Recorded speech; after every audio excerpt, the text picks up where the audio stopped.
Morning everybody, how are we doing? This is it. This is the long haul we've been promising for some time. A little bit apprehensive, I've not really done a long haul live before. It's a long old flight ahead of us, let's put it that way. But it's really good, I'm really pleased to be able to do it, pleased to have the time to do it.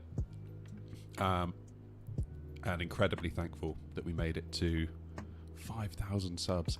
5,000, I can't believe that. So it's something I've been wanting to do as a bit of a thank you to all of you for getting us to where we are on this journey that's been this YouTube channel. It's still very strange to think about, but incredibly grateful nevertheless. Not entirely sure why an EasyJet plane has decided to spawn at the gate there, unless there's a new route that I've not heard about. I was expecting to see more A380s, A777s, but let's not split hairs, eh? Chat's lighting up. William's in. Morning, William. Felix. Bevy's in as well. Here we go. Off to a flying start. So, as you can probably tell, we are in the Headwind A330-900 Neo. I kind of wanted to do this flight in a plane that everyone could have access to. I think that's important. I know I bought the Phoenix yesterday, but I still think that fly-by-wire is very, very, very important to the hobby and to the community. So, kind of wanted to keep it in a plane that is available to all for this one. There we go. So, let's jump in and get this bird fired up.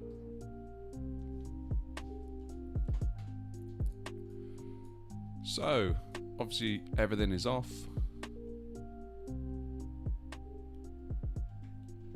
Everything is off, so let's get some power, shall we? Let's look up top. So battery 1, 2, ground power. Yeah, I did wonder about that, Felix, actually.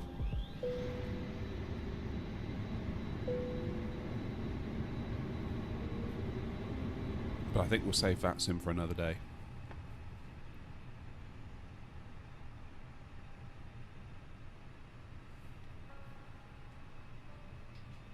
Very nice. Let's load up the tablet over here.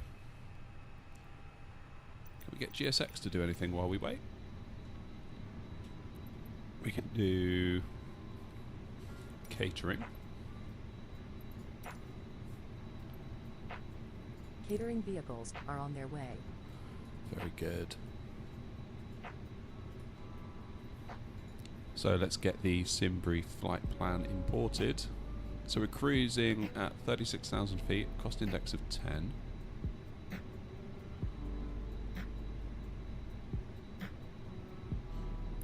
Nothing much in the way of winds into Heathrow, so that's always a relief. Interestingly, despite the direction we're approaching Heathrow from, it looks like we're going to be doing a lap around Heathrow and coming in on 09 left.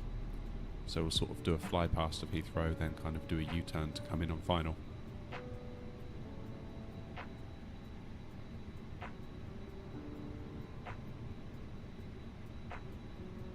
Five hours and you landed soon, nice.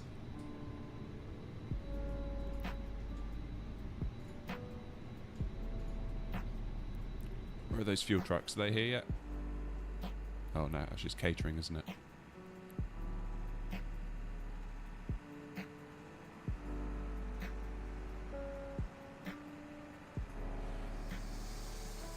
Again, not entirely sure why there's an American 737 next to us. Oh well. At least we got an Emirates tail over there. That's kind of what you'd expect to see, isn't it, at Dubai? Yeah, we'll keep an eye on wind as we get nearer. It may be that we change to like 27 left, 27 right.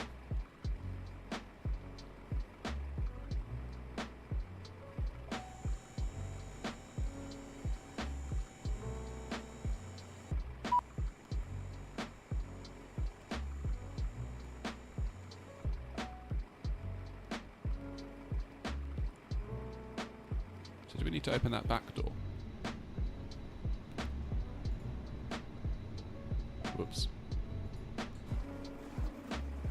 just pressed the wrong thing.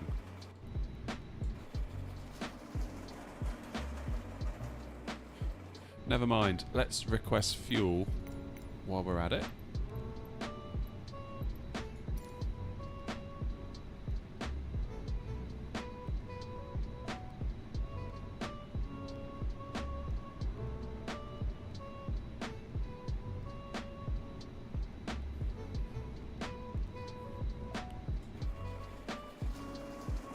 Yeah, I think that's probably a good idea, Felix, because like you say, the wind could change on us. I think what it's given us is based on the wind at this time.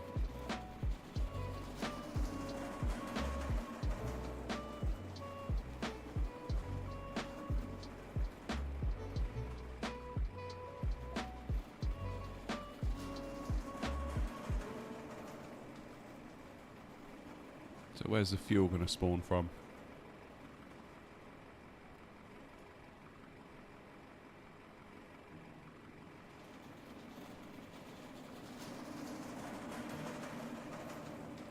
Morning, Foot.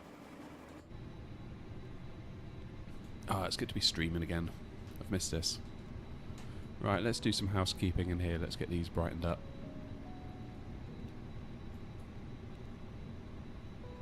And that one. And that one. Whoops. 1, 2, and 3 for the navs. Strobe.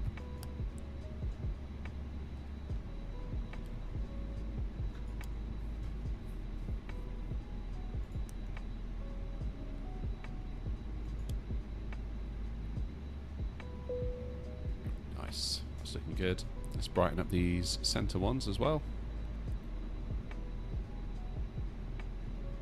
And on the first officer's side, because it is quite handy if we're looking over that side and we need to check what's going on. That'll be the catering being finished. And we'll brighten these two.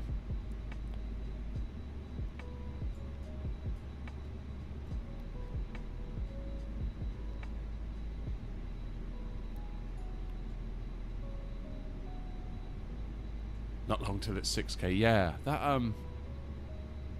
for whatever reason, I think I had like a YouTube short that popped off or something, and that's generated quite a lot of subs. But yeah, it's kind of almost seems weird calling it a 5K one now because we're actually quite far into 5K.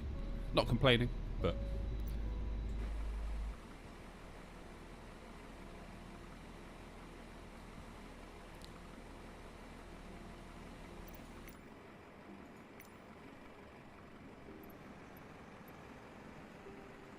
alright, so fuel should be on its way now. Catering are clearing off. Why do I get the feeling this lorry's going to go right into that post? Oh no. Well avoided.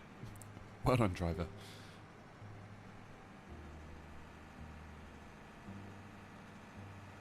What aircraft foot? We're in the Headwind A330. Refueling truck is on its way. We're in the development build. So we get Please some don't load aircraft VNAV. until the fuel truck arrives and ask to do it. F-22. I'm sorry, Bevy. This should have been the one for the paper plane, really, shouldn't it? Maybe at 10K we'll think about it. Oh, nice. You can see the Burj Khalifa there in the background. Here they come.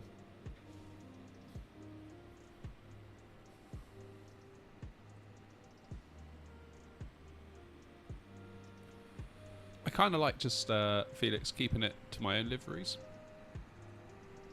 Obviously, with this one, the reason why we're in the stock livery is because I haven't made one for this yet.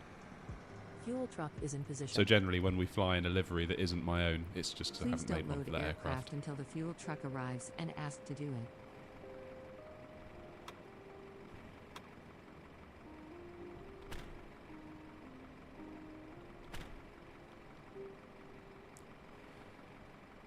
Yeah, it probably doesn't happen in real life. I don't know if it does or if it doesn't, but it would work.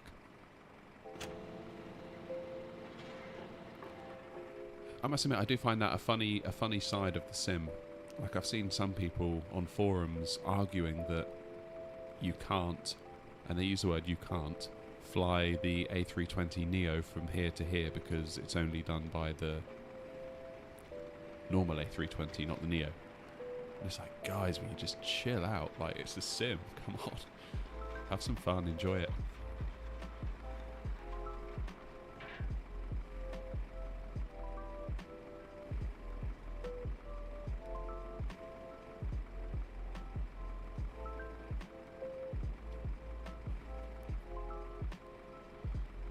There we go. There goes the fuel.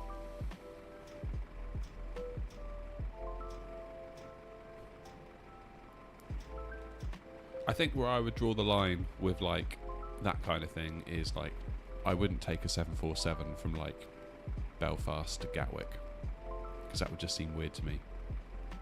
But otherwise, Please use your airplane fuel system to set the desired fuel I tend not to worry quantity. too much. Okay, let's do fuel then. So we'll download what we need from SimBrief.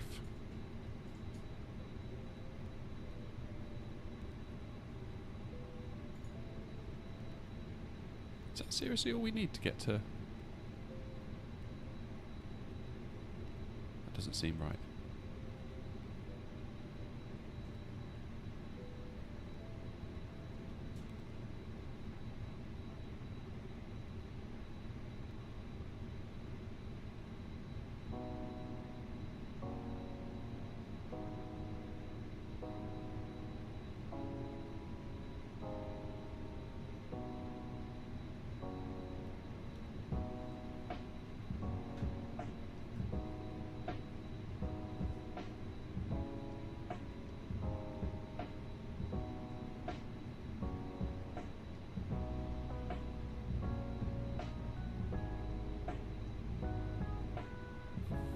Aha, there we go.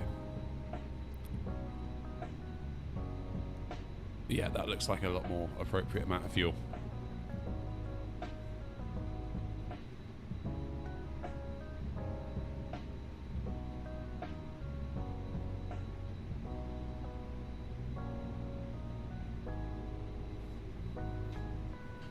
Yeah, the way I look at it, I kind of go, is the route a long haul route or is it a short haul route? And then I just kind of decide based on that. If it's short haul, A320, A320neo, 737, whether it's an 800, 700, 600, who cares? If it's long haul, something like this, when we get the 777, or we've got the Dreamliner, or we've got the 74, it's just kind of like take your pick, really. If it's long enough to warrant taking that kind of plane out, then that works.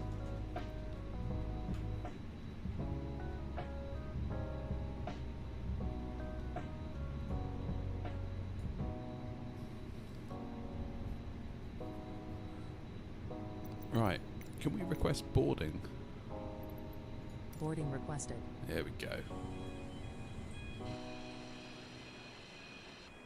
Ah, yes. Straight out of the side of that glass building.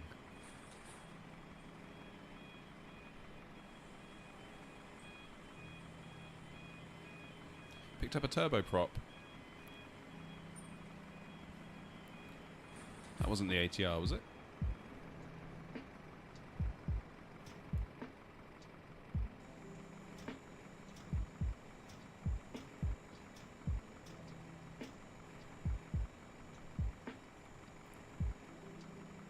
Okay, I'm going to go out on a limb and say that that is incorrect. That's a bit of a jump for the poor passengers there, isn't it? Still, keeps them fit.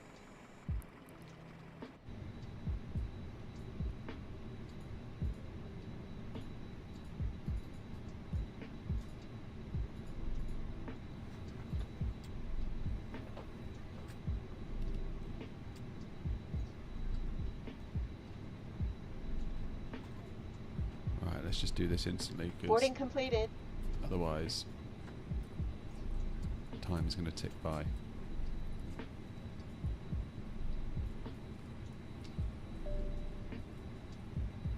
Very good. So let's jump down here and do some work on the MCDU.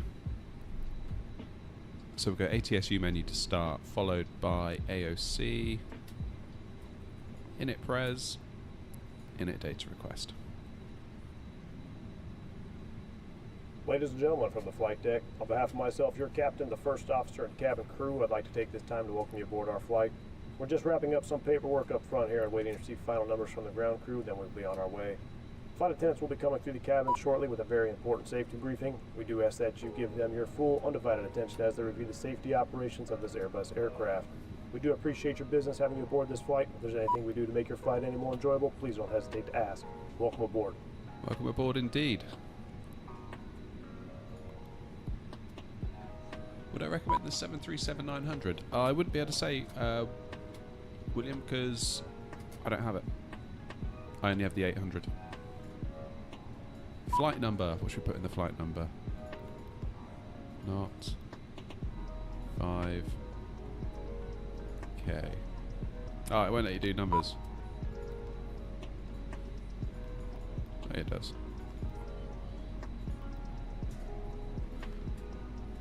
There we go. Open the cargo door.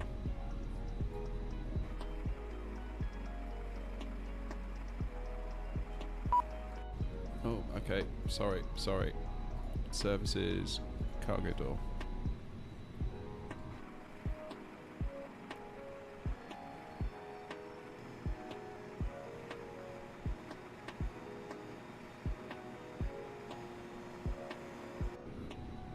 I think the 600's a great aircraft if you're on a budget but you want to get to learn all the systems, because the systems are going to be mostly the same, aren't they?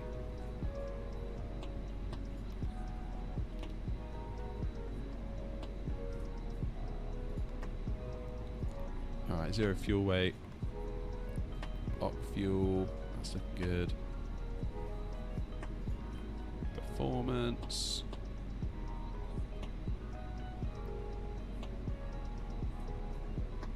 Let's do flaps 1.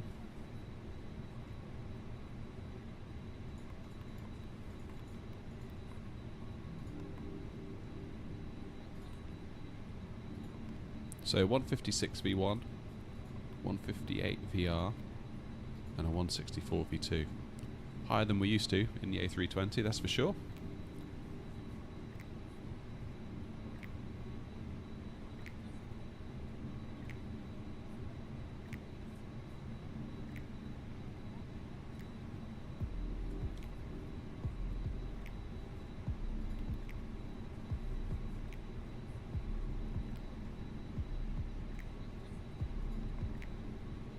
Not entirely sure what to put in the Flex 2 temp.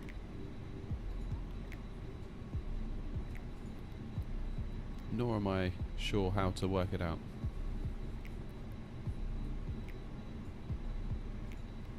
So we'll leave that. Okay, out of Dubai, we are taking runway 30 left, 30 left. On the Rider, where is it? Rider 2F.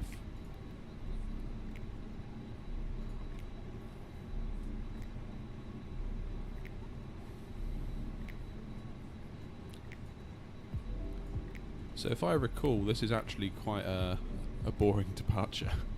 It's basically just straight out. Let's just double check through it.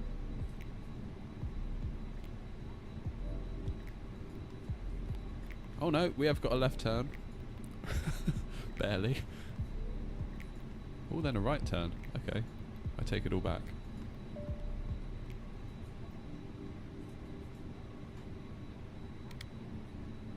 And then we just need to close that gap there, that's fine.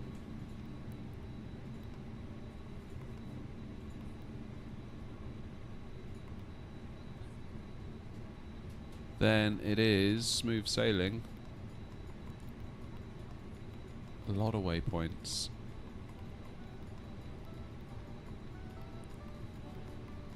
And then they start to get more spread out as we get over to Europe.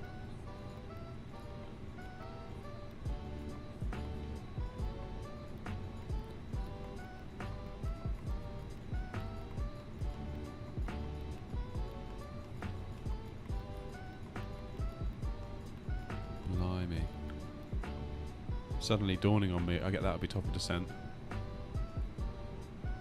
Just starting to dawn on me quite what we've taken on today.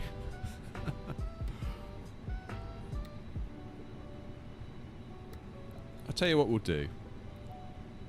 We'll put in 09. We can always change it. So the current plan is 09 left. Why are my rudder pedals moving?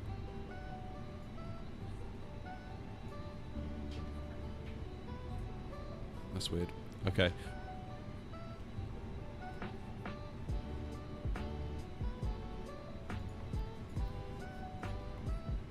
Using the Loga 2H.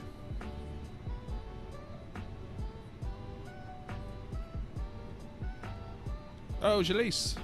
Sorry, the chat's moving quick. I'm struggling, and I'm focusing on the MCDU. Nice to see you, Jalise. Thanks for coming by. Here we got Indy as well. Nice. Christos, nice to see you again. How are we all doing? Thank you for joining.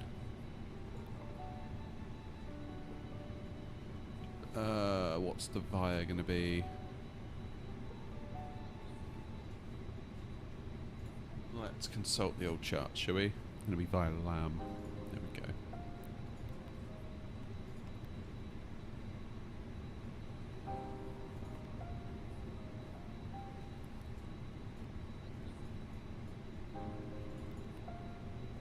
Yeah, there we go. That's perfect. So we're going to sort of do a flyby of Heathrow, then looping back round. But that may change. That may change en route, so we'll keep an eye on that. That's fine.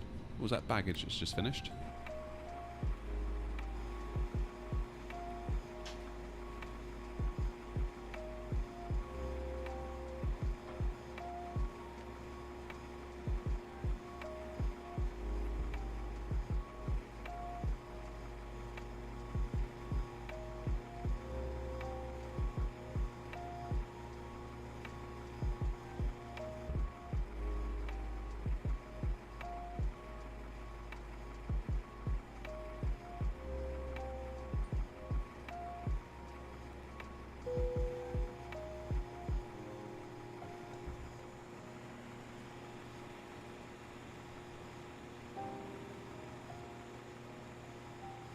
There they go.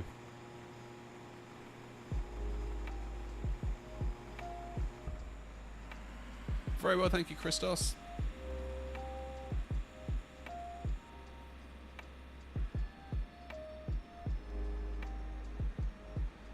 Alright, so we are fully boarded. Almost fully configured. Let's get local pressures in. So what's the pressure here in Dubai? 1002.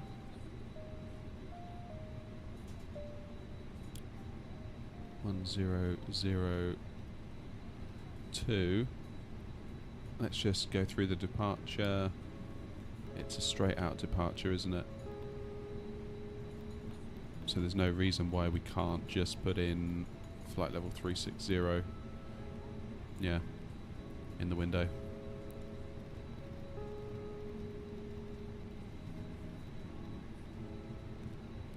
That should be fine. Let's put the constraints on.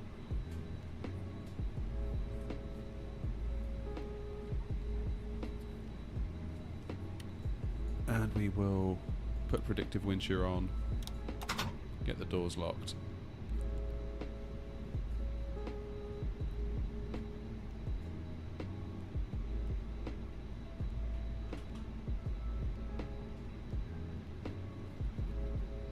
Okay, let's get the APU on.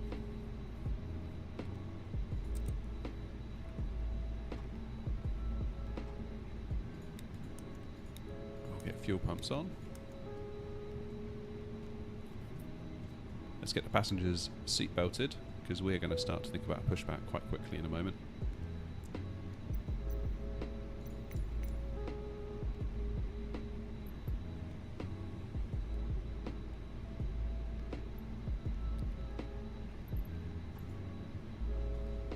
Actually, it might not be a bad idea.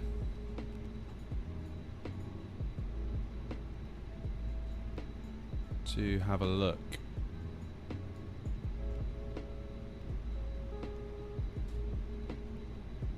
at our runway.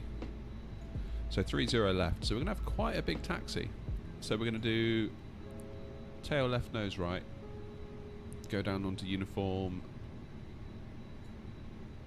then onto kilo, then we'll join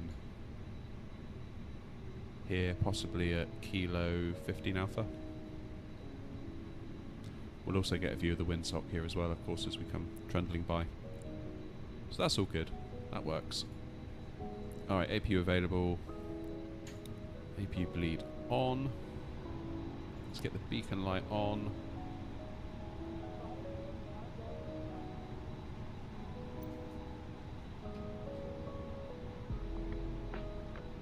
Do you know if it's possible to buy a game on Steam with an Xbox gift card? I don't believe so.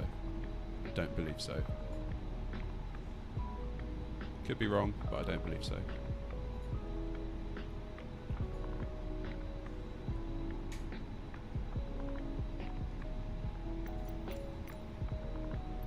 Alright, let's prepare for pushback.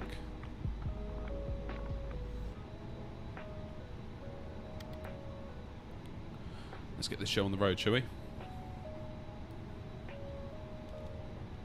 You'd probably be able to use it on the Windows Store, or like the Xbox Microsoft Store thing, Christos, but not on Steam.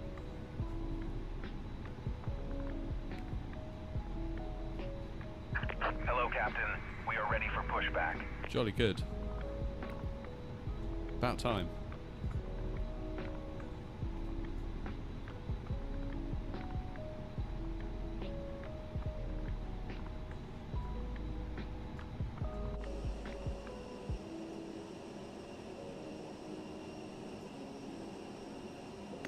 Departure checks completed. Bypass pin inserted.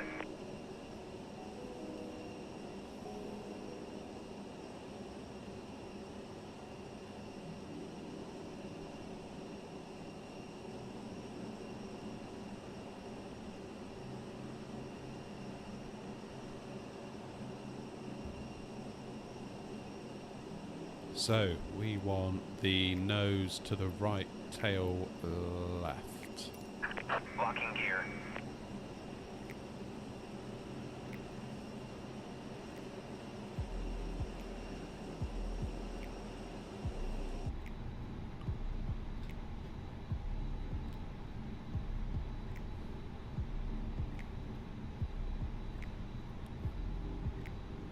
Up we go. There we go. The tug is lifting our nose up a little bit. Release parking brakes, please. Parking brakes released.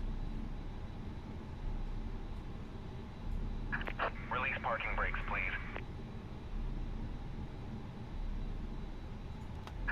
Commencing push. All engines clear. Start at will.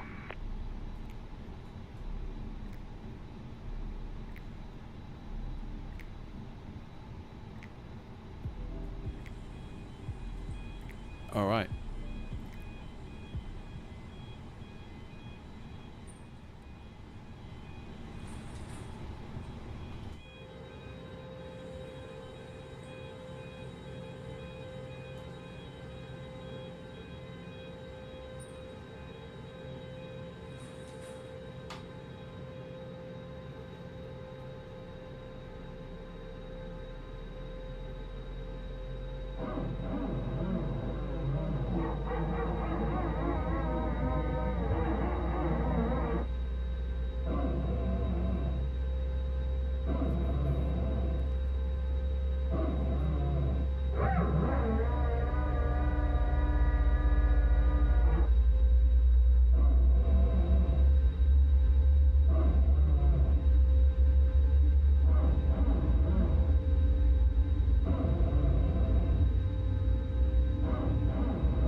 Not sure why it went into reverse then, that was a bit strange.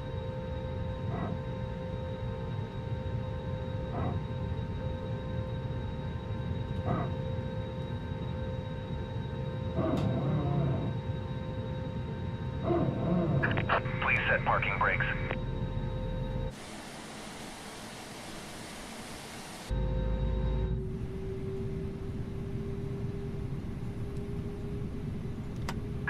Waiting your confirmation for a good engine start.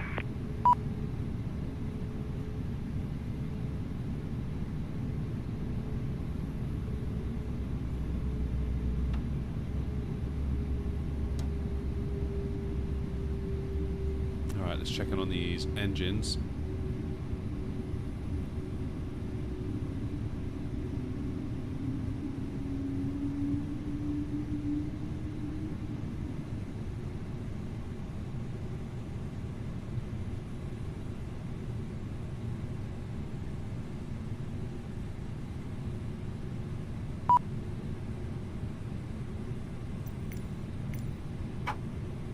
Alright, let's just get them Cockpit out to of the way. ground.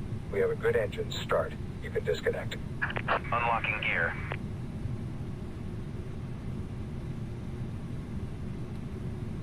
Good, both engines are available. So let's get there back into normal.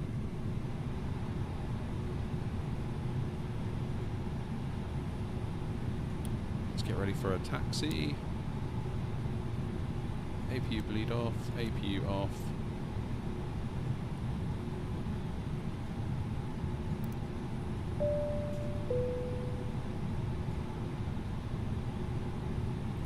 Let's palm the speed brakes. Tow truck disconnected. Auto brake Bypass into pin max. removed.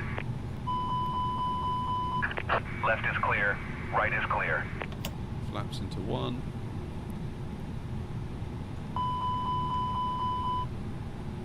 Just waiting for the flaps.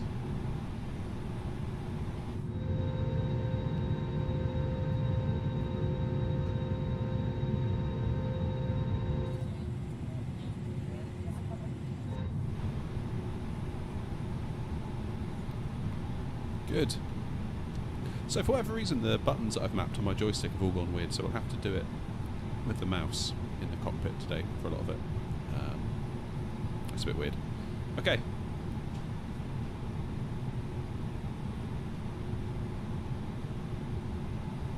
Yeah, it's very, very similar. It's basically a fork of the fly-by-wire A32NX made into a A330.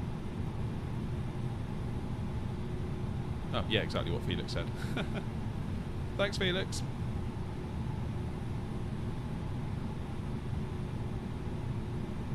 Hey, Ewan. Thank you for joining us. Right, let's get that parking brake off. Flight attendants, please prepare for takeoff. Whoops, I didn't mean to do that.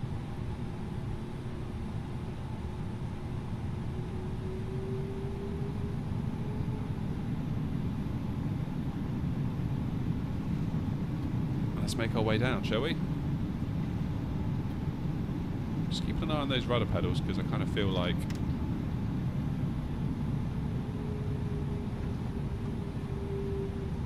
they were twitching around a bit earlier, and I don't know whether that's kind of spurious input from my rudder pedals or not.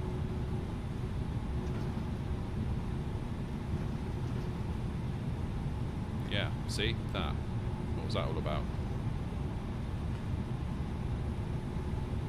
Right, let's just get a view so we can see where we're going and also see what the pedals are doing.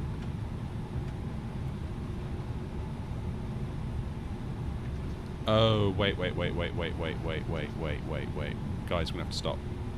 We're gonna have to stop. I know what it is. I figured it out.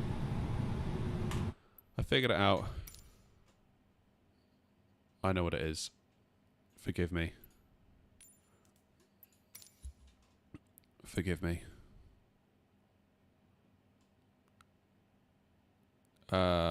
Normally it's 50, isn't it?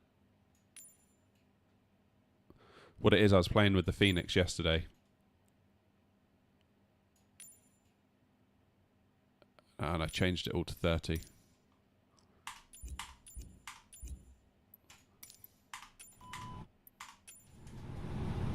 now, my button should work.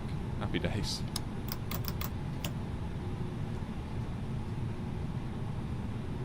So sorry. Right. That was also why the...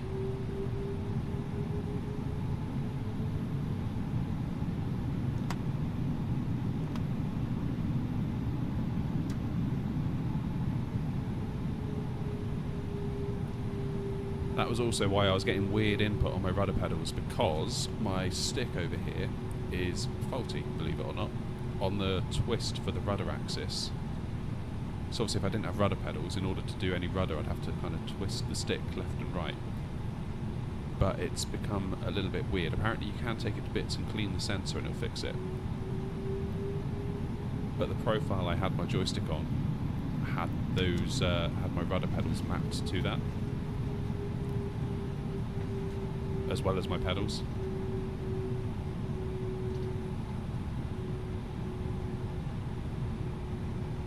Yeah, Felix, I've got replay tools. I always have them running.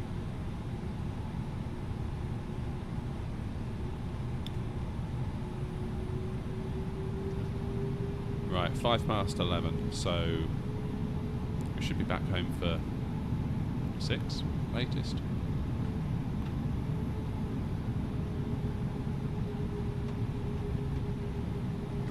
Boeing yoke indeed.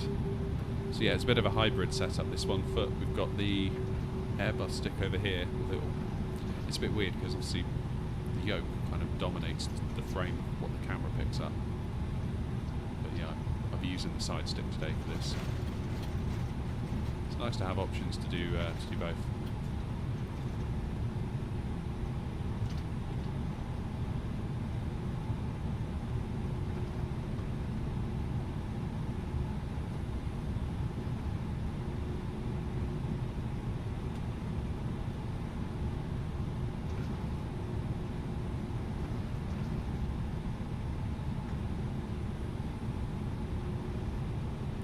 Tell you what, I really hope I don't mess up the landing after like 6 hours in the air. Feels like there's more pressure on the landing for this one.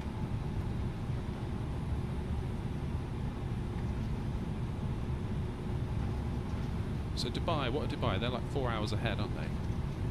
Is it 3 hours or 4 hours, depending on the time of year, I think. Right, so we're going to go down this way.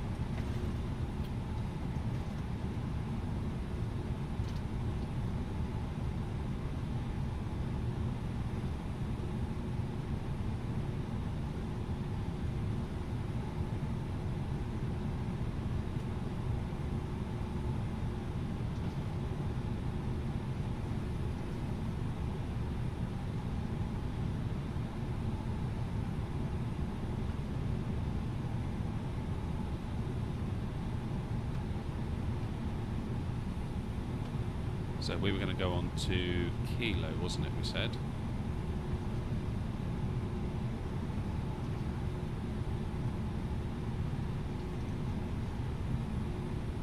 What's that over there?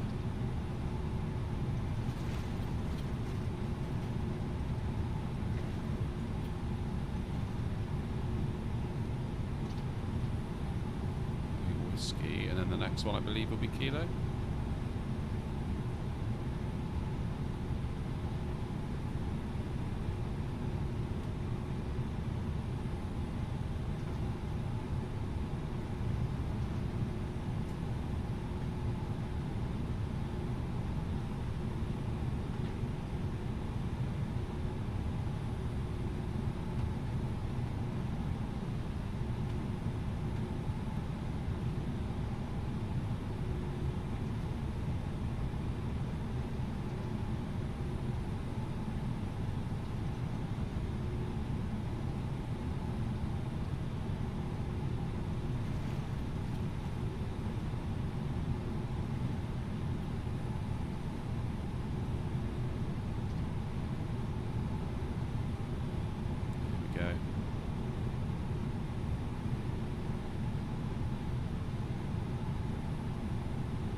to give it a little bit more power after that turn.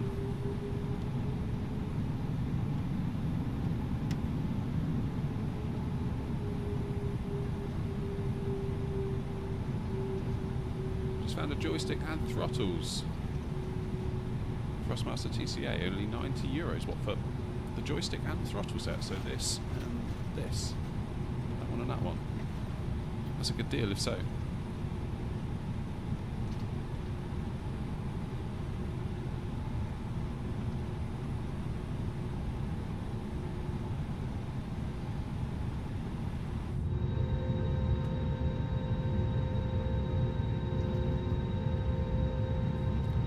See if I can hold it straight on the line while looking out the window, shall we?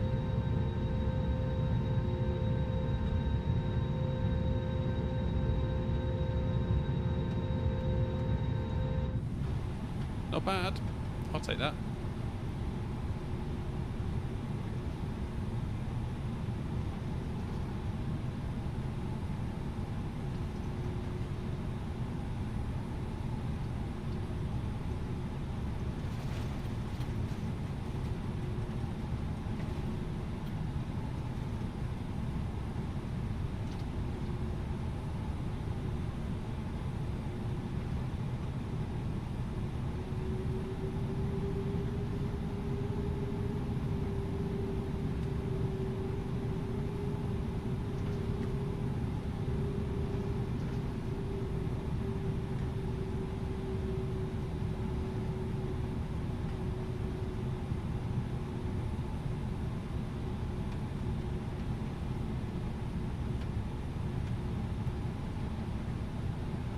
Right, let's just consult the chart and see where we are.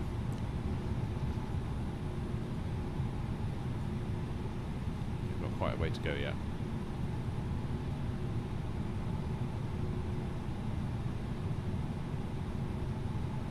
So the chart says we can keep going straight. This says we can't. How weird.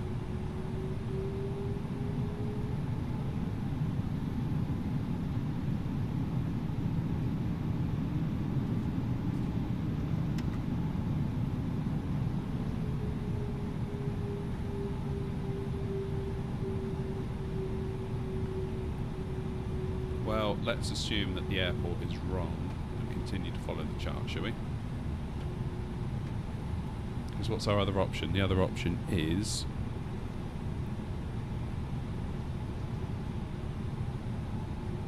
No worries, Foot. See you later.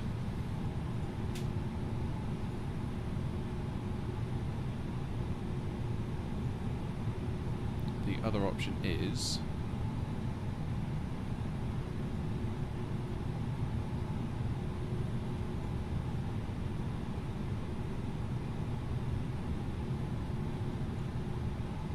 have to turn up here and then turn back on, which I guess we can do. Let's just do that.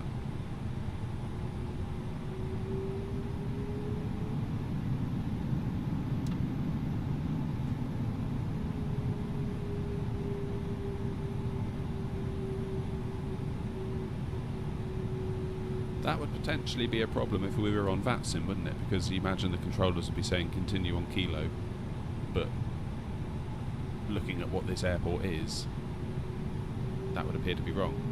They've even got a cross on the tarmac. You'd be like, don't do it.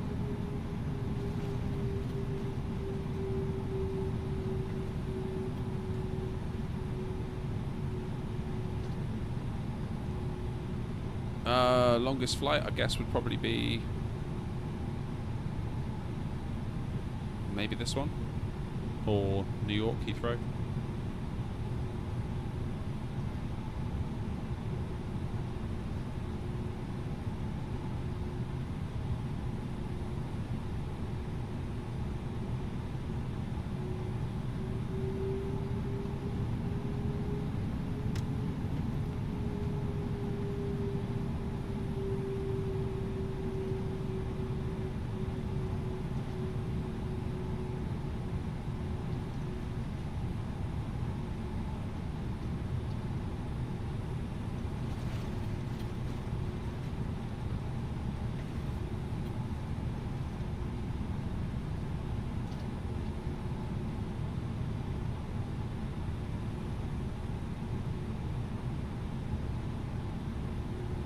No, not really.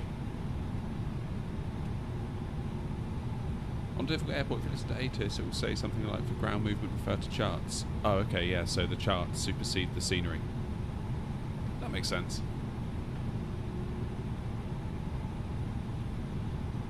And that's actually the right thing to do, isn't it, when you think about it?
Nearly there.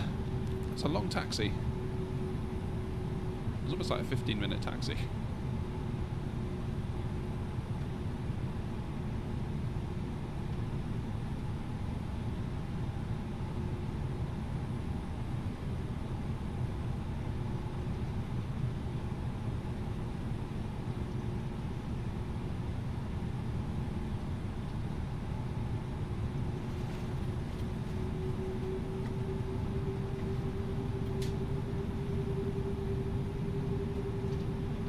I do love the sound of this A330. What they've done with the sound pack is fantastic.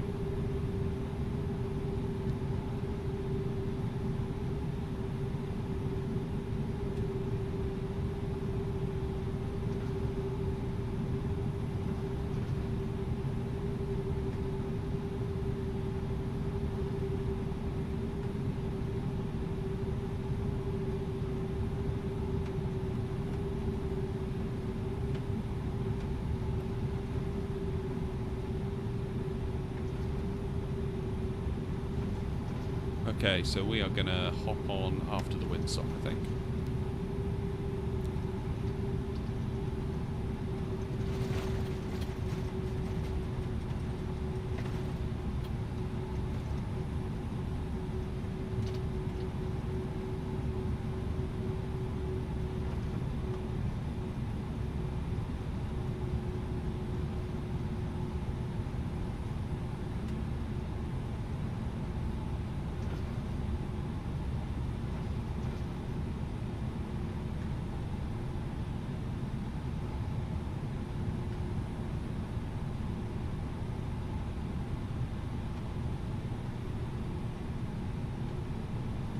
Do I know what is Flight Radar 24? Yeah, we do.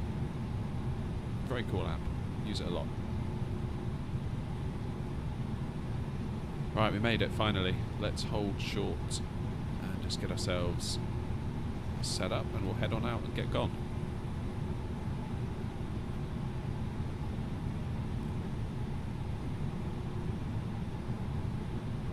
Okay, parking brake on.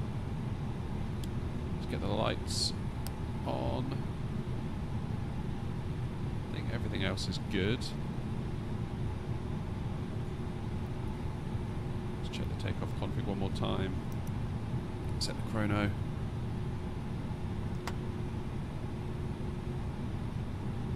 Let's get out there and let's get gone, shall we?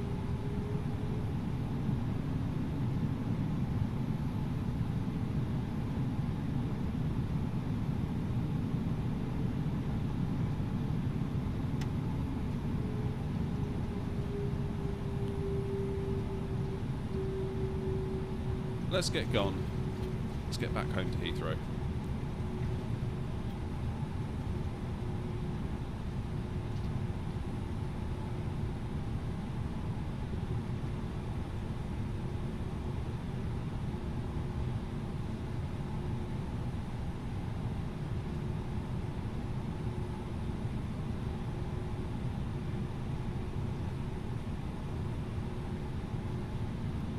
Here we go then, folks.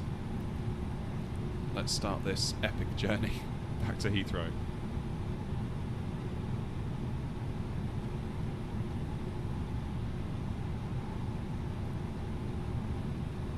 So we're lined up nicely.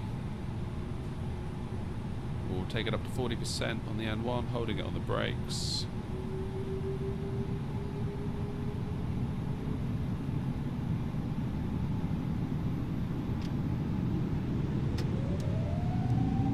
Get gone.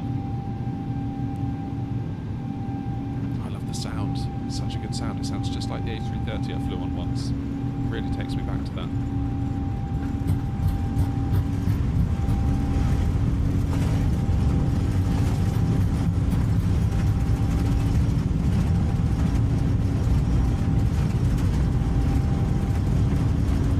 Okay, V1's coming up.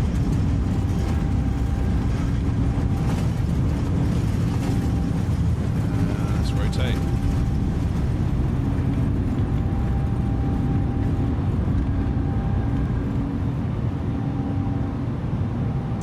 Gear up.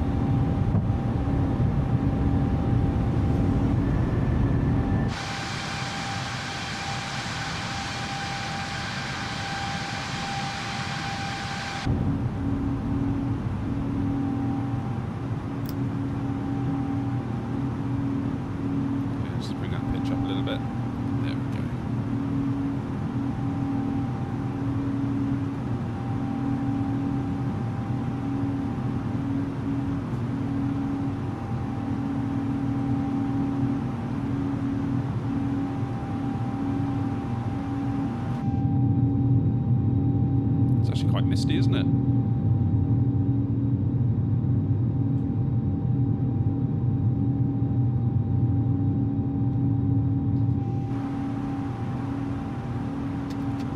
Lever back into climb.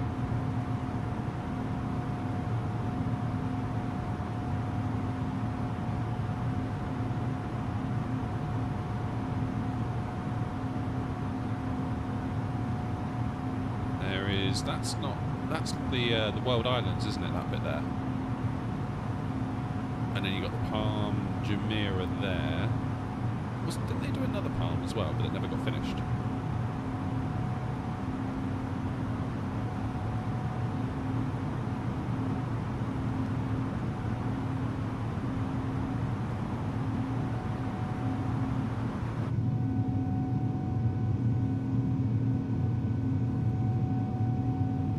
Such an interesting place, Dubai, isn't it?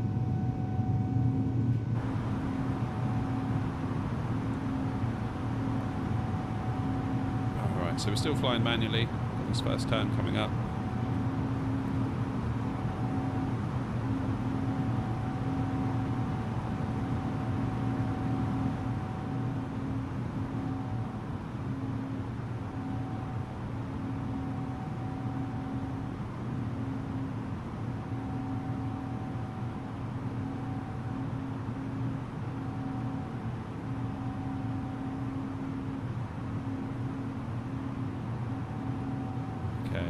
Start turn round about now, I would say.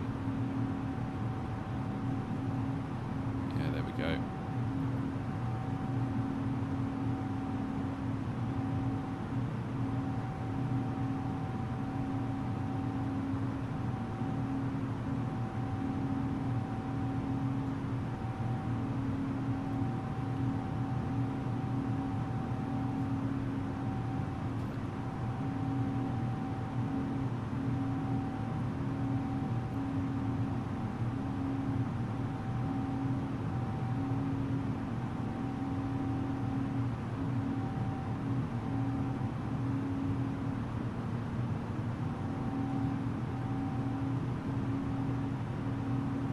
Alright, let's get AP on. Get the map on for you all.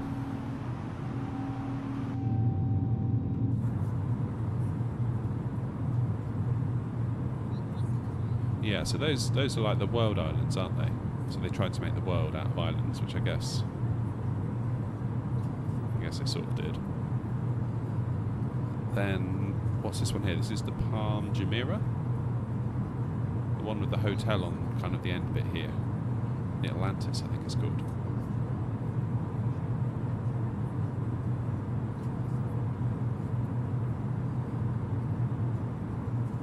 And fairly certain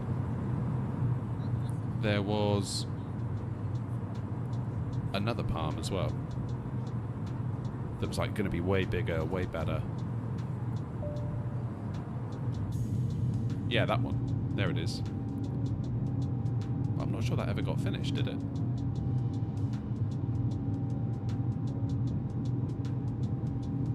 Yeah, Felix, I don't know. It's strange. I kind of feel like the A320 is almost like a solved problem at this point. You've got Fly-by-Wire doing the free version. You've got Phoenix doing the paid-up version. Surely that's enough. And you've got the one that comes with the game.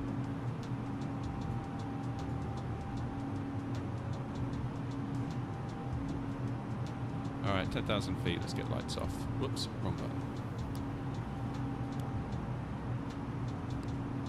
Let's disarm the brakes, or the speed brakes, I should say.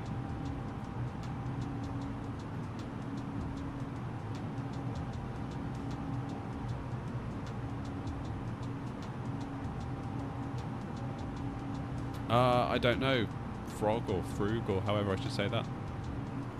A long time ago. I can't remember not liking planes, if that makes sense. Hey, Ashy's in. How you doing, Ashy? How long's the flight? We've just left. It should be around 6 hours and 55 minutes according to the flight computer. If we go down to, where is it?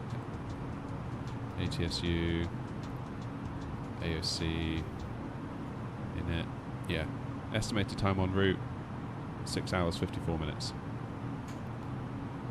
Yay. But I said we'd do it, so we're doing it.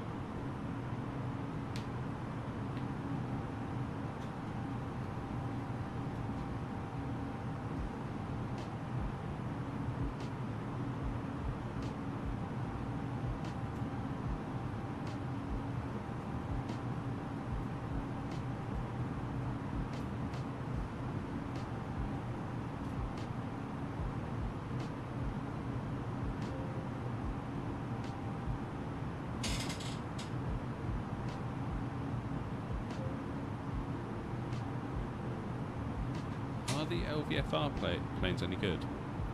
I'll be honest, I've never used them. That's the honest answer. Oops. Right, standard pressure.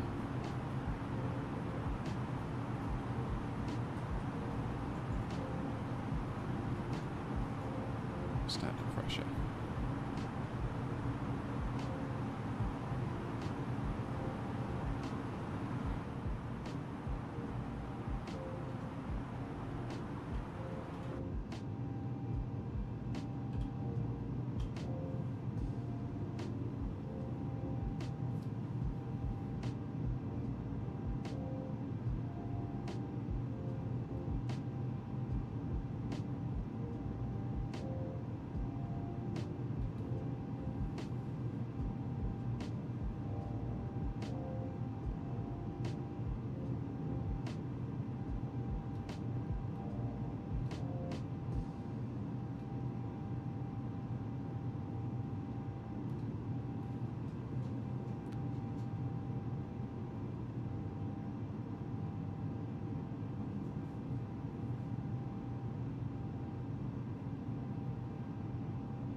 Right, so we've got quite a bit of water for the net for the first part of the flight. Let's just bring up the charts, have a proper look. So this is us heading out. We've done that turn at DB585.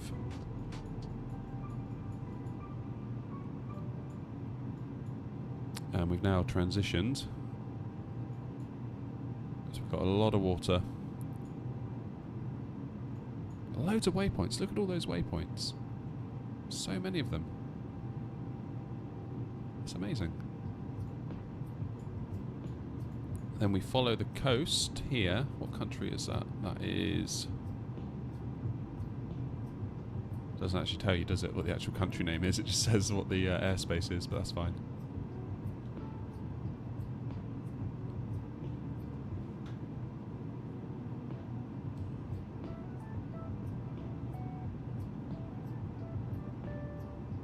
Saudi Arabia, isn't it? So we're sort of going to track the coast of Saudi Arabia out of the left-hand side of the aircraft.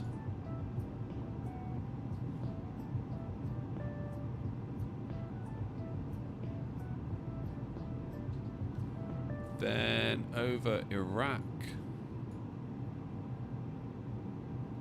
Then we have Turkey.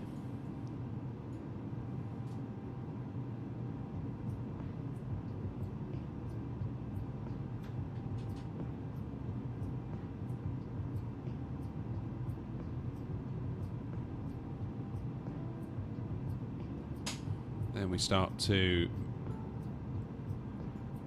head on over. I think when we get to around Germany, like you said, Felix, Germany will be the point in the flight at which we need to start looking at what's actually going on with the winds at Heathrow, because at the moment what we've been given is 09 left, which makes sense given current conditions, but that could well change.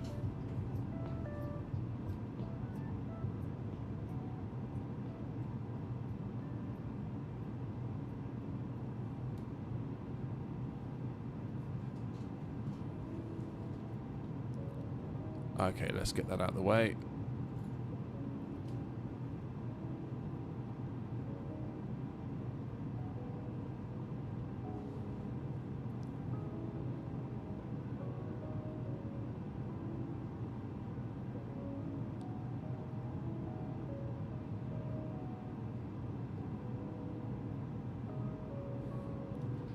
Let's just check in up front here. Everything looks to be okay. Probably let the passengers out at this point.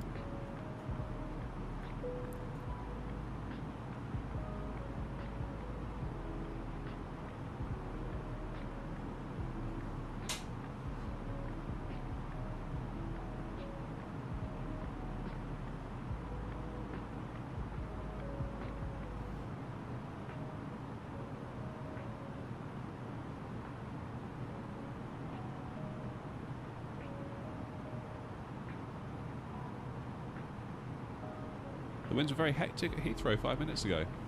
What's the what's it saying? Airports, Heathrow, weather.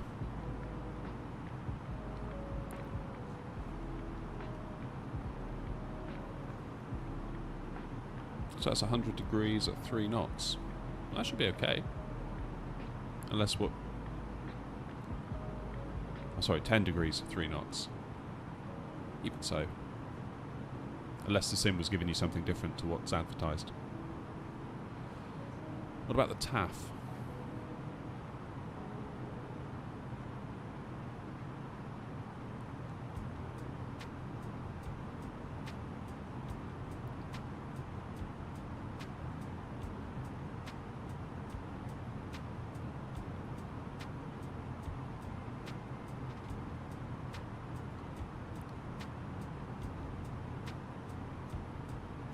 And 5.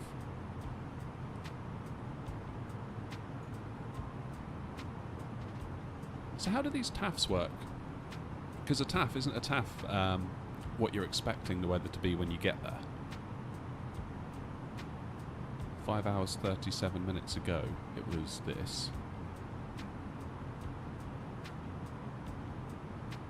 Yeah, I don't know, I'm confused to be perfectly honest.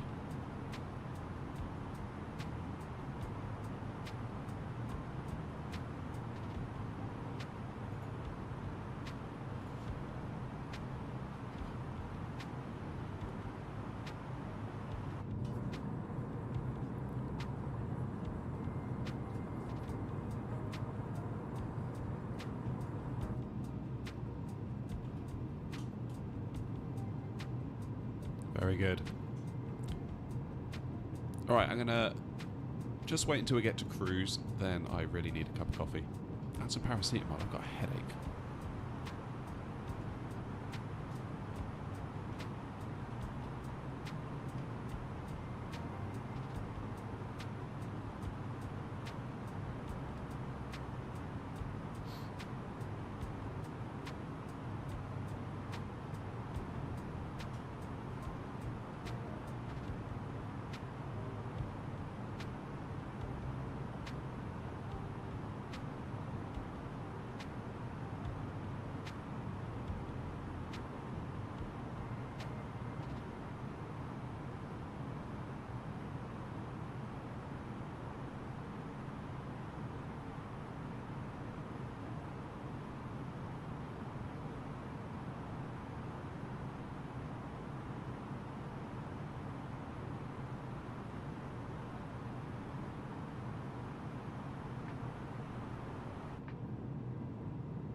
Starting up a new flight from Heathrow, and he suggests where I should land. Needs to be under 3 hours, maybe 4.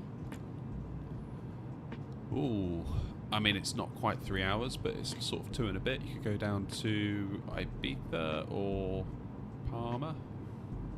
I always like those flights.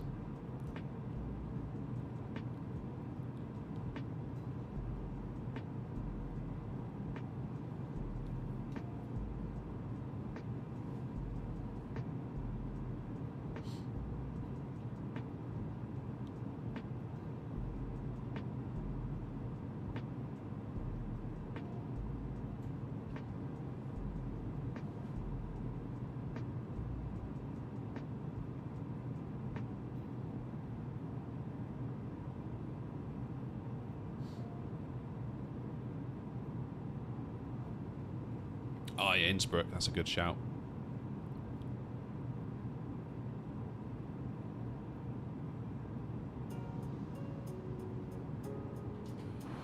Right, we must nearly be at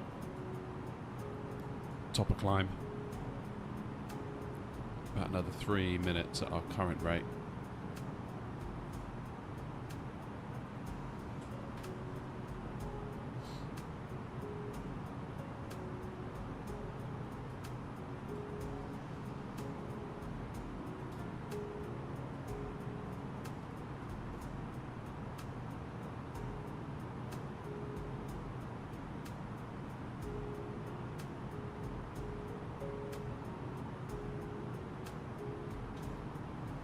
Not do the 737 at Innsbruck.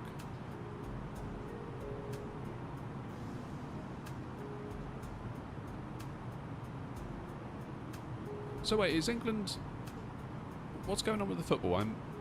To be clear, I have absolutely no idea about football. But is something going on? Is there like a big match or something?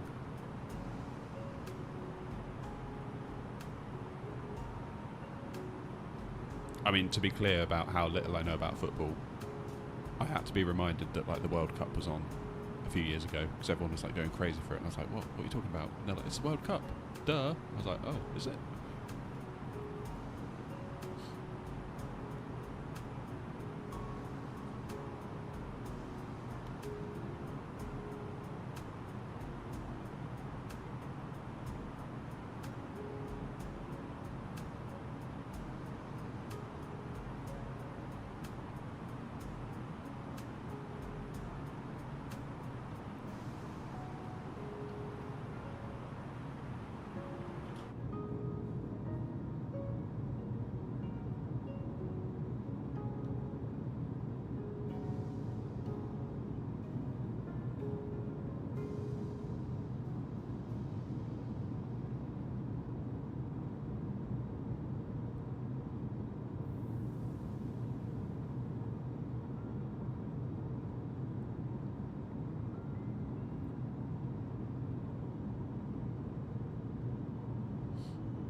Here we go.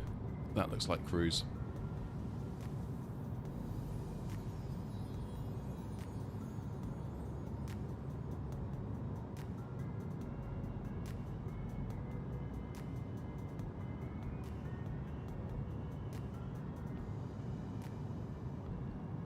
I mean, one thing you could do is just look at... Ladies and gentlemen, once again from the flight deck, the captain speaking.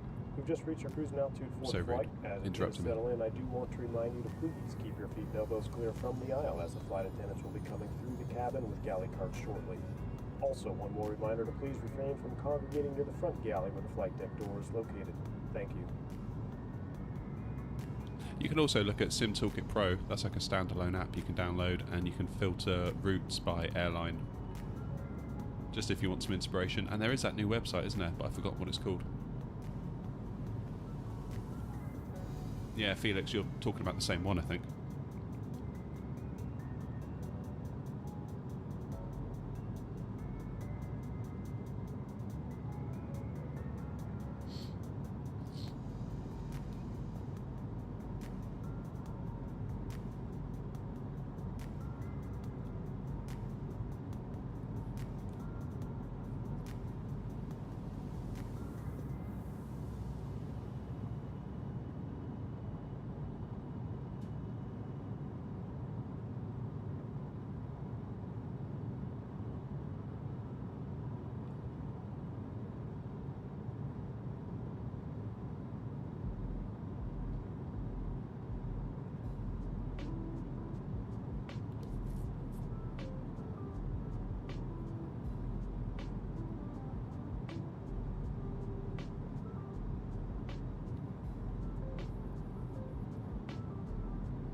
Right, one last quick check of the cockpit.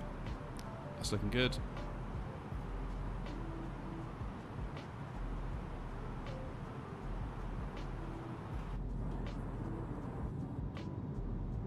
And with that, I'm going to go and grab a cup of coffee. I will be back in a couple of minutes. Felix, you're in charge.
Alright guys, I'm back. Sorry about that, that took much longer than I anticipated. How are we doing? What's the plane doing? Good, everything's good. What's going on then?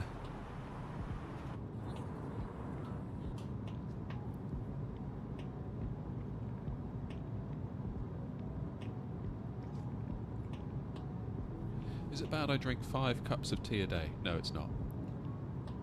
Well, I guess it depends if you had sugar. Because if you had 2 sugars per cup, that's like 10 teaspoons of sugar a day. That's probably not great. I'm just as bad with coffee, to be fair, so... So what are you doing? A 737 to Innsbruck? Nice. Is it are you doing the Salzburg approach? Is that the one? I think I did that on the A320 one time. That was very cool. Where you kind of cut through the gap in the mountains.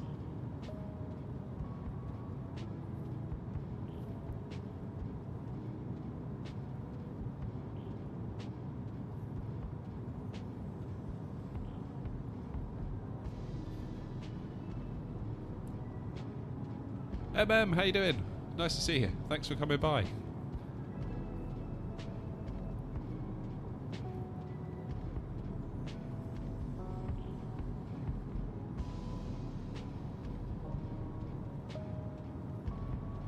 Five hours and 39 minutes to go. Ouch. That's alright, we've got Wordle to do in a bit.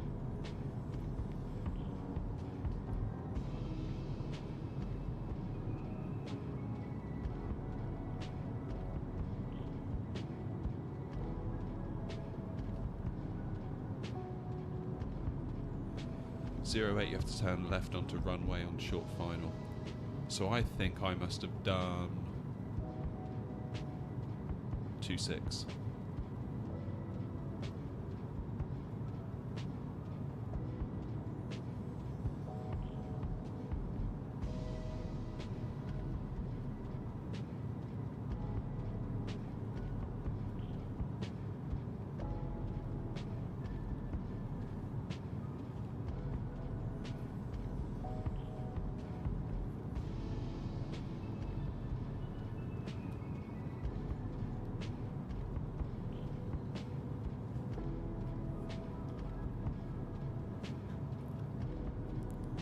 I dread to think how hot it's going to be by the time we land in Heathrow. It's already 24.6 degrees in here. It's getting really hot.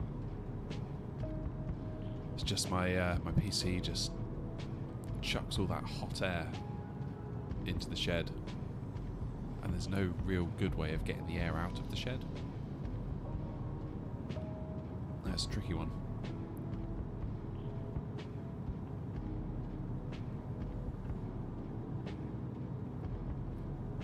But I do have a plan. I do have a little bit of a plan.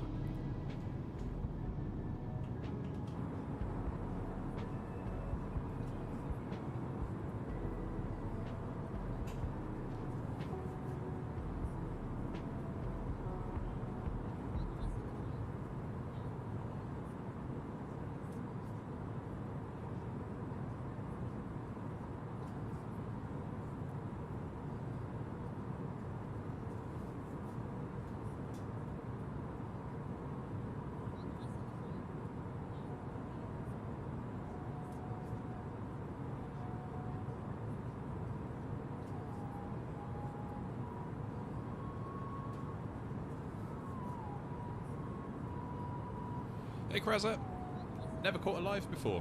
Oh, glad you could come. Bit of a special one today. We're doing a long haul to celebrate 5k subs. So double glad you could make it.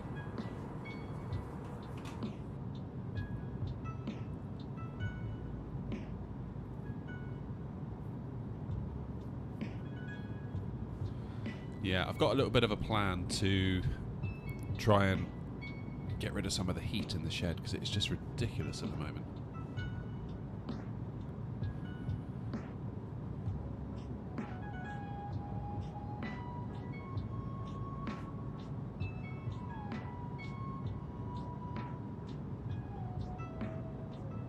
Absolutely ridiculous. I wonder if I could show you what I mean.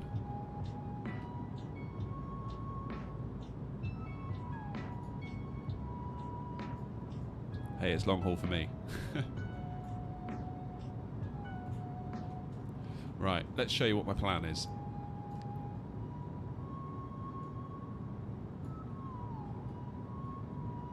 Let's lose the map temporarily. Move that over here, so we can still keep an eye on the nice views. Now, how do I draw in paint? I haven't drawn in paint in like years.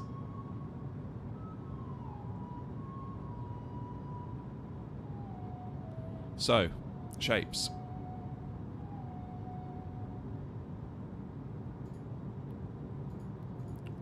So, for those of you that don't know, I am in a garden shed doing all this, and I converted it during lockdown into what it is now, and there's a video on the channel if you want to scroll back and see how I converted it. But if you imagine the shed is about that, and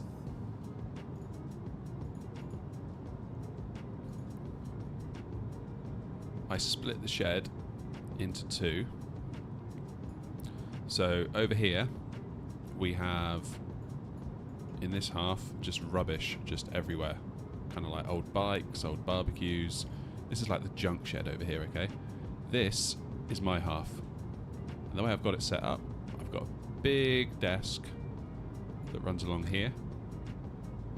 I've got a gaming monitor, I've got my side monitor, then I've got another desk that runs along here, where I've got my big TV, and my yoke is in the middle, my side stick is there, and my throttle is there.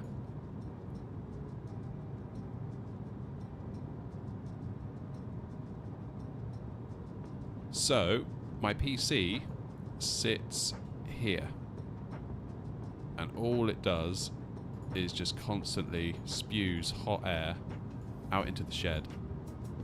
So when I came in this morning, to give you a little bit of context, it was like 17 degrees. Nice and cool, really nice. Even on a hot day, if you come in here, it's really nice because there's so much insulation in the walls and in the ceiling. There's about 100 millimeters of insulation in all the walls and all the ceiling. So it actually kind of works like a little cool box on a hot day. So the left part of the shed is still actually a shed. Yes, it is. So my door is here, and it opens outwards, so it doesn't actually intrude into the footprint of the shed. Morning, David. We're in the A330 Headwind today. But obviously when this door is shut, when I first built it, the shed was essentially airtight. So we're at 25 degrees Celsius in here at the moment, and we've been live an hour and a half. But by the time we get to London, I imagine we could be up into the 30s quite easily.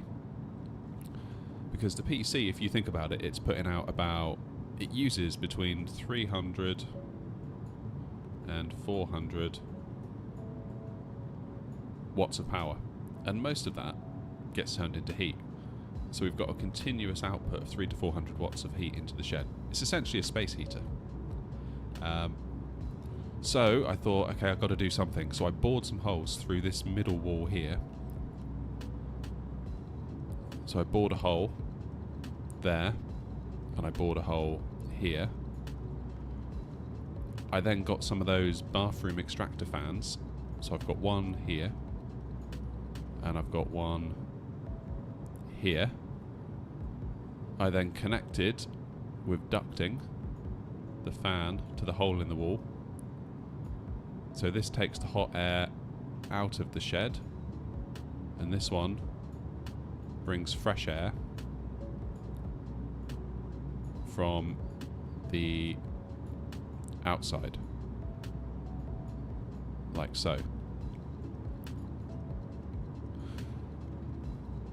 So it gives a little bit of air circulation where there was previously none. However, these fans cannot compete with this 300 to 400 watts of continual heat output being dumped into the shed. So I've got a new plan. And the plan is, is we will keep these fans exactly where they are, because we do like the air circulation they give if nothing else. The plan is to move the PC from where it is, if I can get rid of it vaguely with my rubber tool here.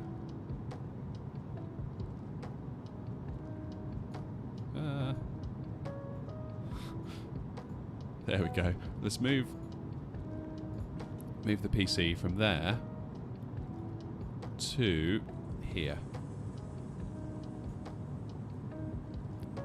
Now the plan is, if I can make this a bit bigger, can I make it bigger? Yeah, I can. Let's do a little side-on view. So, we've got the wall, yeah? And on this side of the shed is the left-hand side of the shed where we've got all the rubbish. And we've got the current air vents drawing air out of the shed. Then we'll have my desk with my monitor. So to be clear, we're talking about this one here, this desk. And we'll pop the PC sideways on. Now the plan is, I bought these ducting things off the internet that will screw into my case vents, so they sort of come up like this and they just sort of hang off your PC. Oh, that wasn't drawn very well, but whatever. Then I'm going to bore 2 new holes and go straight through this wall. I'll get a 90-degree thing.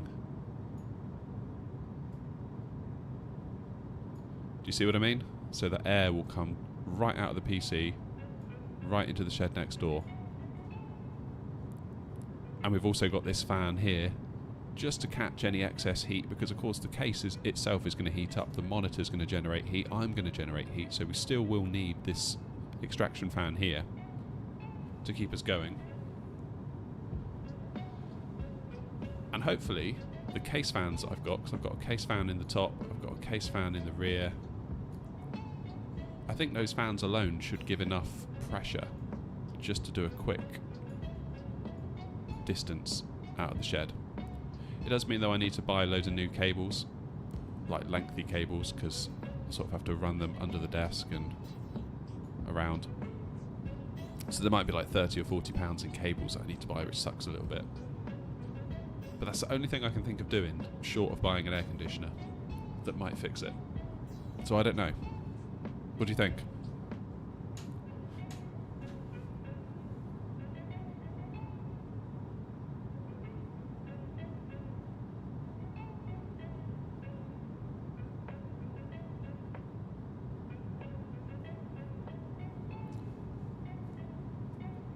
I think that should work.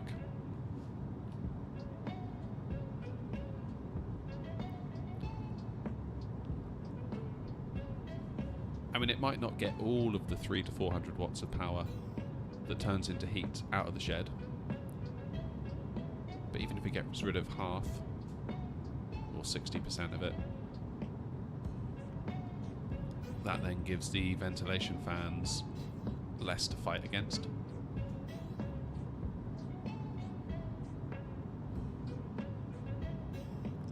Trouble is, if I start boring holes into the wall that are kind of designed around the case I have, I'm kind of locked into that case for the foreseeable future. That's the only disadvantage.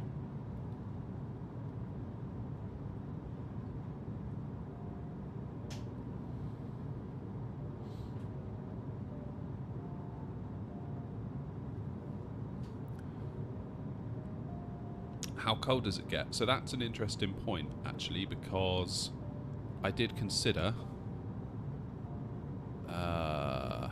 where's paint gone? File, new. Yeah, we're not going to save that, even though it's a masterpiece. I did consider, so same thing again. Here's the wall. Here's my current extraction fan. Air going through it, out of the shed, into the rubbish shed. I did consider doing my PC here again,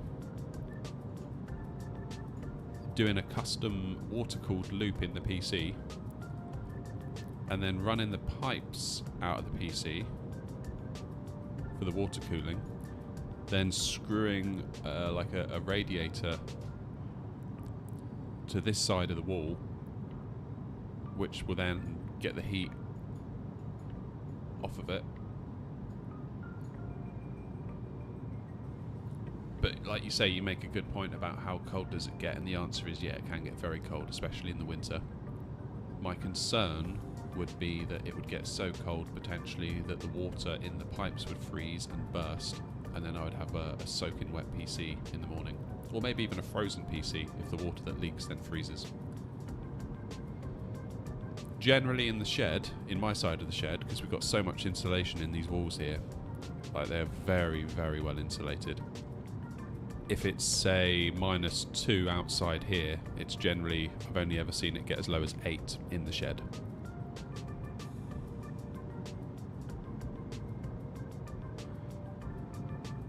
So it does stay a lot warmer. The main source of heat in the shed actually comes from the floor. Like, it gets very, very cold from the floor, like in the winter, because the floor is essentially a concrete pad. And that's common to the other side as well. I mean, this is just like a fake wall that we've built to split it in half. But obviously if the ground gets cold, the concrete pad gets cold, and it's just like a giant cold radiator.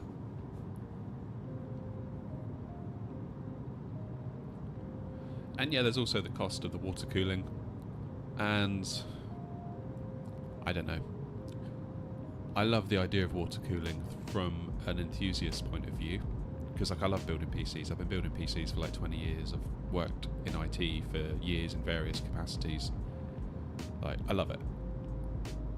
So the nerd in me is like, yeah, let's do a water cooling loop. That would be so cool. But it's not very cost effective. Not really.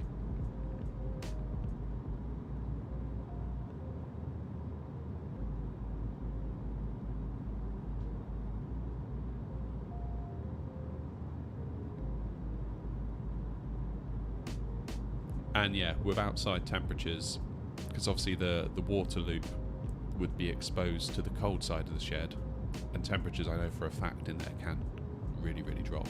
Like really, really drop.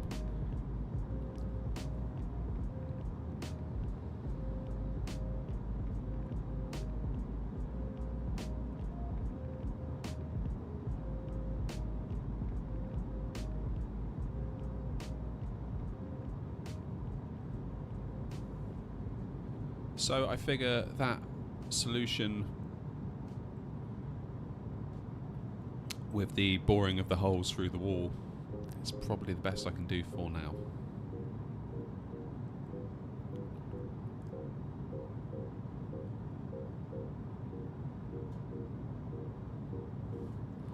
So we should have some land out front. Yeah, there it is.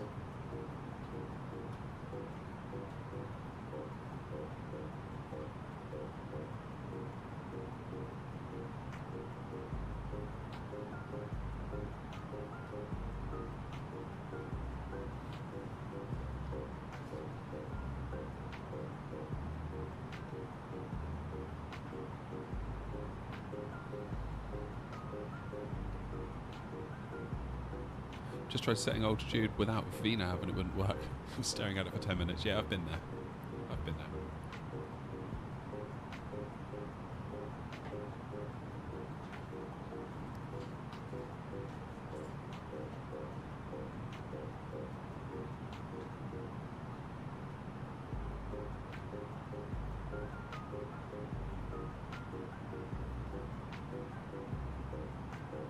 I do like the 737.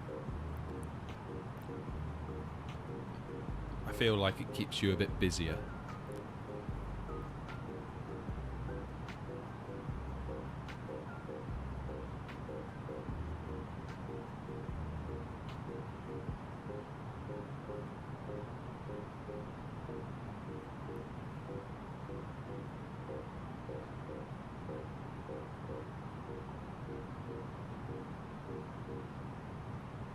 Thank you all for the likes today so far on the stream. We're up to 17 likes, which I know for some streamers is like pocket change, but actually that's a big deal for us. And it really does help the stream out a lot, and it helps the channel out a lot, so my sincere thanks.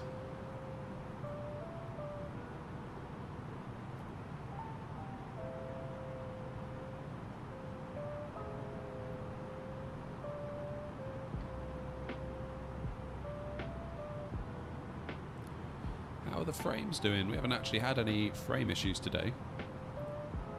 Bevy, welcome back. Frames are looking good. Interestingly, the GPU's taken a bit more of a hit today. Usually the GPU kind of sits in the green.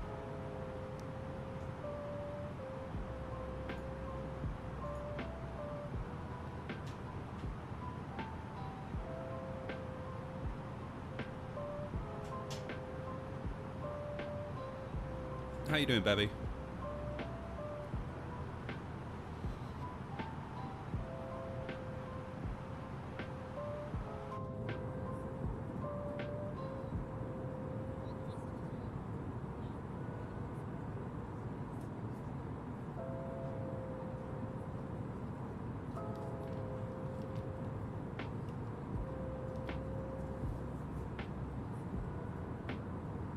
When we get over the land, we will do today's Wordle.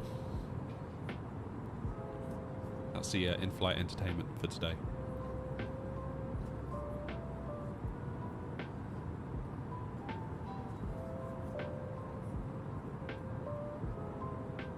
Your phone ran out of battery, oh no. Yeah, mine seems to do that 2 or 3 times a day at the moment. I should really get a new phone. Still, iPhone season is just around the corner.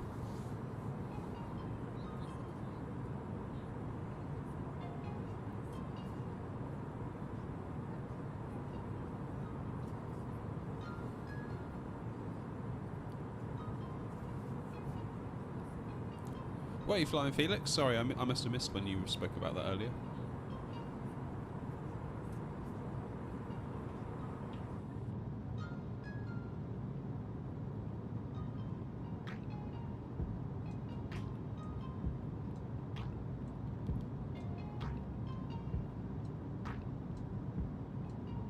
Halifax as in Halifax, Nova Scotia, or different Halifax?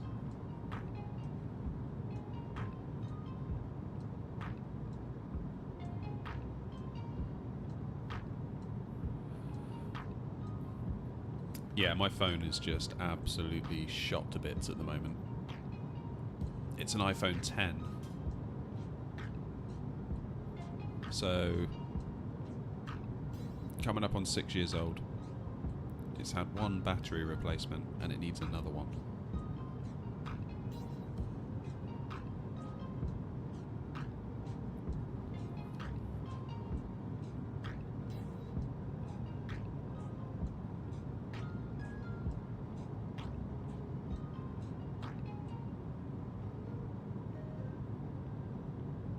Greenwood, I see.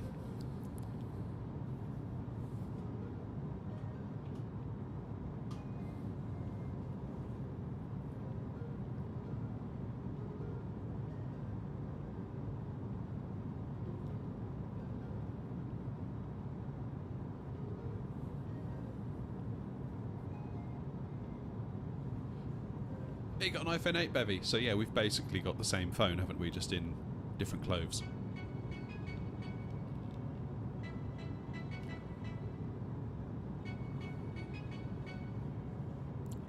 It's hard to complain after 6 years. It's been such a good phone.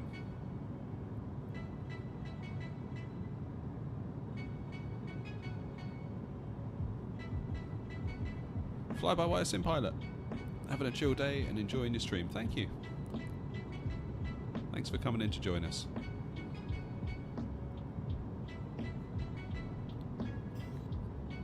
Yeah, Bevy, I think I might look to get a new phone when the new iPhone comes out next month. I maybe won't get the new iPhone though. I'll wait for the current ones or the older ones to get even cheaper.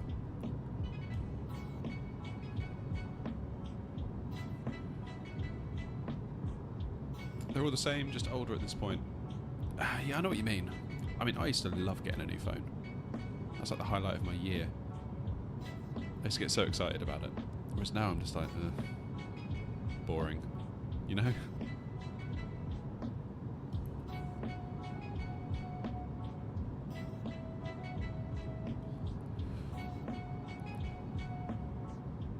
Yeah, cameras have gotten better. But even if you look back at like an iPhone 11, someone the other day put up they did a thing on the internet and they were like, I think their point is that before Apple come out and try and blind you with science and make you think that their new camera is so amazing and therefore all the ones that came before it are no good anymore, this photographer went back to an iPhone 11 and just went around, like, I think it was Tokyo or like somewhere like that at night time, just taking these incredible photos. And it's like, yeah, there's nothing wrong with those photos at all. Maybe a 13 or a 14. Maybe I could do something like that. Because they're going to drop in price loads when the 15 comes out.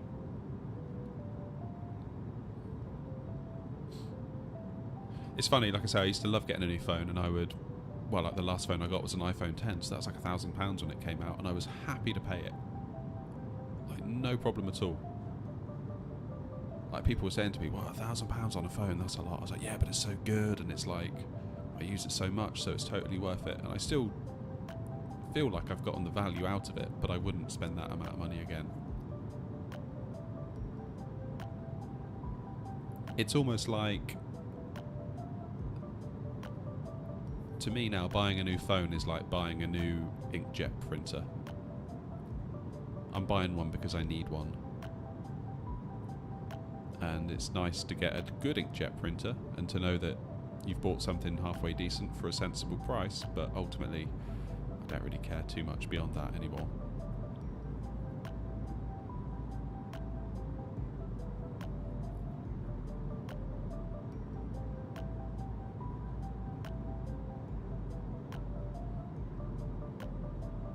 Maybe it's because a lot of the big wins we've had with previous generation phones.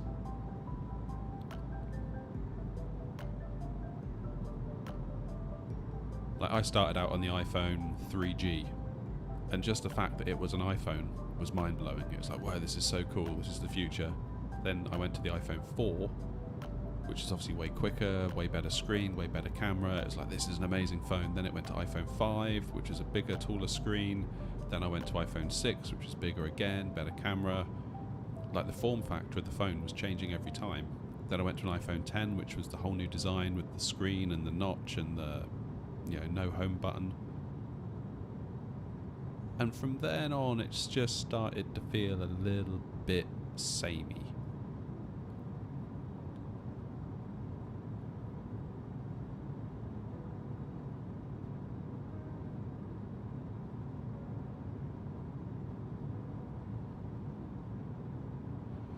Felix, did I hear right that Boeing were considering a side stick at one point?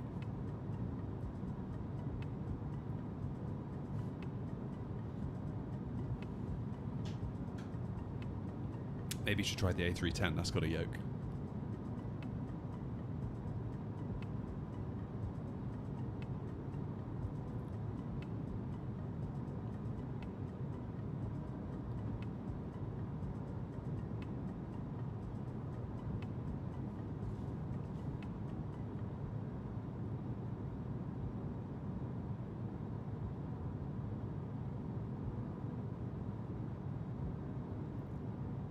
Yeah, that was my reaction too. I felt it'd be a shame if the yoke were to go.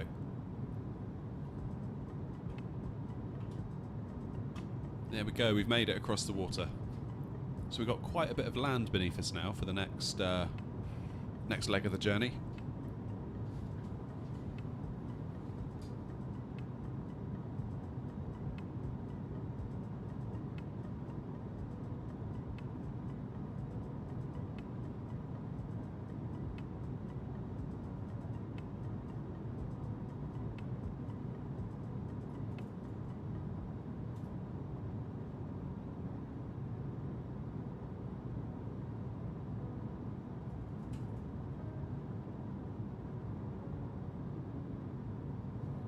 So I think the next body of water is going to be the Black Sea. We'll sort of cut across the bottom of it.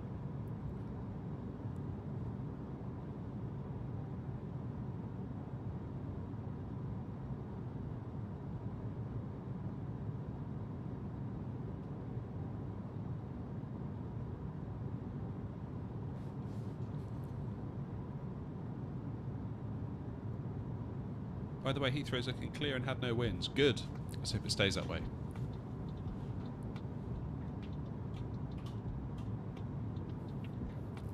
Let's hope it stays that way indeed.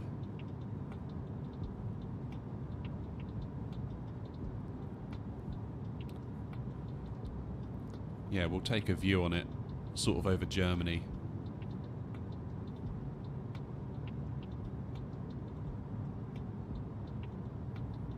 See what's what.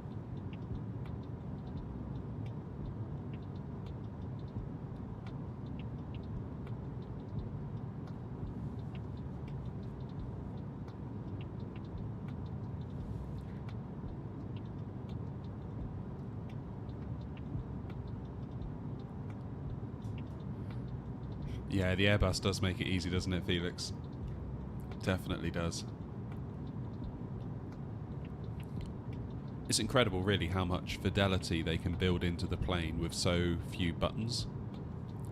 Because if you compare and contrast like this to what you get in a Boeing, this is so much simpler. I mean, you can fly the thing just with like 3 dials, basically.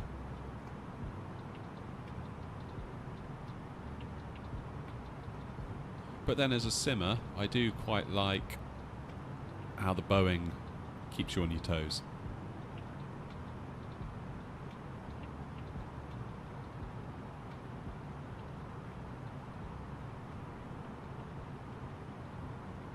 Good luck, Felix.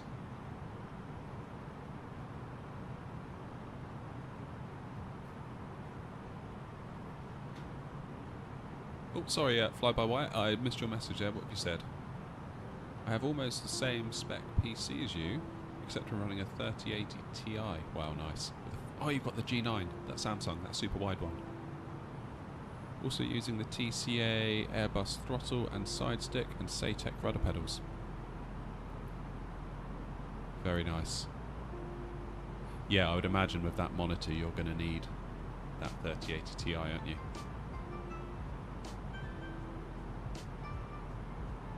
And I think we've got the same rudder pedals, because I know yours are Logitech and mine are Logitech, but I think Logitech bought Logitech and just wrote Logitech on the box, is what I can gather.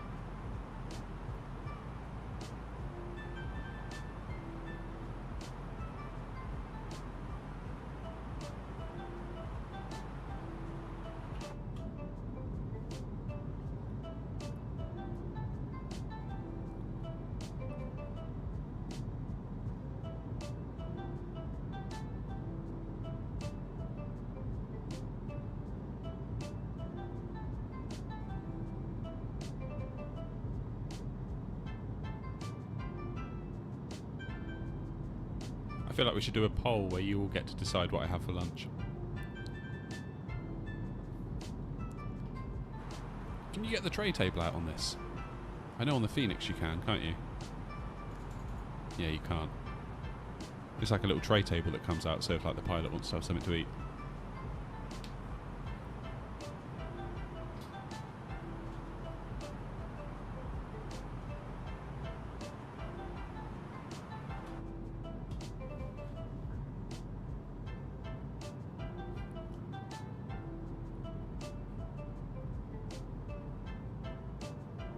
Any tips on why 737-800 V-speed and I-speed isn't working?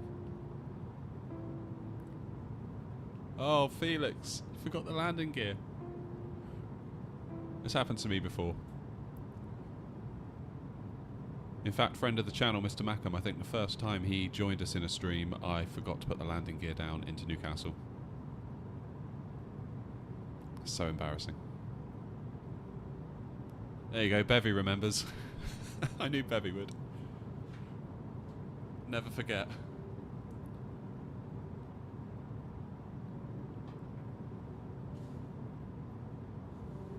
Doesn't call out landing gear, but normally it would say too low terrain That's what it did for me. And I just thought, oh, it's just the plane being silly, and I ignored it. And I was like, oh, that was actually it telling me to put down the old landing gear, wasn't it? Is this aircraft free? Yes, it is. So this is the Headwind Airbus A330-900 Neo. So what it is, they've taken the fly-by-wire A32NX, which is a free open source, very, very good Airbus A320. They've taken that and made an A330 out of it. Best way to install it is to go to their website and download the Headwind installer. And you can download it for free. We're currently on the, is it the development branch or the experimental? One of the branches isn't the stable one.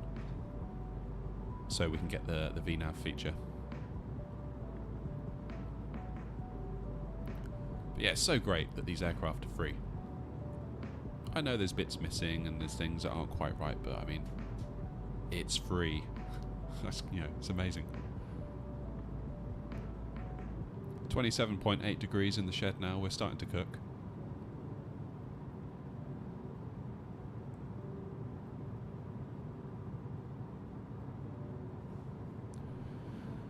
FPS takes a hit with the G9 in 1440p.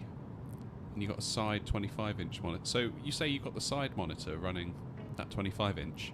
Is that also running the sim to increase your kind of wraparound view, or is that just like an extra monitor for bits and pieces?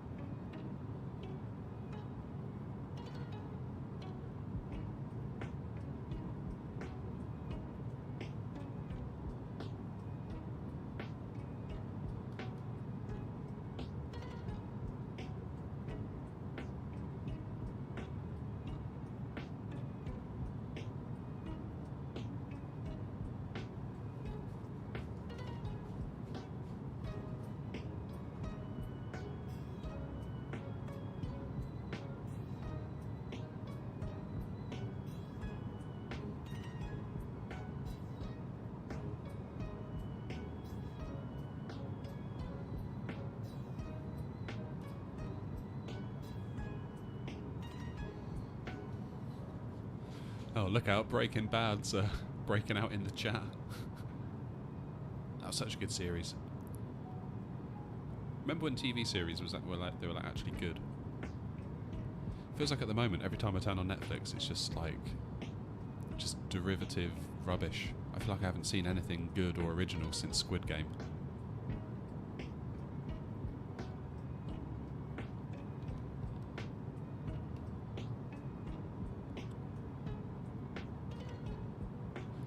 You always know when you've seen something good, because you think about it the next day, whether it's a movie or a TV show. But yeah, Breaking Bad was special. So was Better Call Saul. I love the confidence that show had to just take its time, meander, focus on the quirks of the characters, rather than just be like action and impressive stuff happening all the time.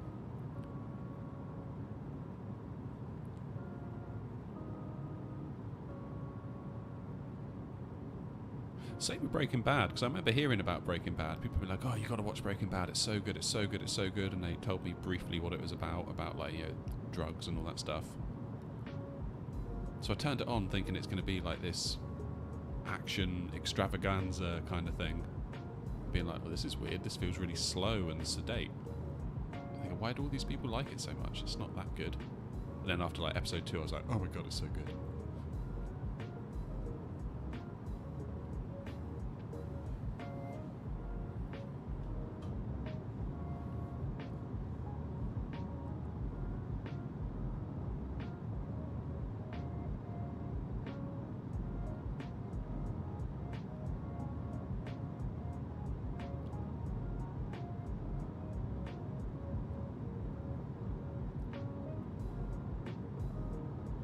I watched Rick and Morty. Bits of it, and by bits of it I mean like it's been on, someone else has been watching it, and I've walked into the room and seen maybe like 30 seconds. So no, probably is the honest answer.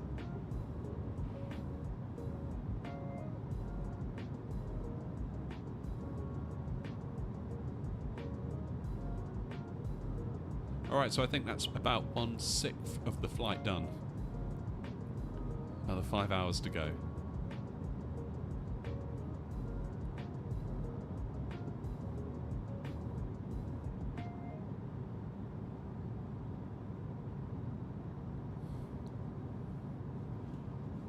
Which I think must mean it's time for Wordle.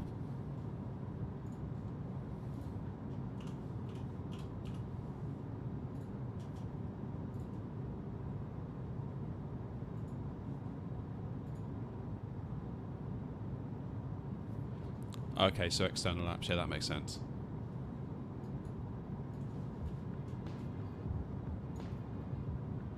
Alright.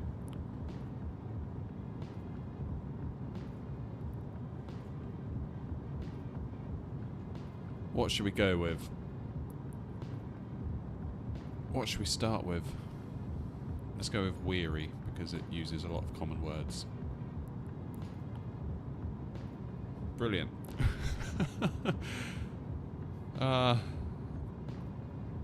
Okay, so there's an R in there, but not where we've put it.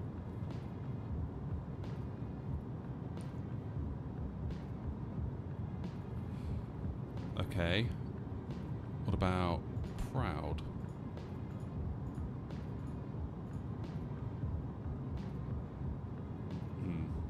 Alright. So the R's still in the wrong place, but the U is in the right place.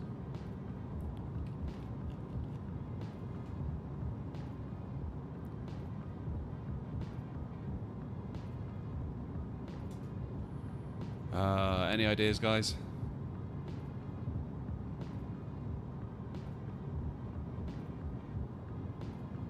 So the U is in the right place. But it can't be something like OUD or OU something, because the O is in the wrong place.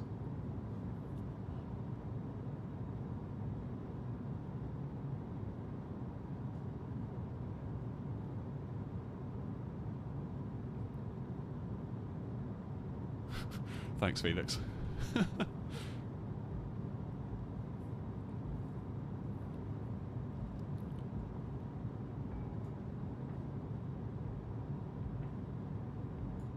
Alright, let's get this over here. Then we can still see where we're going.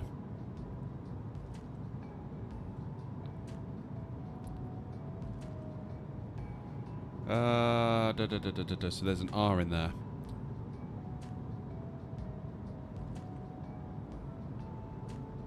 Something you are, maybe?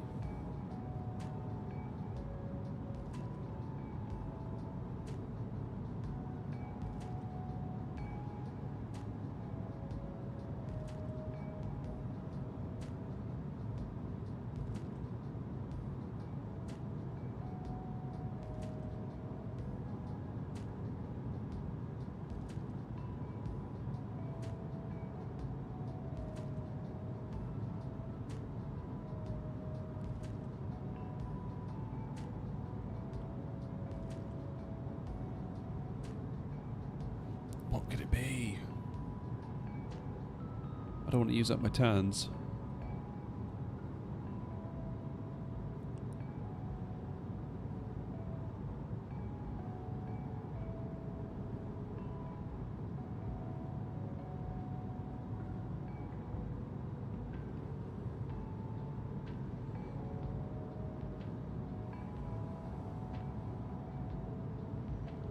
Maybe we need to do something that we know is wrong, but it might reveal other letters. Like, is there an I?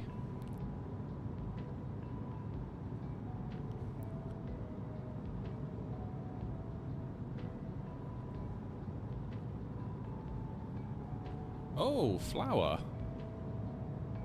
No, it can't be that, can it? Because of the O.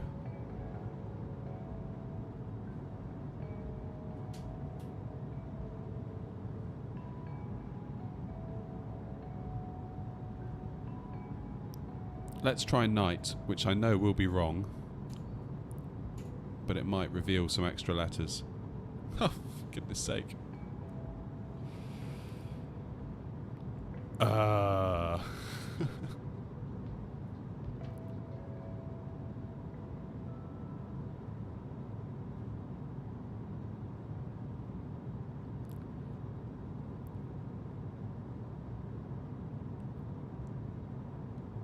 Come on, Bevy. Give me the answer. No cheating, by the way.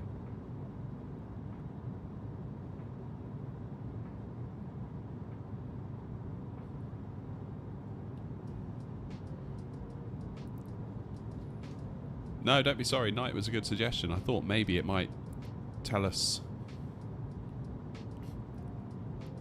give us some clues. Even though I knew it would be the wrong word, it wasn't going to be the answer. It might have revealed some extra stuff.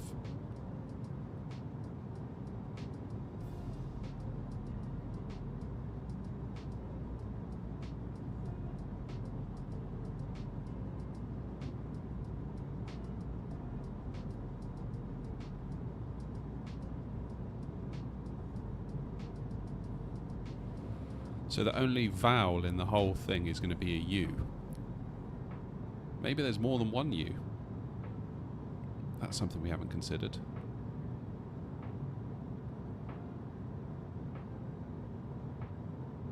Oh, what about useful? No, actually that's not going to work, is it? That'd be useful. Yeah.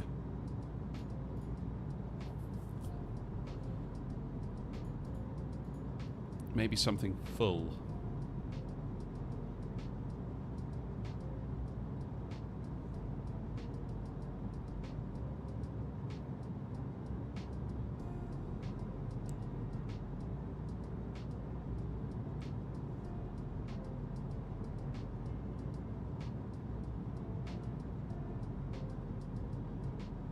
Cribs, yeah, but no I.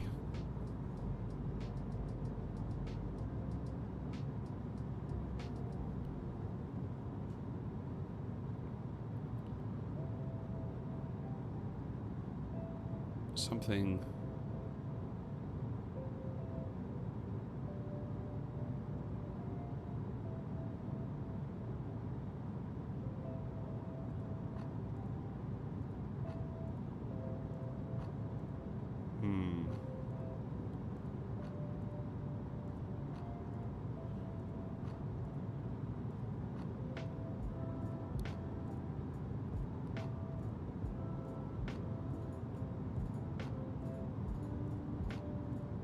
Could that be it? I don't know.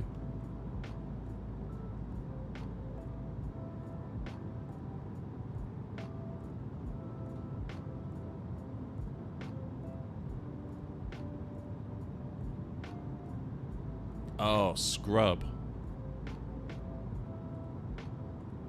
That, no. Yeah, that could be it. That could be it.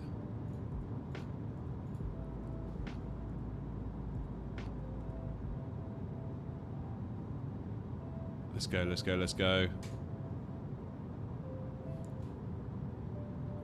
Felix. Genius. Well done.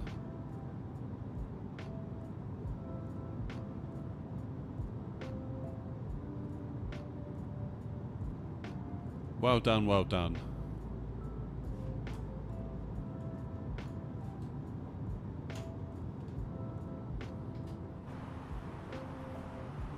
Good job, team.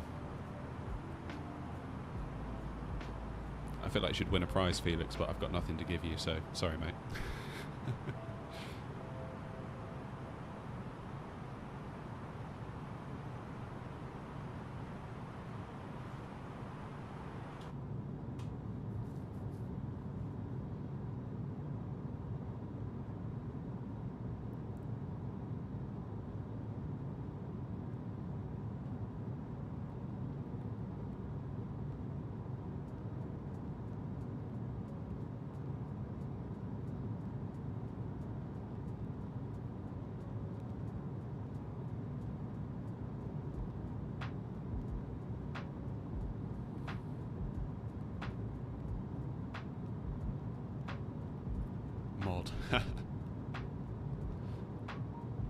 Play your cards right, Felix. You never know.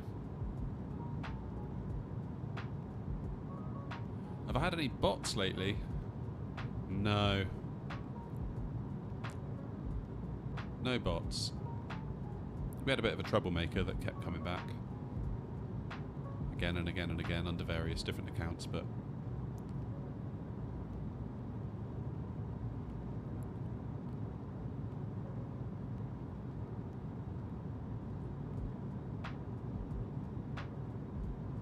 Yeah, I feel like YouTube has gotten better at maybe just getting rid of the bots, because I enabled some sort of like stricter mode on the chat, and ever since I enabled that I've just had no problems at all. England are 3-1. Nice.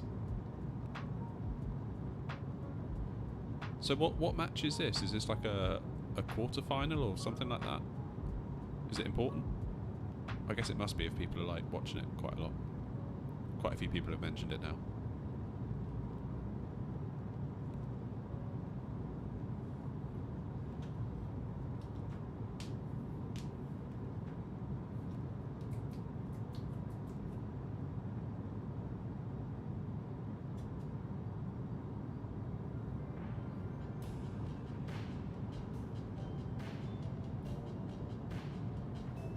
World Cup semi-final. Okay, so important then. So we're into the final then, if we X. Oh yeah, it's not Twitter anymore, is it?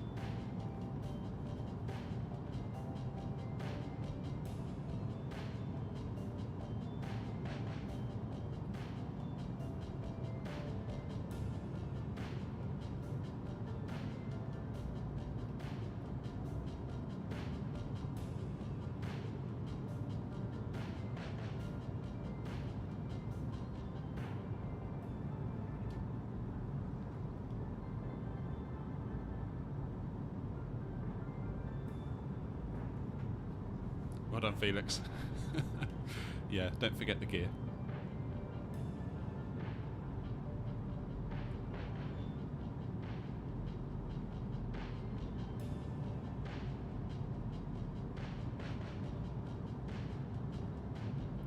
By the way, the 400 feet per minute is incorrect. Just replay stuff was in the 200s. What do you mean, Felix? As in your landing or my landing? Because last night I had a 400.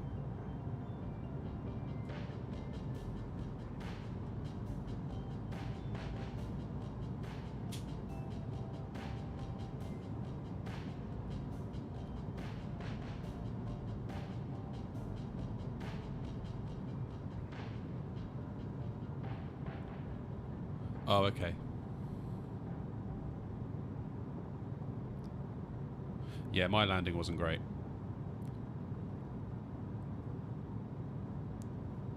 I think the problem was that it was at night time, and I'm not good in the dark. Because I feel like the way the sim is at the moment with the PAPIs and the glide slopes, you can't really rely on them as you get closer, and you have to do more of a visual kind of approach, or at least I do. And I kind of suck at night doing visual approaches.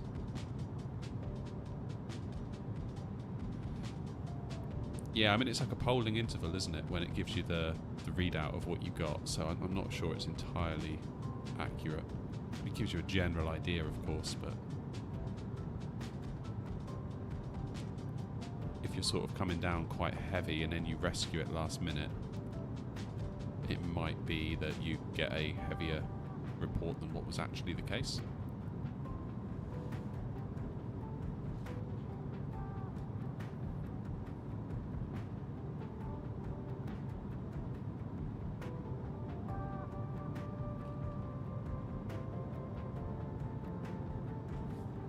I do find it hard to believe that that problem has gone on for so long with the sim.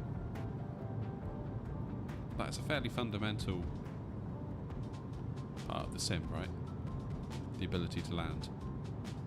Like in a flight simulator, that is quite high up there on the priorities, I would imagine.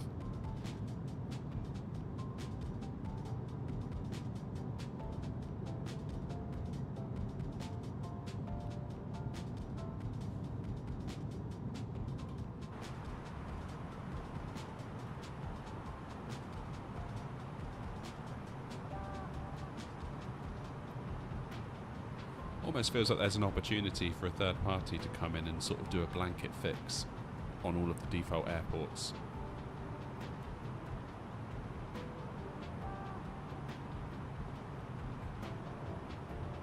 "25 feet per minute," yeah. I suppose there's an argument that it should be firmer than that, so that the plane knows that it's landed, to activate spoilers and things like that. I did a little bit of a test landing yesterday in the Phoenix and I got 87, but again that was because I basically floated and then it just very, very gently touched down afterwards.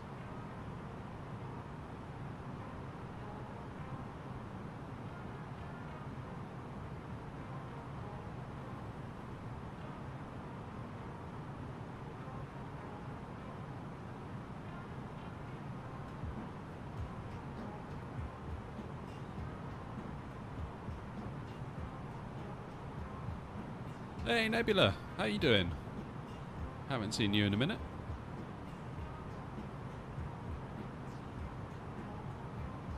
Steal a plane and stream it. Got a funny feeling that might not be the greatest idea, Nebula. Just a gut feeling, you know. Hope you're well anyway.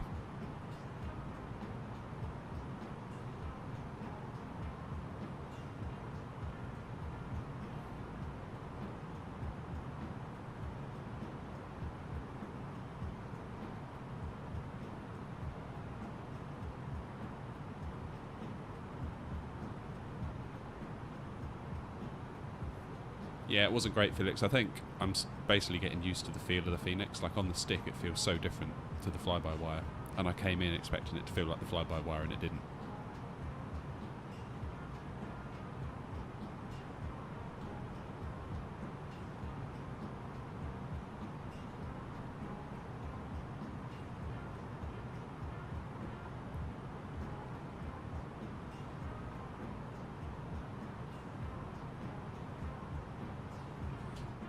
Right, let's have a couple of outside views, shall we? You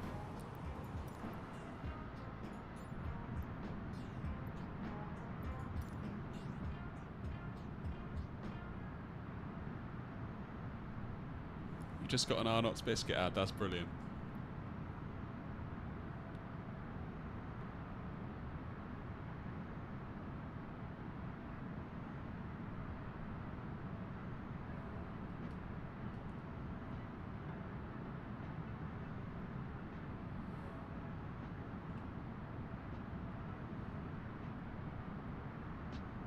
Alright guys, I need to pop inside the house. I'll be back in a couple of minutes. Enjoy the views.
Right, I'm back.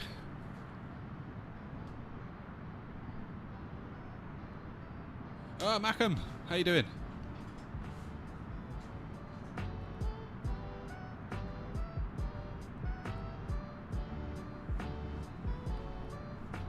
Party started now.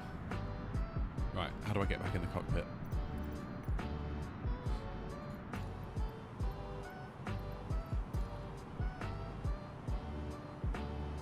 How are the old frames per second doing? Let's check in on that. Not too bad, all things considered.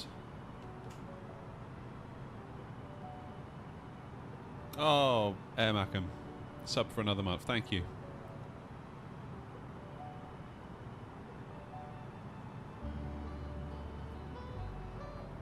So, why are we veering off the minimap?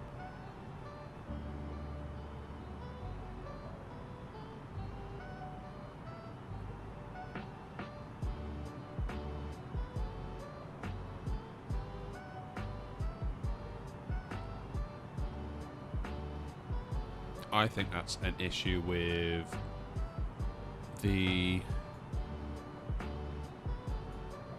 minimap rather than an issue with us. Yeah. So look, in about 50 miles we're going to do a bit of a left turn, which should hopefully bring us back on course with what the minimap thinks we should be doing. I don't know why the minimap thinks that's wrong.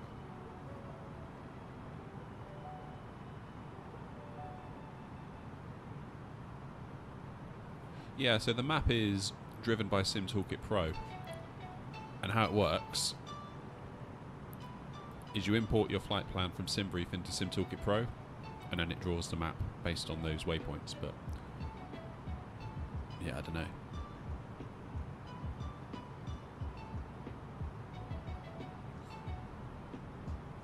Missing a waypoint or two, I think.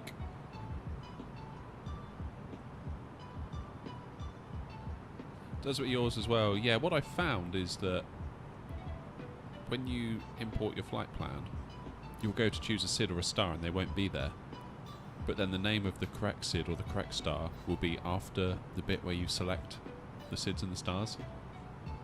So I don't know. Yeah, the nearer you get to the airport, it just tends to go a bit weird.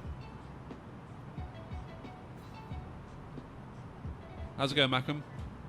I hope all is well.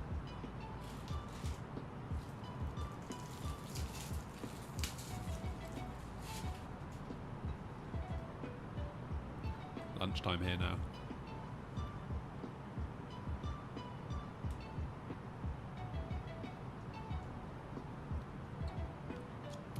Well, we'll see what it does then, shall we? I've got a funny feeling it won't change though.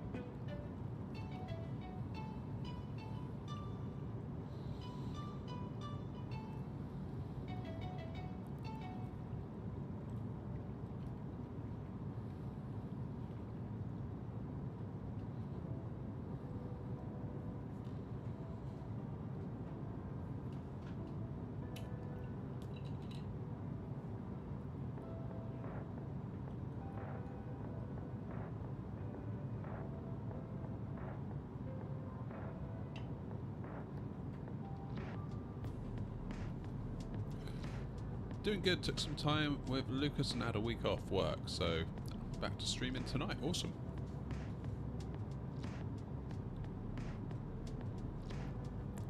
Yeah, I should be back to it a bit more now.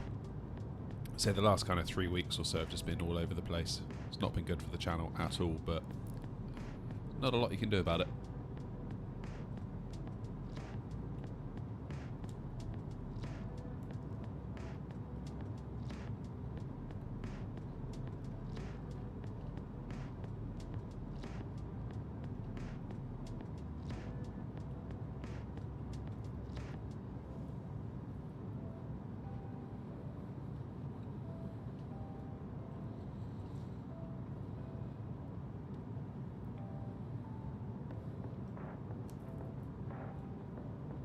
Oh no? Why is that, Felix?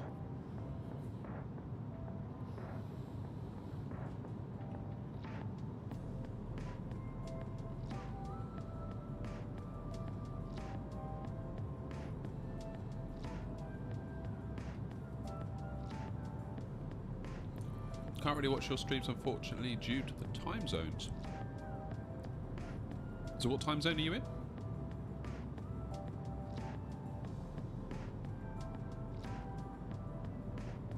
The plan is that from September, Tuesdays and Wednesdays we'll be able to stream at this exact time. Starting earlier at around 9:15, and we'll be able to go till about 3 PM UK time. So I'll still stream in the evenings.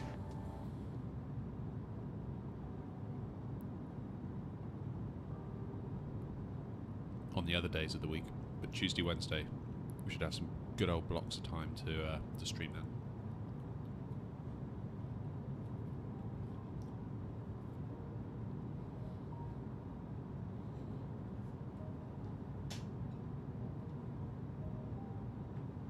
EST.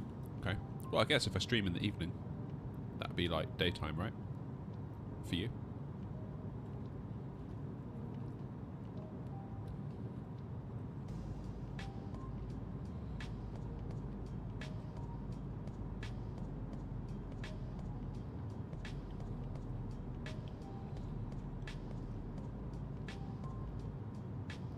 Pulling an all-nighter.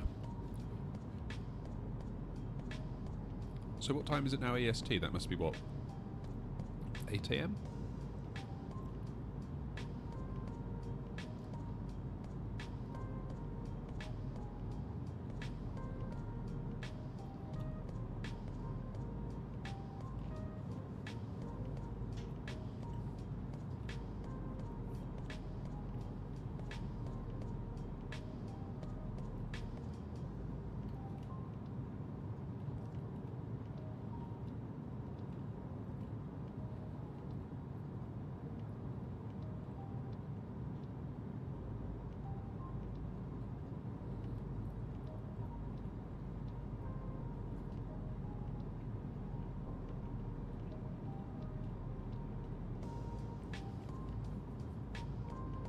It's 11 PM where you are now.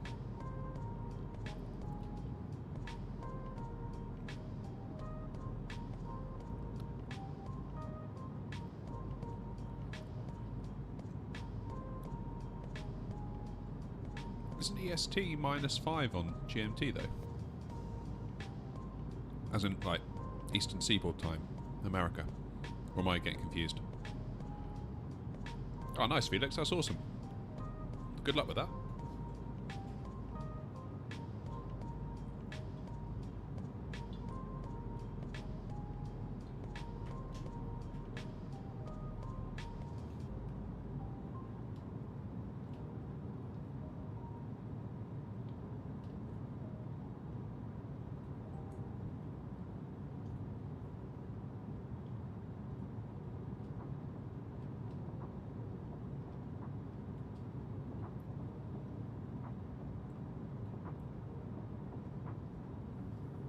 Oh, sorry. Australian Eastern.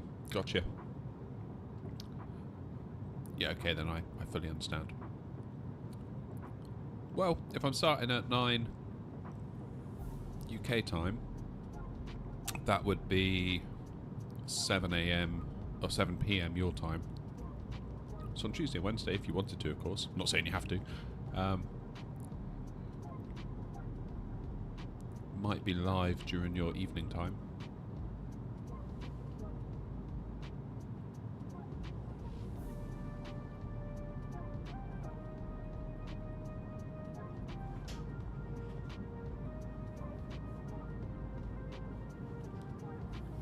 Alright, so after my lunch, which I'm currently eating,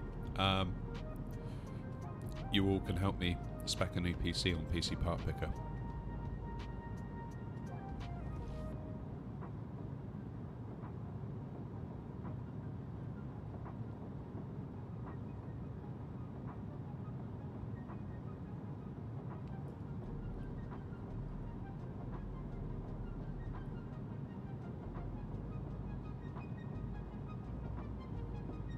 And then we can all cry at how expensive it's going to be.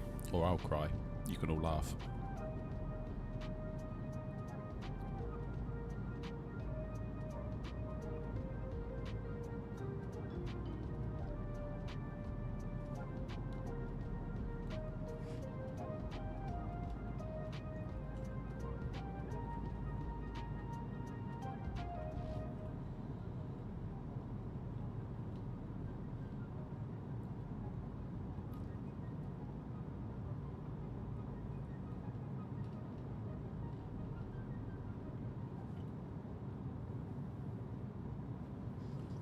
What's for lunch? Only a sandwich. Nothing fancy today.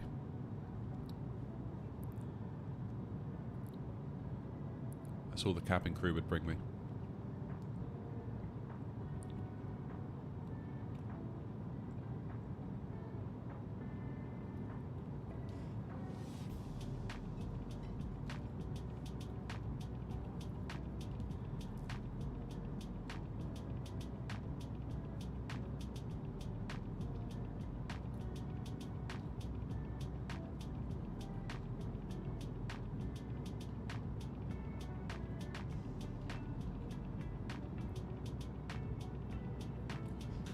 What's on it? We've got some ham, we've got some cheese, and some pickle. Bring out the Branston. That's what the advert says, I think.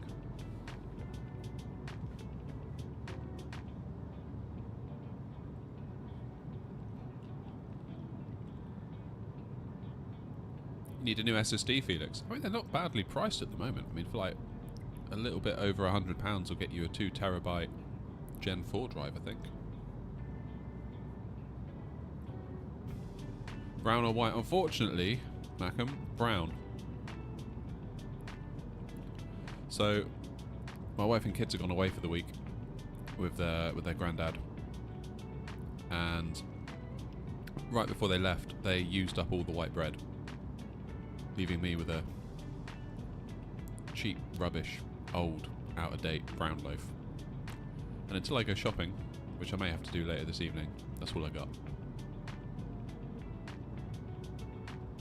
You need a 2 terabyte NVMe with heatsink. Maybe look at the 980 Pro Samsung. Just make sure you update the firmware on it. To answer your previous question, Felix, it's IT support.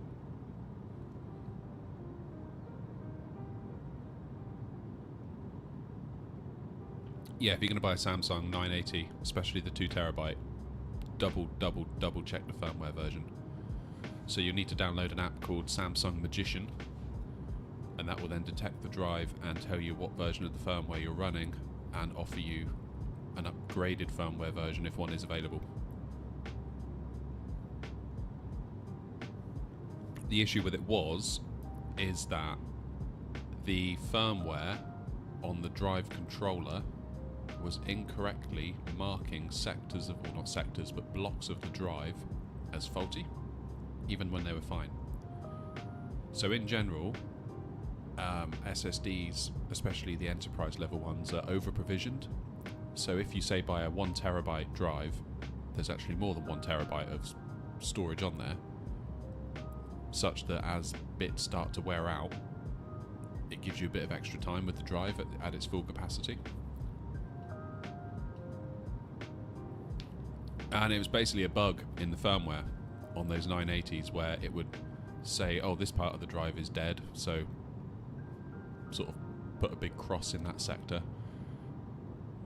And eventually, if too much of the drive fails, the drive, to preserve its data, goes into a read-only state, so no more data can be written to the drive, in the hope that maybe you could take the drive out or read the data off of it to save you data.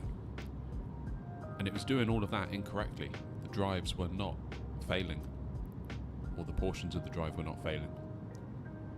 But once the drive controller says that they have failed, there's kind of no going back from that, even though it's incorrect. And the only way to stop it doing that is to upgrade the firmware. And if it's already labelled a load of parts of your drive as bad, well then that's, I think, you've just got to live with that. So yeah, upgrade the firmware would be my advice on those. Yeah, the WD Blacks are good. I mean, does it have to be Gen 4? Because if you can make do with a Gen 3, you can get a really good deal on those at the moment.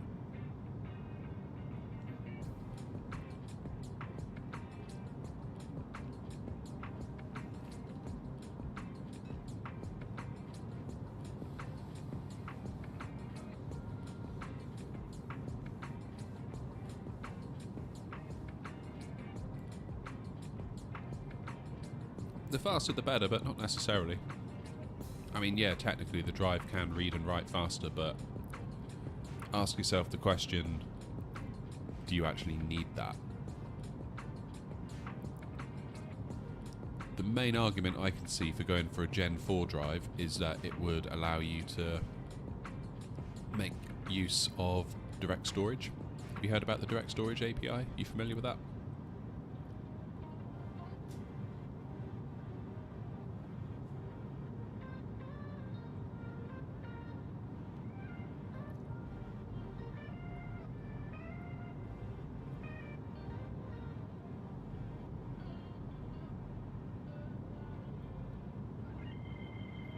No. Okay, so the direct storage API means that the GPU can start pulling data directly off of your SSD because your SSD is fast enough. So the pathway the data takes is SSD straight to GPU. Traditionally, the data would go SSD to your CPU and then the CPU passes it to the GPU. So the direct storage API will bypass the CPU, which means the graphics card can just tap straight into anything it needs from your SSD. So like textures, things like that. Reduces loading time, but hardly any games make use of it. The Sim doesn't, for example. I upgraded from a Gen 3 NVMe to a Gen 4. I can't tell the difference. I needed the storage, and there was a good deal on the Gen 4 drive, so I was like, well, I'll take it. But honestly, no difference. In real terms.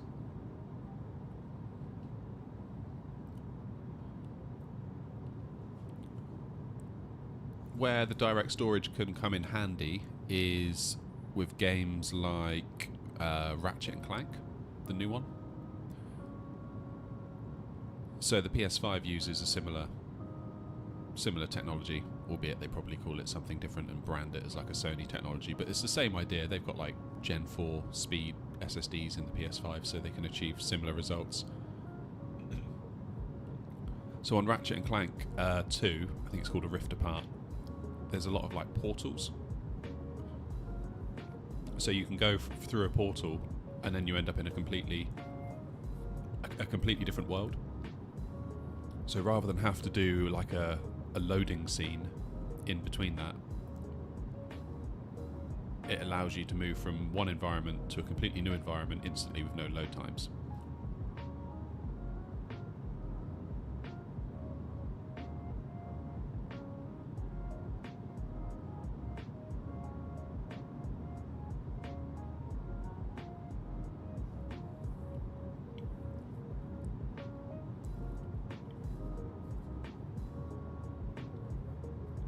So that technology is really cool, and I think hopefully there'll be more games coming down the pipe that make use of it.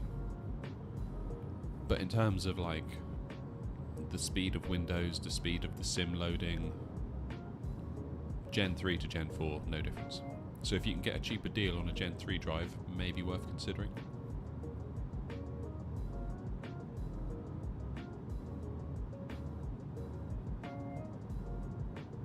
Popcat, thank you for joining us. Appreciate the kind words.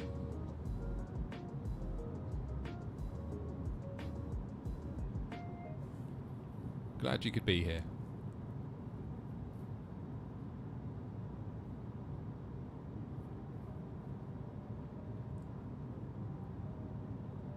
Felix, is there any mileage in buying a SATA 2.5-inch SSD?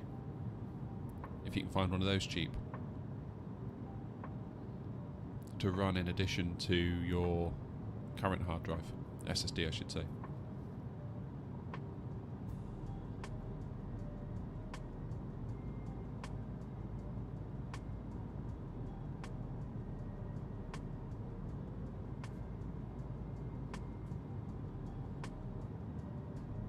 Although looking around recently, I think 2.5-inch SSDs that run over SATA aren't much cheaper than a Gen 3, so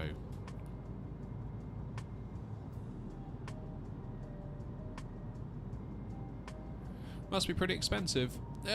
It's one of those things that I've kind of accrued over time, so yeah, it's not like I just wrote a big check one day. It's just like over time you just build it up and build it up and build it up.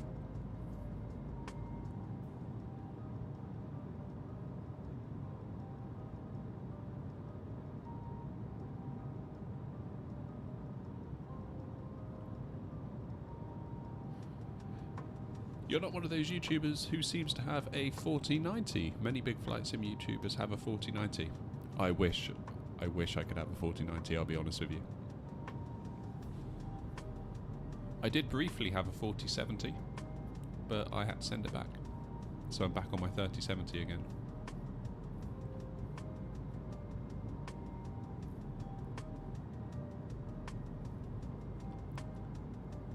I did a graphics video as well, and I based that around my setup, which is, yeah, it's a lovely PC, but compared to what you can buy, it is quite modest.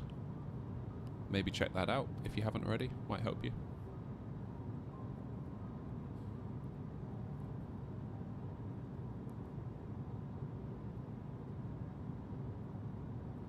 Hey, Playing Crazy.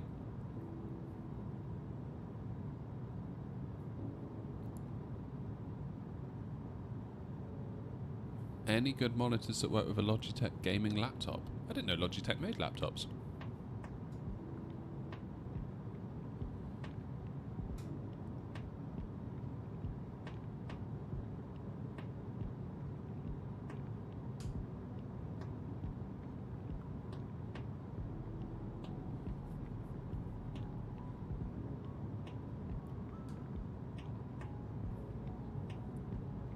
Yeah, Krazza, that was kind of the point. That's kind of why I wanted to make it, really.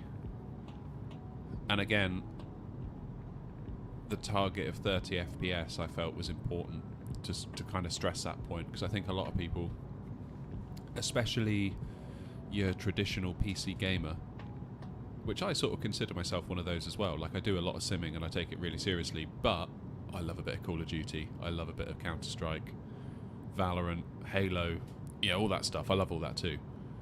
And of course, with those games, you're constantly striving to get more frames, more frames, more frames. Like 100 FPS isn't enough, you need 150, and when you get to 150 you start thinking, oh, what if I could get to 250, then I could run a 240 hertz monitor.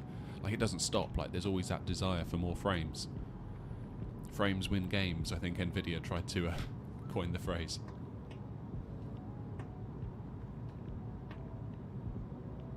So I really wanted to stress that for the sim, you really only need 30, I think. A stable 30 is good enough. More than good enough. I mean, I don't know what we're getting at the moment. Where's my mouse gone? Let's have a look. Yeah, there we go. So I've got it locked to 30, so it won't go any higher than 30.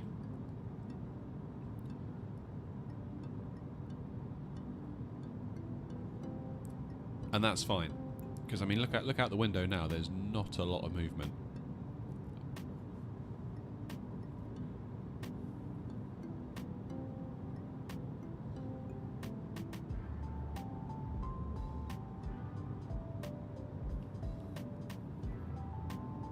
Don't get me wrong, 60 would be lovely. I think the main thing I could do to help my PC would be to upgrade the processor. But I've got very few options. I've got a 5600X already. So the next option would be probably a 5800X 3D. And that is really as far as that platform can take me, because there's no better CPU that I can put in that motherboard. Which then you start thinking, okay, maybe I should look at Zen 4. Which means you need a new motherboard for the AM5 socket. You need DDR5 memory. So then you start thinking, oh, what about a 7800X 3D? And at that point, you might be able to start thinking about maybe 60 FPS if you could get a new 40 series GPU with the frame generation.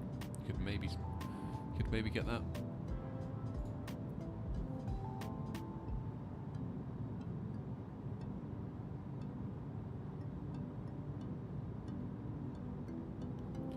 And of course, the other issue is that I have a 650 watt power supply. So again, 4070, 4070 Ti at a stretch, I guess I could maybe do.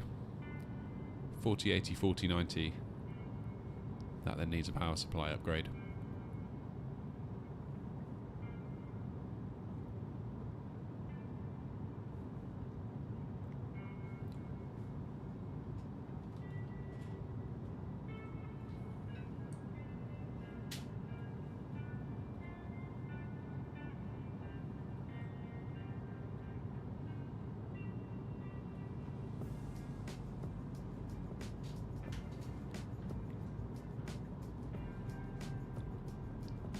No worries, Popcat. Thank you for coming in. Nice to see you.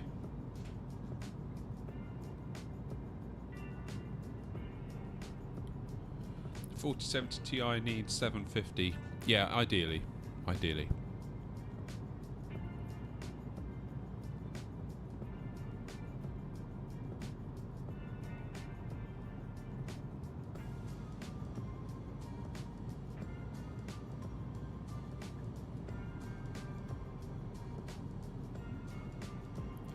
The thing is, when they say the Nvidia 4070 Ti or the 4080 needs X power supply, so 750 watt, they have to consider that you're running a massively powerful rest of your system. So maybe you've got like an Intel 13900K that's been overclocked in there that's drawing 300 watts of power on its own. Whereas in my case, I'm running a 5600X, which sips on the power by comparison. So actually, in my case, I probably could put a 4070 Ti in there and it probably would be okay, even though it's not recommended. I wouldn't recommend you do it, but... 94 feet per minute, that's the way. Well done.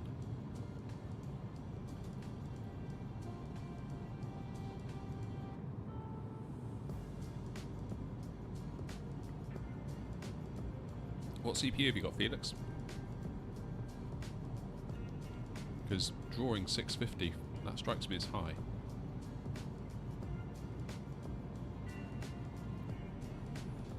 Because what's that? It's a 280 watt card, isn't it? The 4070 Ti?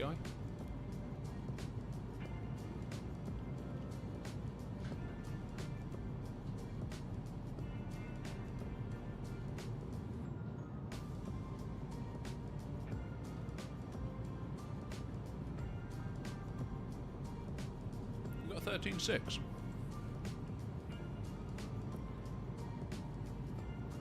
That seems really high to be drawing 650 watts with a 13600K and a 4070 Ti. Have you overclocked the CPU? That could be it.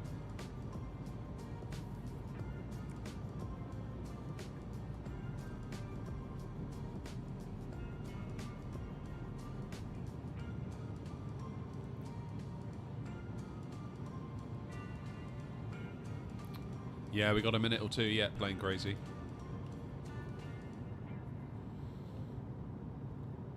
How did you check your watts? What were you checking?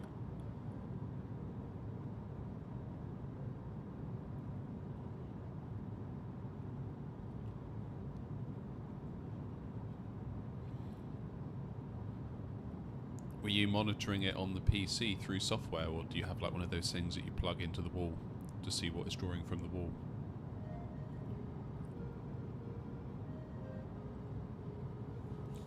Because you've got to keep in mind that a power supply only has a certain amount of efficiency.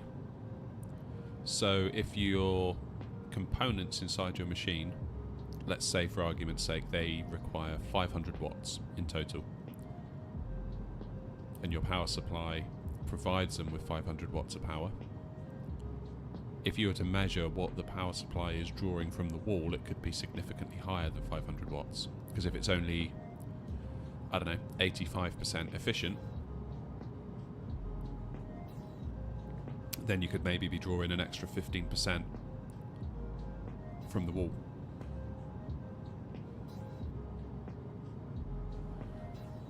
I think my force broke, so I only got a 3 point. Said I got a 3.1. You landed smooth. Use auto brake 2.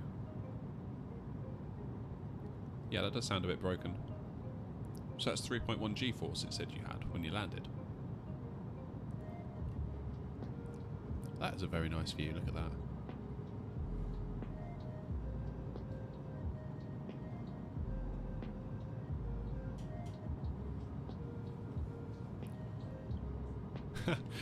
The back end of YouTube is saying my average view duration is 7 minutes and 47 seconds. 747. Nobody touch anything. Nobody move. It has to stay at that. William's back. How you doing, William?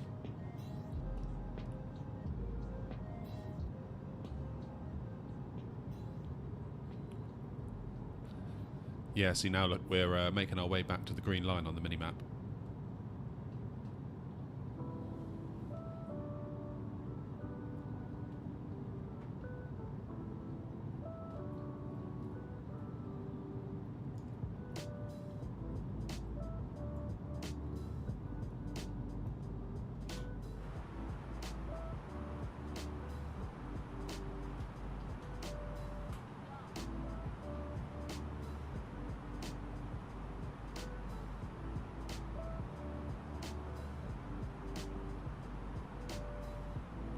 So we are just crossing from Iraq into Turkish airspace, I believe.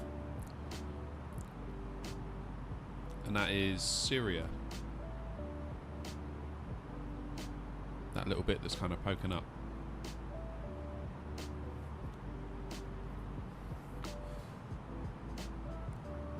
What's my thoughts on the Qtar A380 Neo? I'm not sure I have any thoughts. I'm not entirely sure.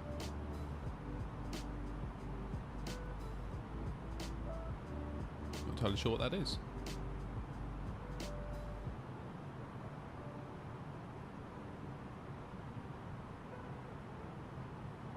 $190 watts idling at the desktop.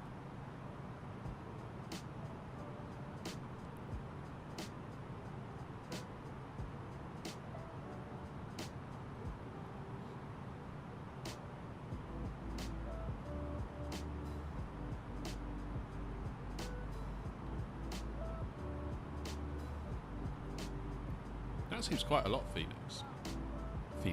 Felix, I meant to say. Got Phoenix on the brain.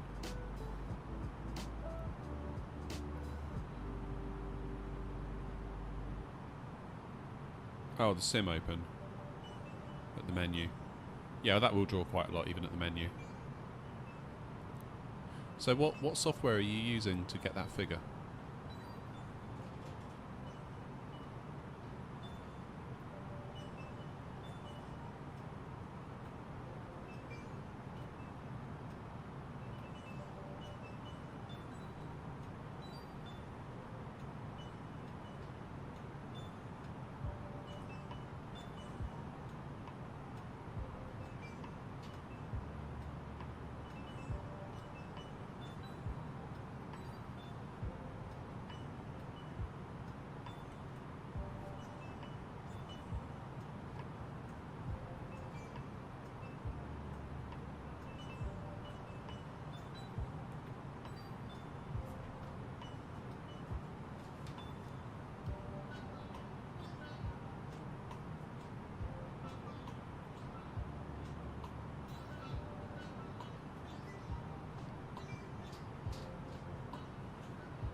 They're bringing back the A380 but in Neo form. I didn't know that. That's cool.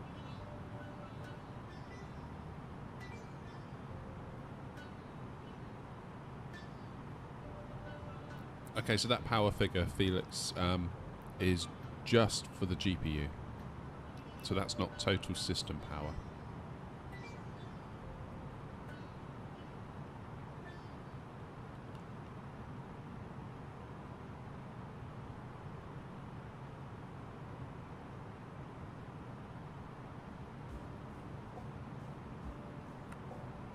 So you've got 195 watts in that image you just sent me. And that is the maximum that that software has seen since it's been monitoring, or since it's been open today, I think. So since you opened it. And the 126 is the real-time value.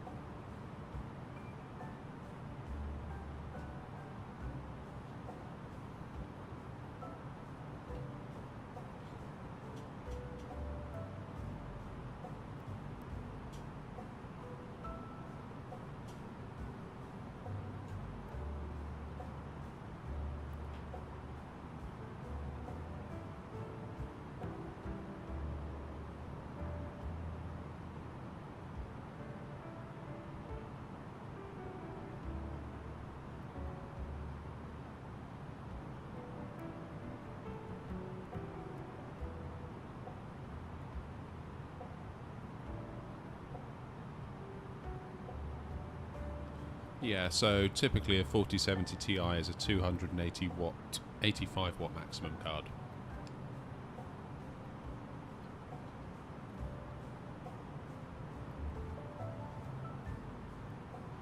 So if you add a CPU onto that, depending on what CPU you have, in my case I would add another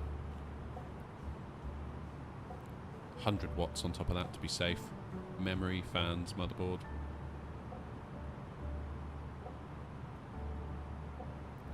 I could probably do it on a 650, but yeah, like you say, more power is more better when it comes to power supplies, I think.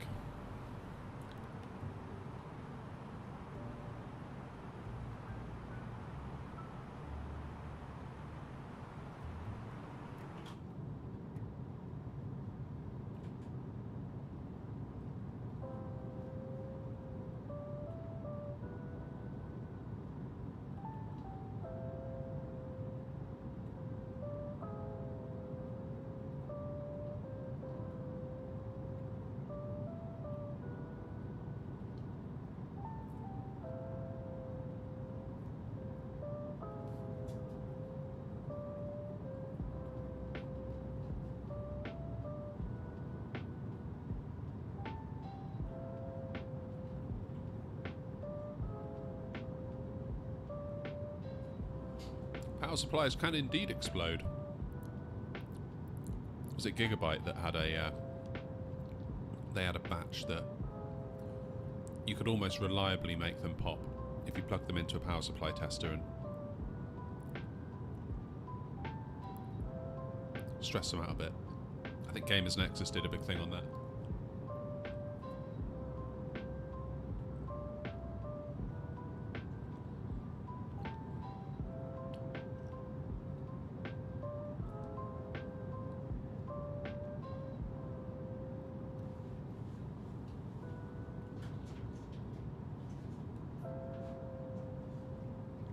Oh, actually, it's been going great. Really glad we're doing it.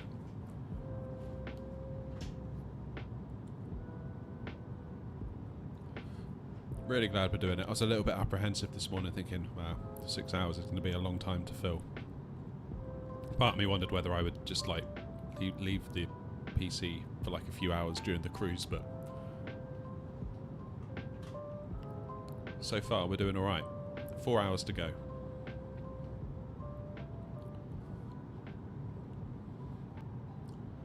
Since air travel is increasing, they need bigger planes, but the original Airbus was inefficient. So, okay. Cut down on production cost. Well, I guess we'll have to wait and see, won't we?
Yeah, that's weird, that, Felix. I don't know why.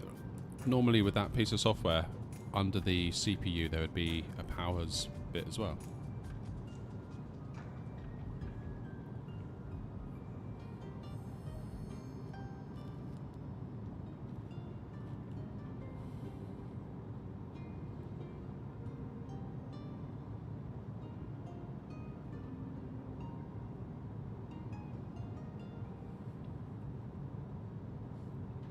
people seem to be watching the long haul flight because the stream currently has 15 viewers. Yeah, I was noticing that.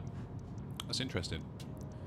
The last time I did a long haul, it started off really well, but then everyone left after like an hour. But that was like a year ago, so maybe I attract a different audience nowadays, I don't know.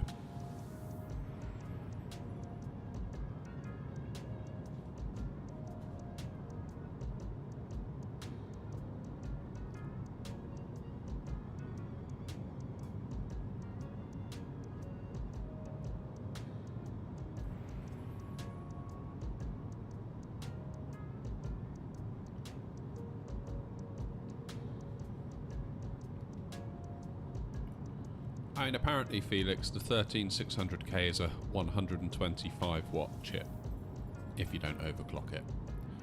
Add that on to the 285, what are you at, 410? 415?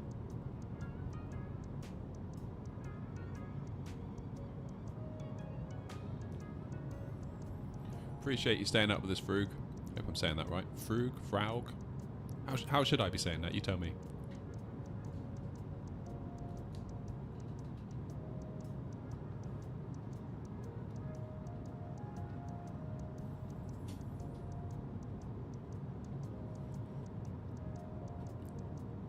But yeah, add in a bit of RAM, system fans, motherboard, SSDs. You should be comfortably inside of 650. But to your point, 750 is better. Gives you that little bit of headroom.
It's Frug. Okay.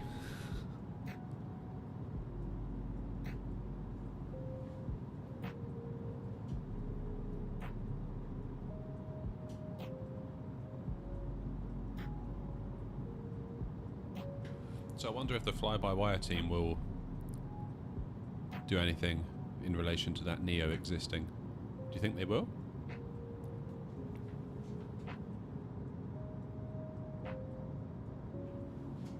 That's the plan, Ashy. I'm going to take little tiny breaks. So I've taken a couple already, like I popped in to make some lunch and make coffee and stuff like that. I do need to let the dog out in the garden in the next sort of 10 minutes or so, so I'll go and see to the dog shortly. Possibly make another coffee, but yeah, I'm hopefully going to be here for the whole thing.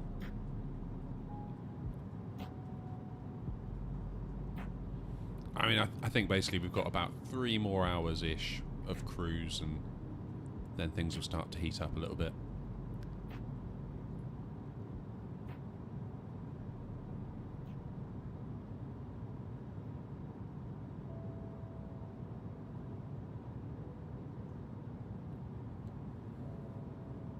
.30 degrees in here now. My goodness. 30.1 to be precise.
Average Australian weather.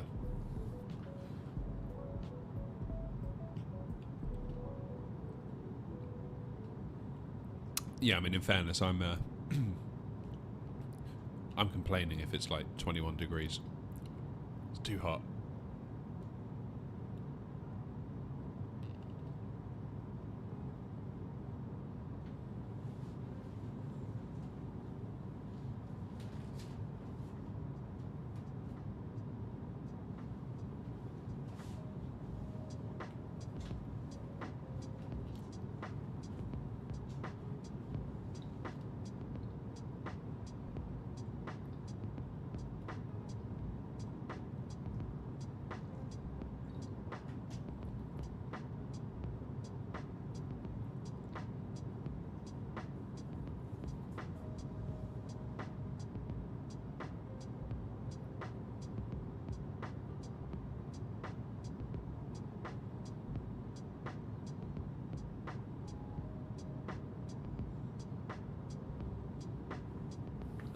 Oh, of course, isn't it? Because you, is it winter for you guys now?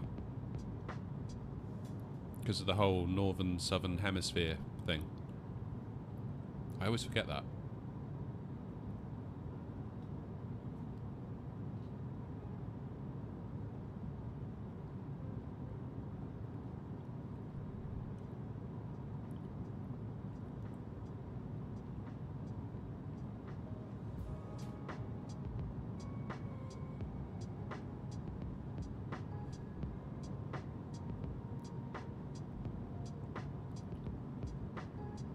.5 degrees, you mean 5 degrees C, Celsius?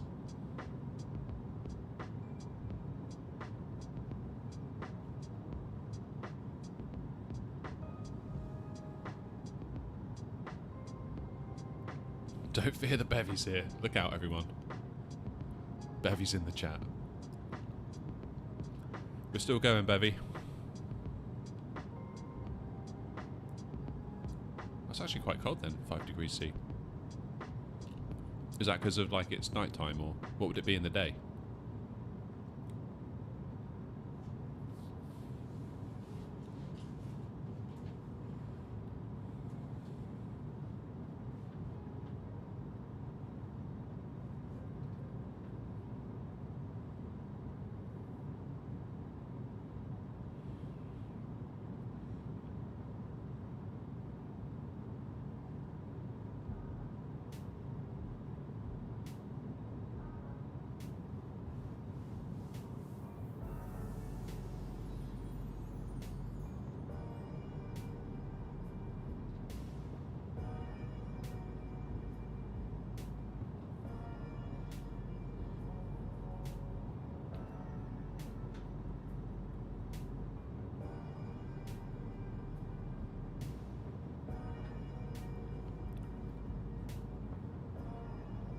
Yeah, Australia is just massive, isn't it?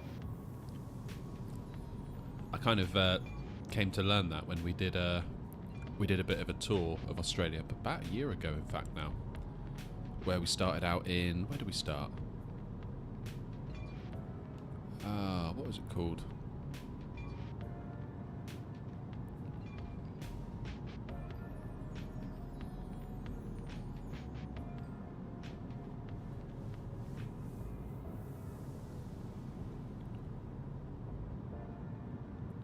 I can't remember where we started it now. I don't think it was Sydney. I think it was further north of Sydney.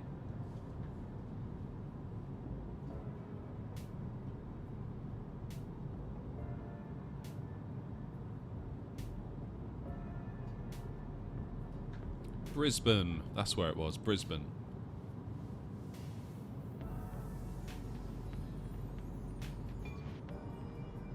Yeah, so we went Brisbane, Sydney, Sydney to Melbourne, I think. Melbourne to Adelaide, Adelaide to... where did we go? Is it Alice Springs? Then Alice Springs to... oh, where was it?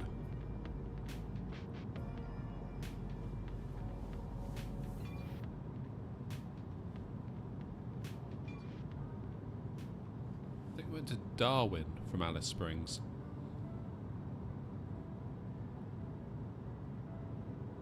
Then we went Darwin to Broome, and then Broome to Perth, I believe. But yeah, that definitely highlighted to me just how big Australia is.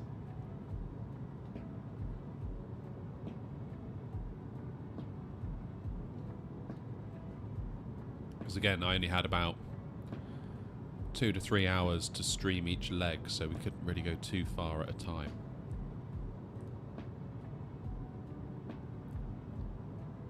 What struck me was just the colour of the country. That really like deep, rich red soil. Especially as we got nearer to like Alice Springs, which I don't think is a million miles away from like Ayers Rock, is it? I remember someone said in the chat at the time, Ayers Rock is nearby, sort of out the left-hand side or something, but we couldn't see it.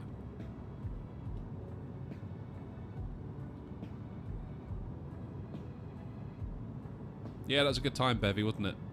That was a good time. We should do it again, maybe in the 737.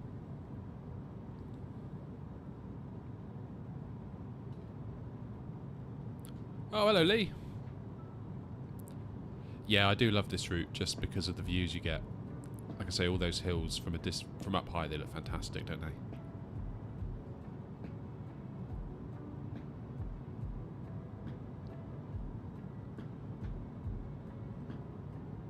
Almost halfway. Well, I say almost.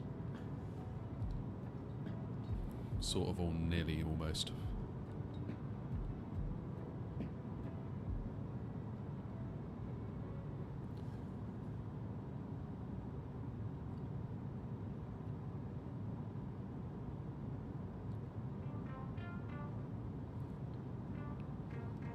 Thanks for calling it Ayers Rock.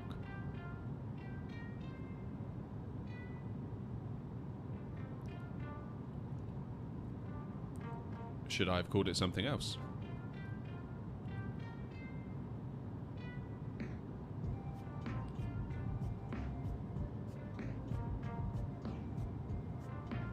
How you doing, Lee? You okay?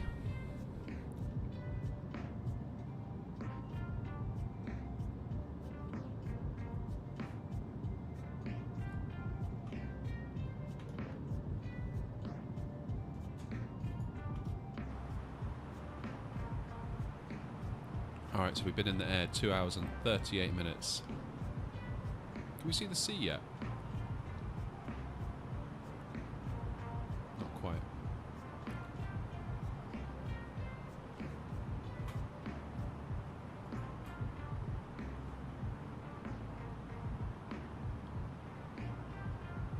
Not even halfway there. Honestly, like, doing these kind of routes does make you appreciate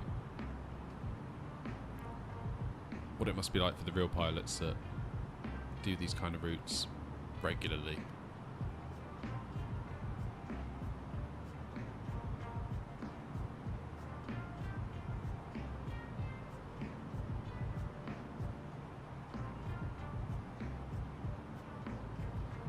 Yeah, we're in the final, aren't we? I mean, I'm saying this like 2 hours ago. I didn't even know that the football was on. Not something I particularly follow. Good news though, good for them. It has 2 names. Oh right, I didn't know it had the other name. To me, it's always been called Ayers Rock. Like in all of our books at school when I was a kid, like you read about Australia or whatever. Obviously, normally they put Ayers Rock on the cover of the book because that's like it's quite a big landmark, isn't it? It's just always been Ayers Rock. Is it A-Y-E-R-S? Is that how they spell it?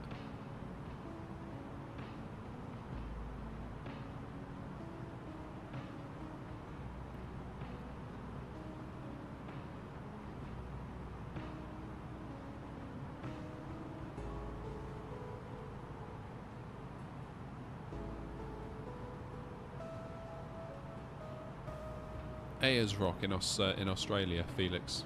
That massive red rock kind of sticks out the ground.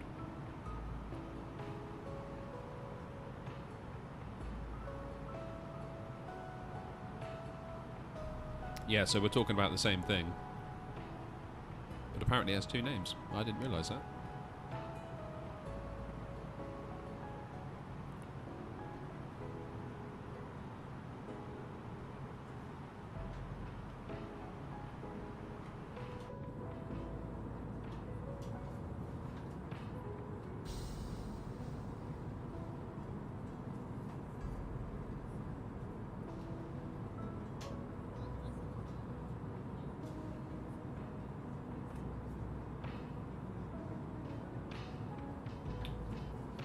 Yeah, it is, Felix. Just interesting, isn't it? Because obviously, being from the UK, whenever it's been talked about in books, in media, I've never heard it referred to as that, as what you're calling it. It's always just been A as rock.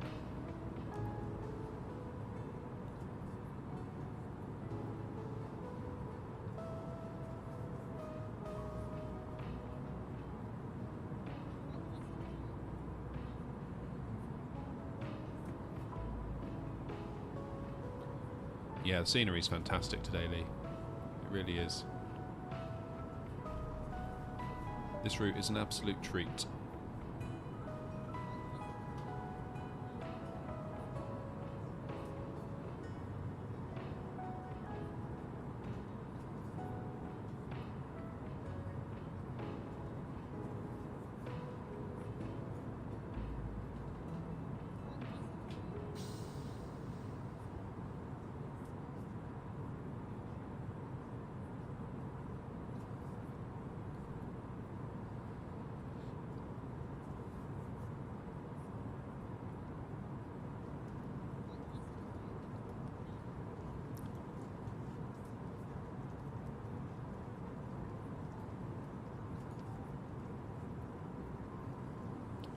We're not flying over the Alps. I'll tell you what. Let's get the map out.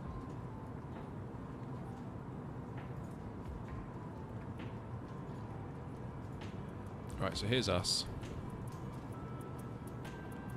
We've got. Is that the Black Sea?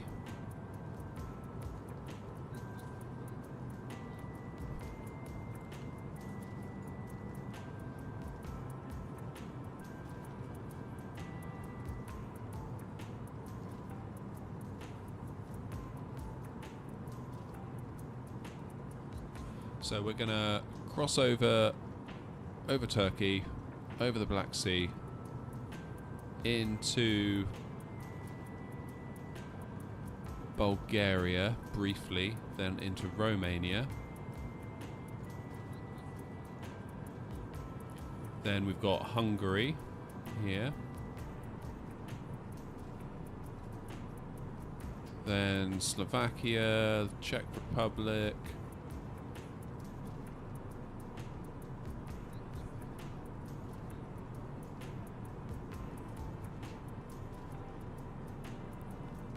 Then Germany.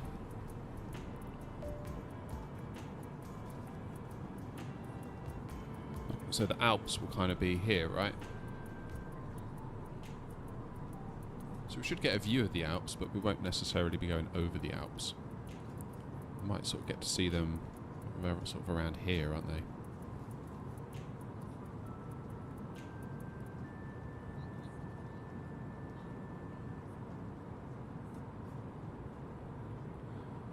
What's the winds at Heathrow? 40 degrees at 5 knots.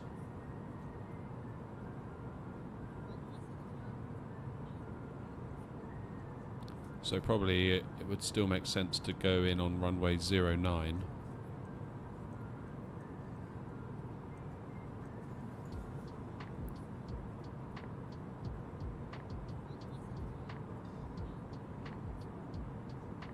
Or would it? No, maybe it wouldn't.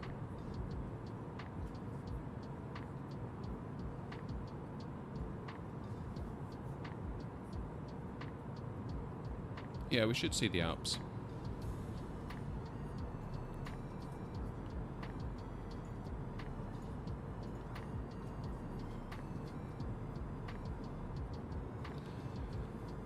Yeah, it must be time for the trolley to make a pass with some coffees. Coming up on 3 hours in the air. I feel like we've earned the right.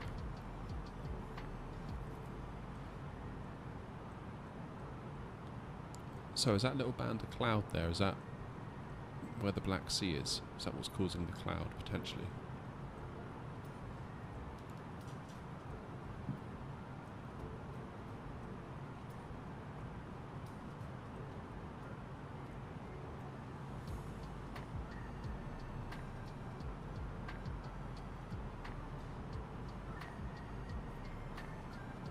Yeah, it's strange that we're doing different routes. I mean, I just basically took whatever SimBrief gave me. I didn't fuss over it too much.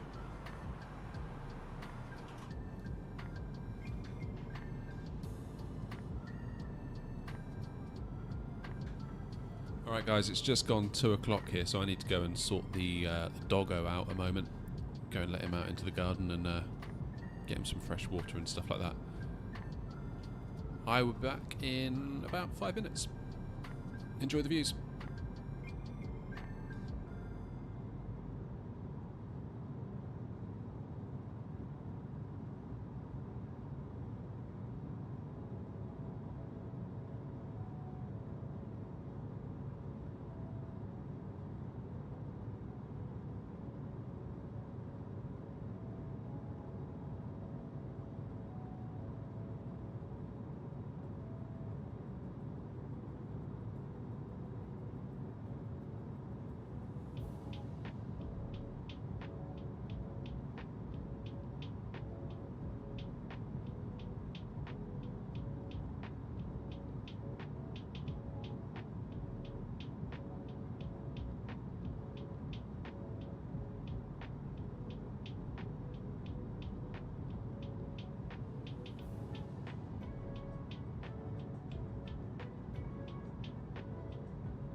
Alright, we're back.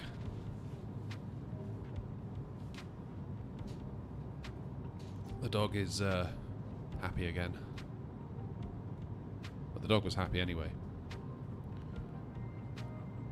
It amazes me just quite how much that dog sleeps.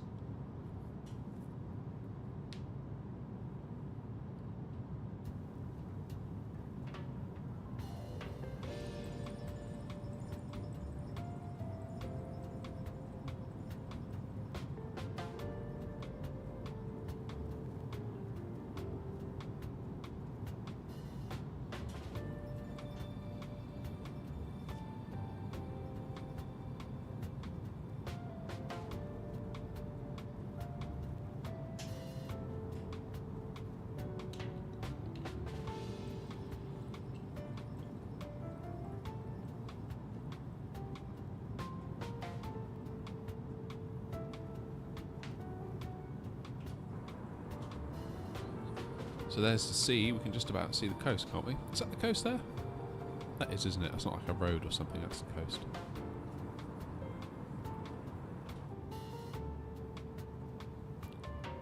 Yeah.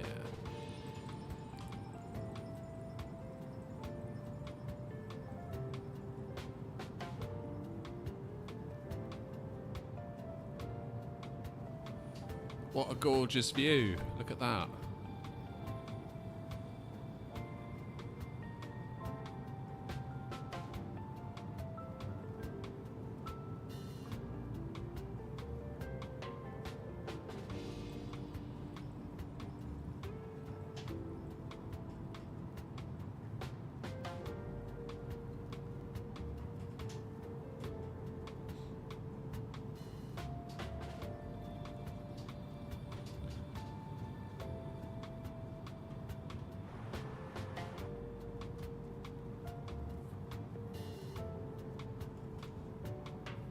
Alright.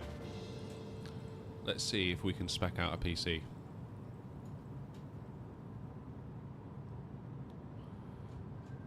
How much is it going to cost to build the ultimate flight sim rig? So given how CPU limited we are in the sim, that has come down in price a lot. I was going to say it probably makes sense to go with the Ryzen 7 7800X 3D. That has come down a lot. That was like $450 a week ago.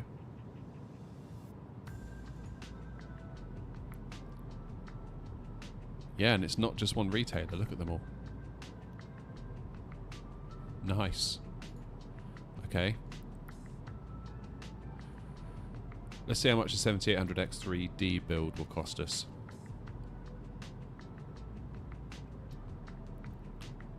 We're going to need a cooler, aren't we? Because they don't come with one. Now the good thing about AM5 platforms is that apparently they are cooler compatible with AM4. So if you have an AM4 platform and you already have a cooler, you could potentially take that to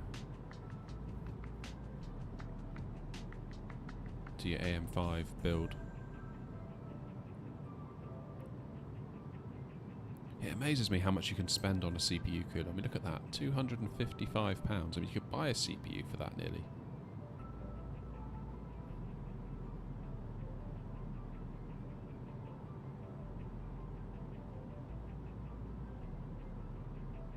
Yeah, okay, Felix, we'll do that afterwards. What's my budget? To be honest, I'm just seeing what my budget needs to be quite honest with you. I would probably go with a...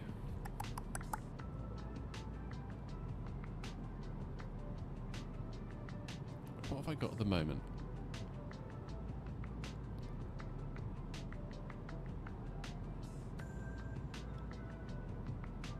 I mean, you could do a lot worse than that.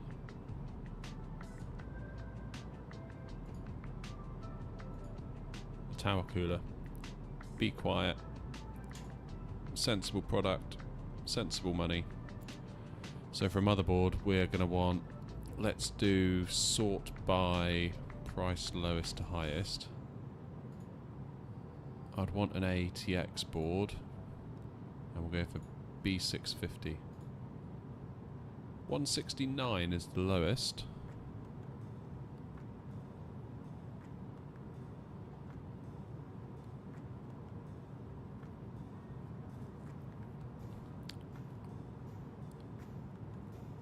I should look up radiators. What do you mean by that? As in like an all-in-one cooler?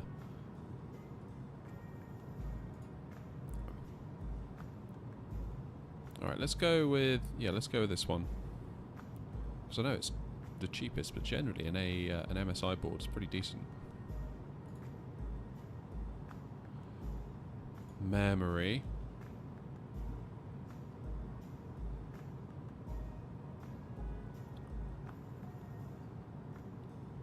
Can we filter it if we can get down to C30?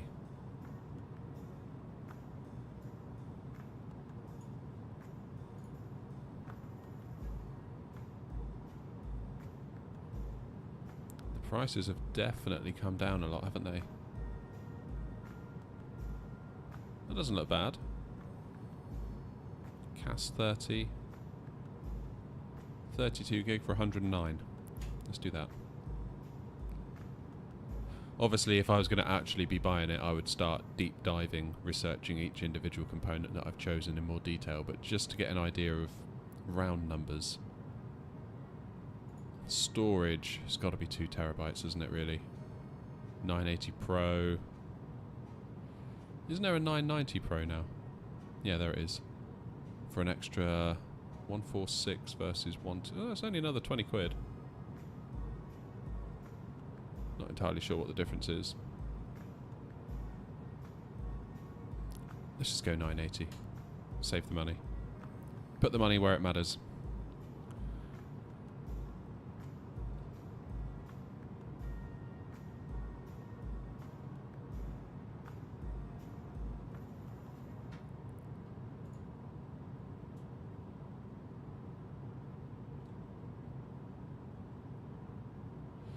Storage 990.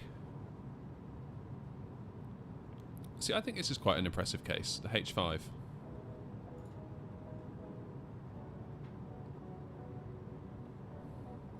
H5 Flow. So I've got the H510 at the moment, which is basically this, but I've only got one fan up here. And it's a completely shut off front panel, but this fixes a lot of the airflow issues. And the price isn't bad. 75 quid. That's pretty good. Let's go with that. We'll leave the video card until last, shall we?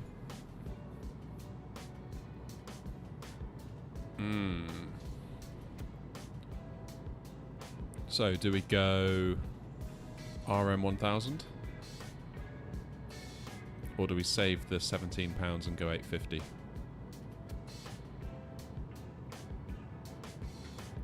What do you think, Felix? 850 or 1000?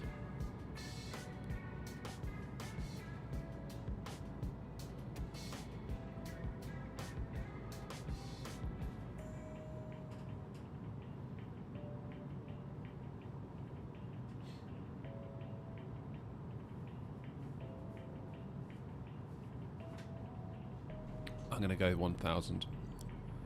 Just so, if ever Nvidia come out with a crazy new graphics card,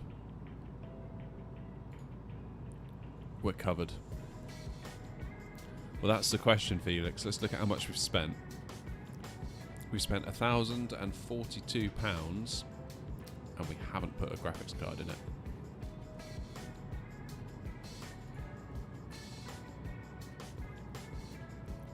Okay, so this actually is what I had.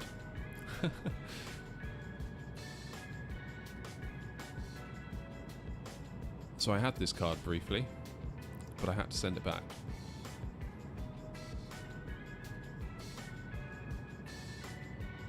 Yeah, EVGA do lovely stuff, don't they? Although I don't know where the company stands at the moment because they stopped making GPUs for Nvidia. Honestly, a 4090 is a must.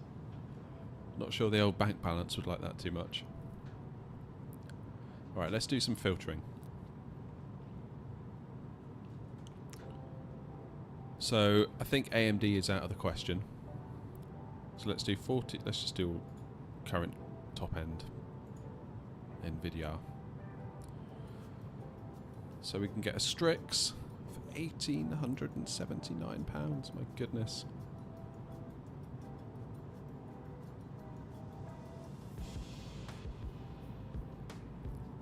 We've got a 4070 Ti at 844. Slightly above MSRP, because 799 should be the magic number, shouldn't it? I'll tell you what, let's unfilter the 4070, because I think ultimately we're probably not going to put a 4070 in it. And we'll sort price low to high.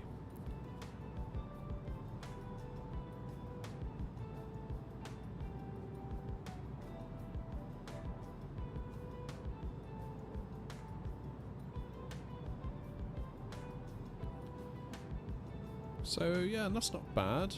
769 for a Windforce OC.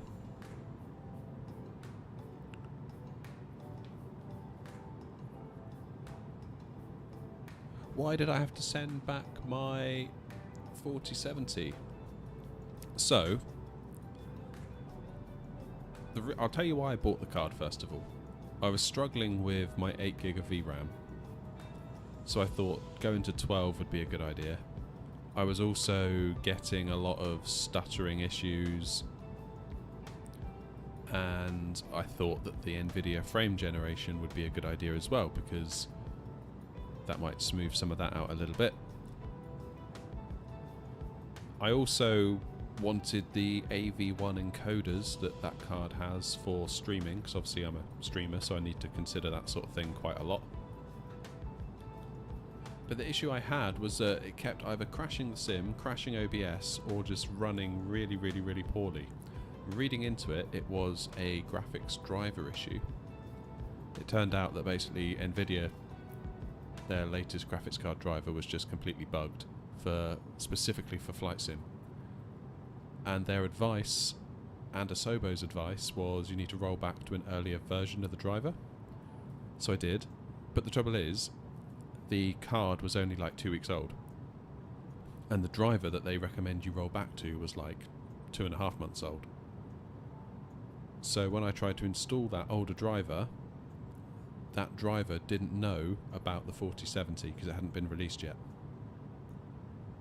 So when I tried to install the driver installer would say that I was running unsupported hardware, because at the time that driver was made, it wasn't made for the 4070. So I was stuck between a rock and a hard place. It's like, do I wait it out and hope that they release a fixed driver? How long will that be? A month? 2 months? A week? I don't know. In the end, I just kind of got fed up and I was like, you know what? The place I bought it from will take it back. They offered me a full refund if I did, so I was like, yeah, I'll just do that. And I'll get my money back and regroup. 7900 XTX might work. Only thing is I use a lot of Nvidia's other features that AMD don't have for content creation. That's the only thing that would give me pause to switch to AMD.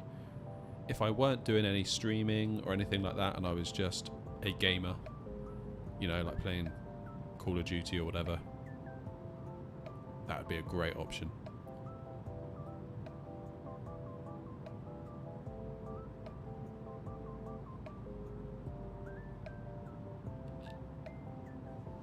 So, for the sake of argument, I probably wouldn't want a PNY or a Paylit if I could help it. I'd probably choose Gigabyte if I'm going to be at the low end of the market. If we're not going to get the before we get into like MSI Asus territory. Let's go Gigabyte Windforce and just see what the total bill is. 1,812. Popcat, you're back. We're just specking out a PC. I haven't forgotten anything, have I? Power supply, case, GPU, storage, RAM, motherboard, CPU.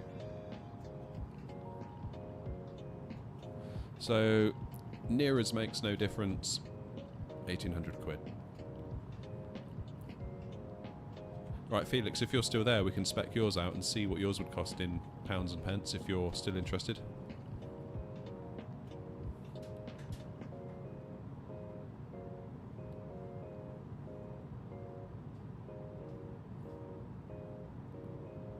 Do I have a CPU? Yeah, we chose the, in this build, we chose 7800X3D.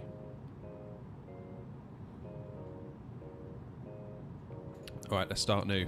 So Felix, you had a 13600K, didn't you? 289. It's not a bad price. What CPU cooler have you got?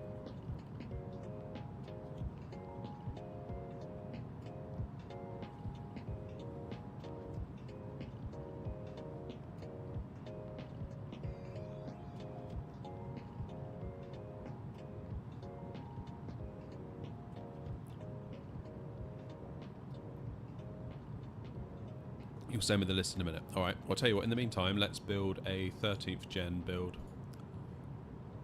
See what the difference is. So probably go 13.7.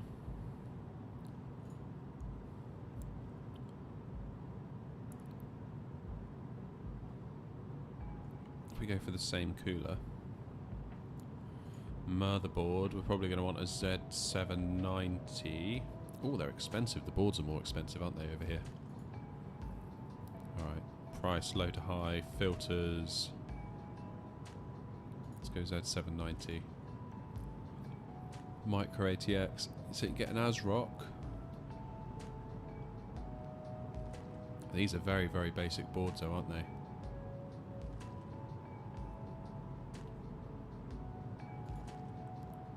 Oh, that one's not so bad. It's got some like VRM heatsinks.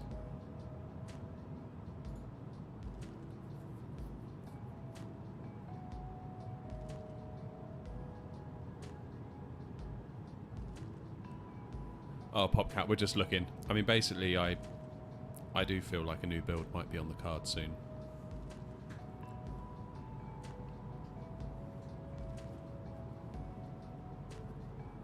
Alright, let's just go with that for now.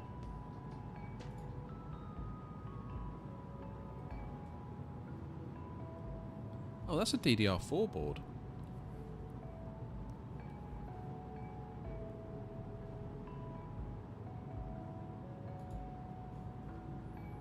I didn't realise that.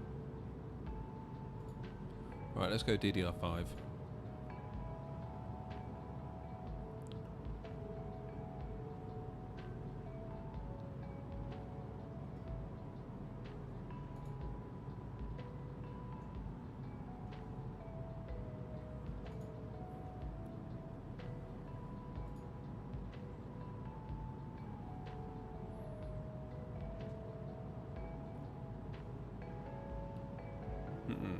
DDR5 has dropped a lot, hasn't it?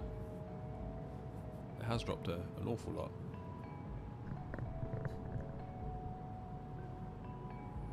I must admit, I do like the Corsair RAM just for the RGB.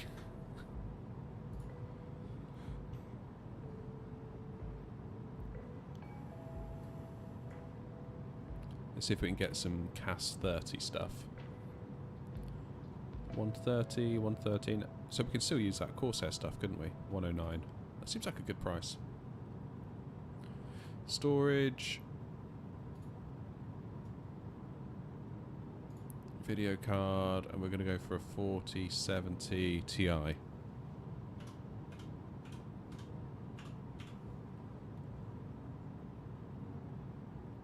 That was the one, wasn't it?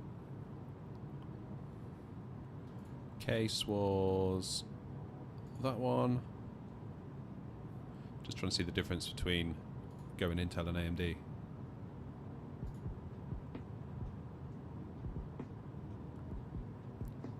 So there's about another £40 to go Intel currently.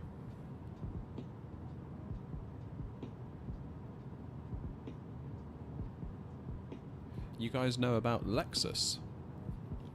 As in like the car, yeah?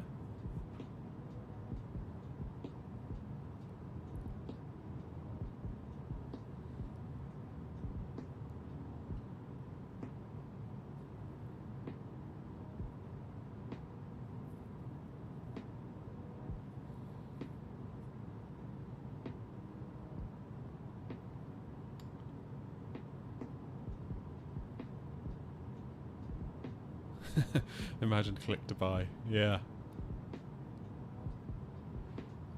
All right, so let's go back to our 7800X 3D build.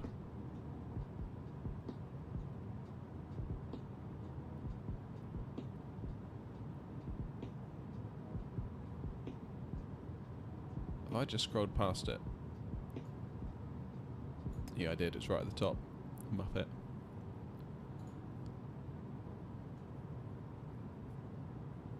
Imagine you get a Tomahawk for B650. Let's go for a Tomahawk. Let's go nuts. So how much for 4080?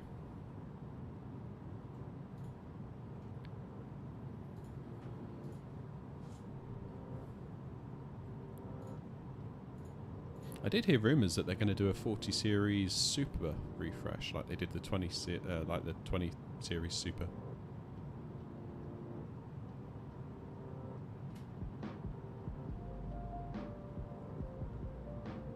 Four hours streaming, yeah.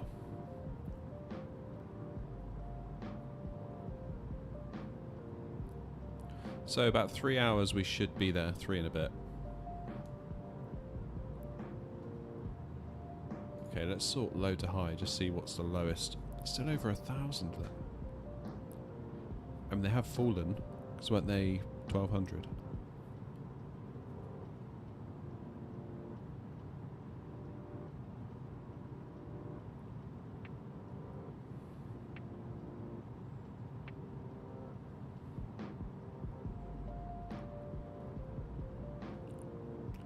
You get an Eagle.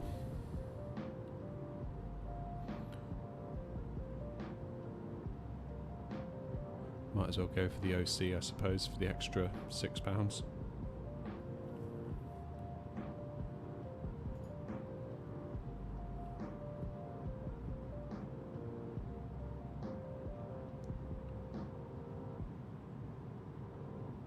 $2,190. Wow.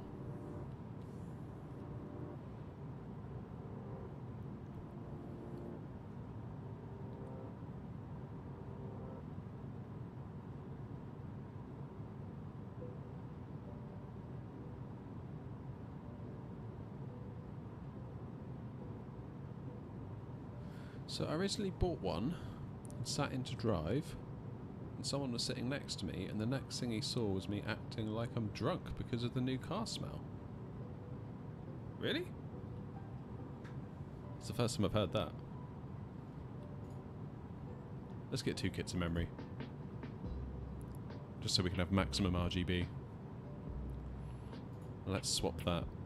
If we're going all out, let's go all out for a 2TB 990 Pro.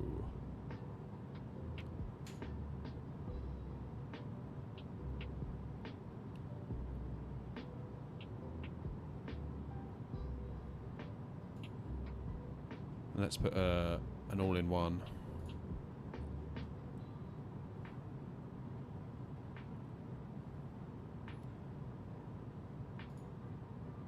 Just one with a little screen on it. Yeah, nice. Alright, let's add that. Let's go crazy. 64 gig of RAM, 2TB NVMe, 4080, 1000 watt power supply. 2.5 grand nearly. Flipping heck.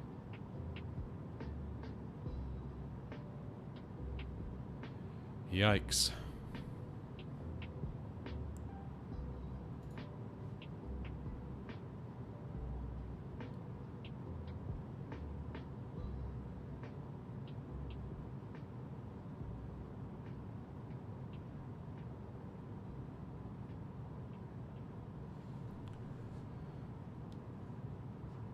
Oh, sorry, Felix, I didn't see.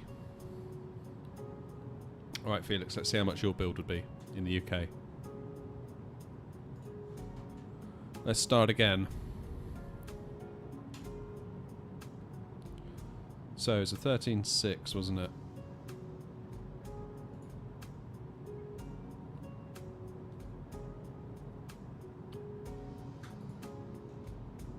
And you said it was a Navis 360. Dorothy Navis 360. That one there. Gigabyte Z790.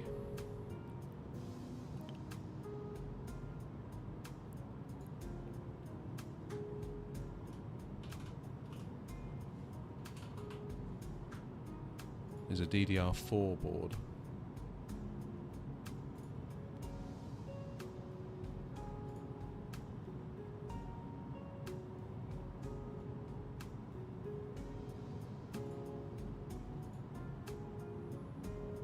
That would be the one, right?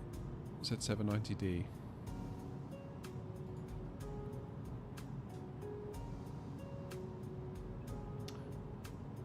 Oh, you got a KF, my bad. It's basically the same thing, just minus the integrated GPU, wasn't it?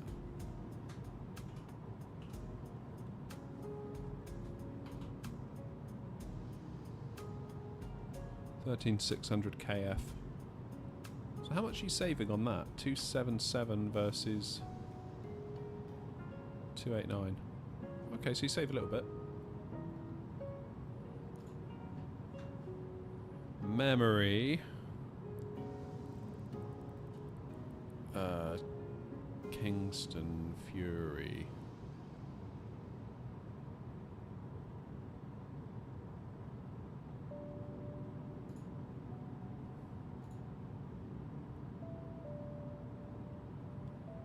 $3,600.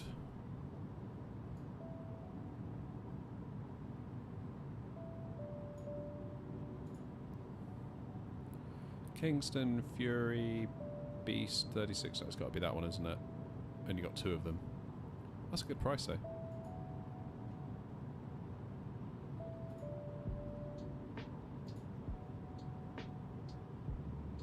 WD Blue SN570.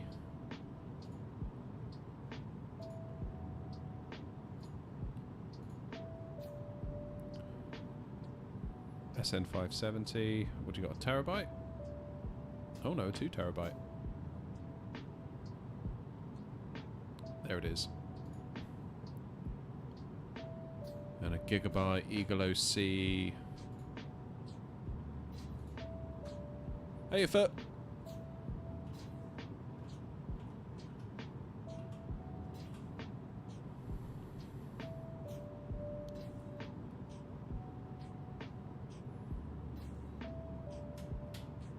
Gigabyte EGLL, there it is. And with a Corsair.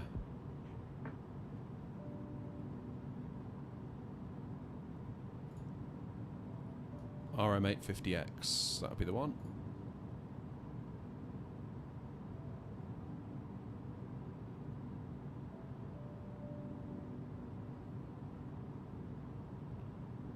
Oh, the SSD is 1 terabyte. Yeah. Just looking at that, thinking it looks a bit wrong.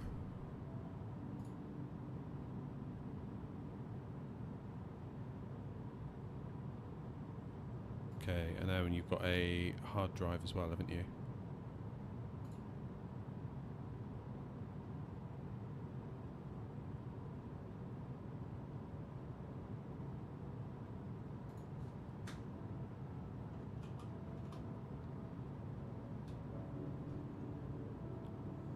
That would be the one there, right?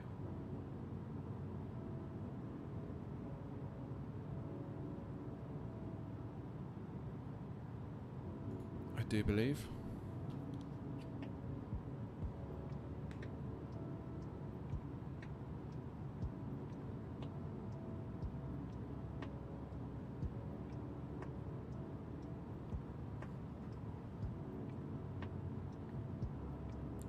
What case have you got? Corsair 4000D Airflow in black.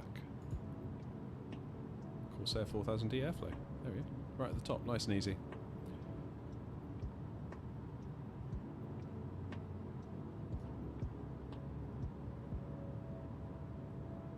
So we're up to 1,778, but we haven't added your fans.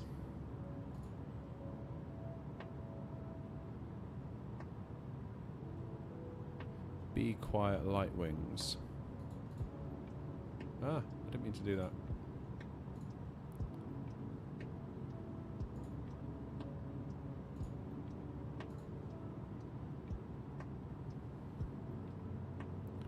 Silent wings, light wings. There you go, 3-pack. And some sleeved cables for €50.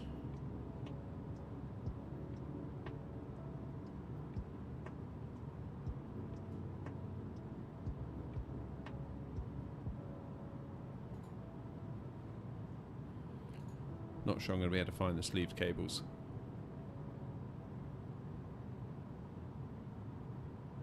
So we're about 1,840.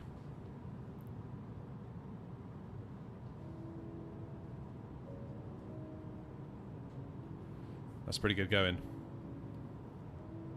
God, it's 32 degrees in here now. Oh. Nice. Yeah, let's see where we are, shall we?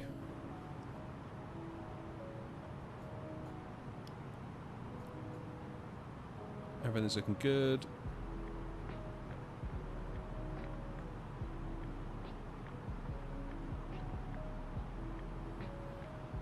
So the fuel used is about still under half of what we have on board, which is just as well.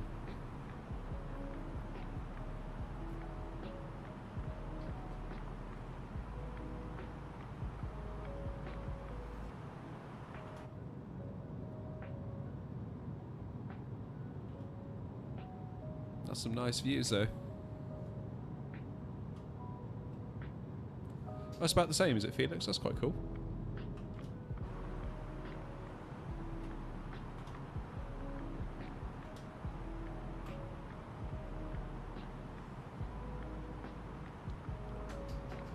Oh, right, I'm going to need to open the door for a bit. I'm dying in here, it's so hot.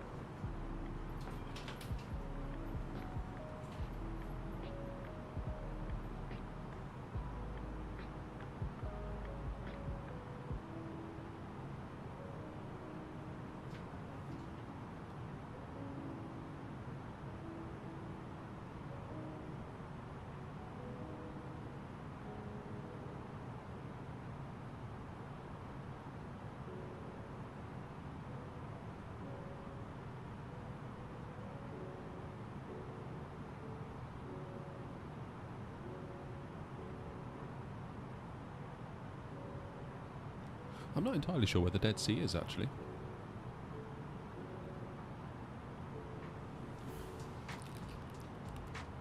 I believe what we're going over is the Black Sea.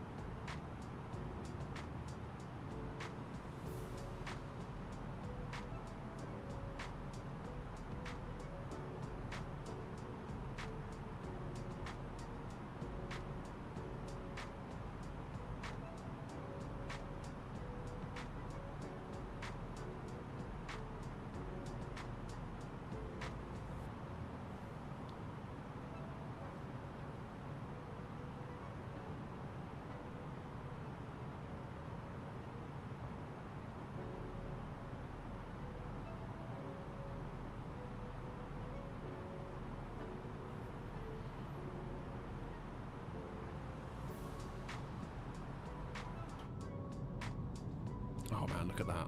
That's a cool view.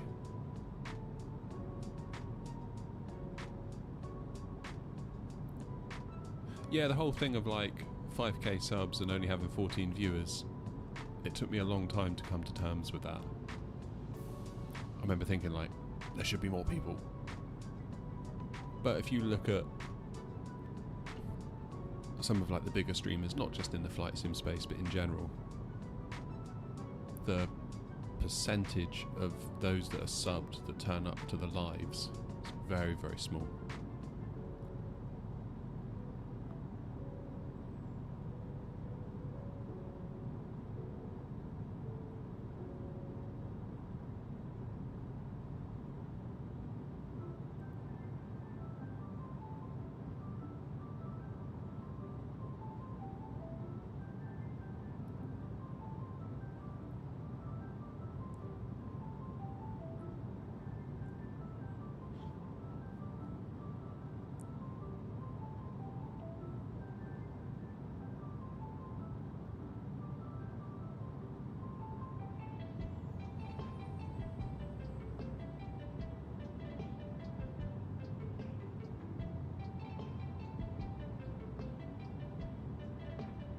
Cheers, Bobcat.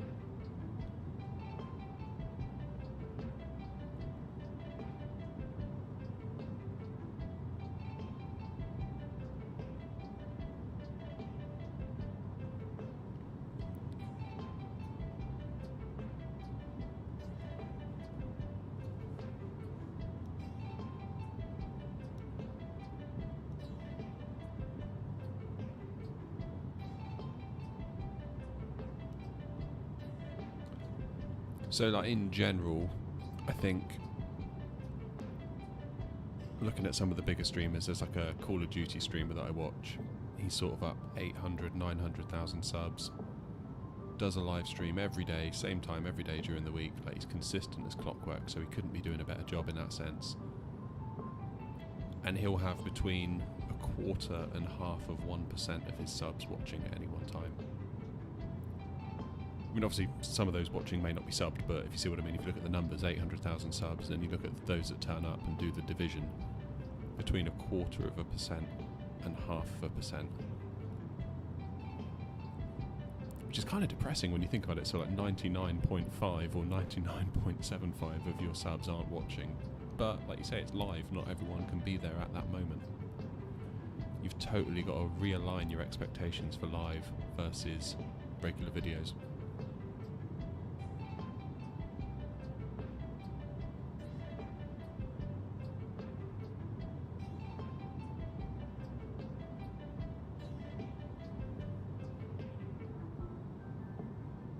Congrats on almost 6k. Thank you.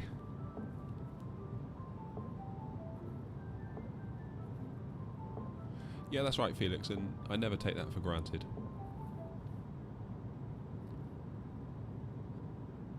It's like one of my fears is going live to an empty chat room. Occasionally it happens. Occasionally.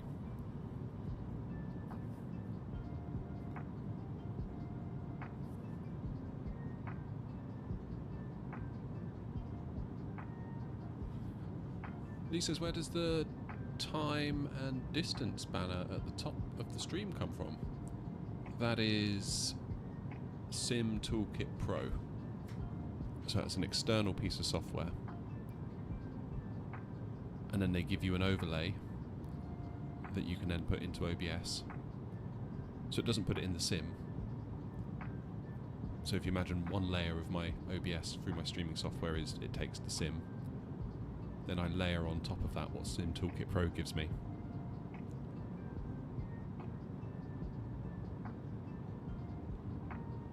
And then that's what you see. Similarly, the map also comes from them. So you import your flight plan from SimBrief into Sim Toolkit Pro, and then it then links into the sim, looks at where you are in relation to that flight plan, how far into it are you.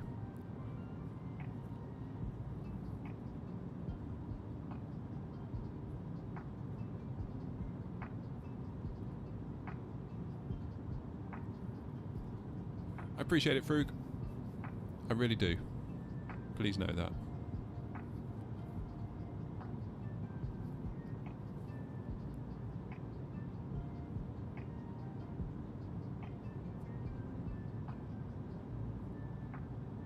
Only thing I will say, Lee, is that by default it looks a lot different to how I have it at the top.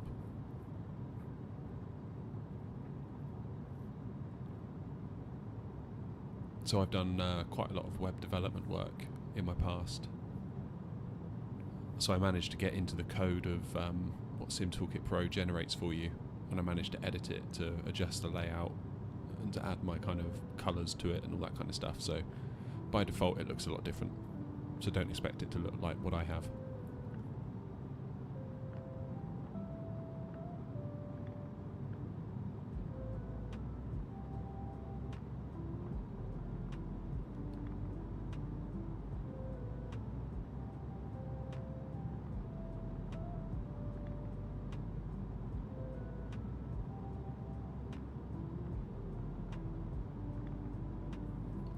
I think we're at the halfway mark, you know? It's actually gone quite quickly in some ways, but in other ways not. It's strange. You kind of get into a zone with it, don't you?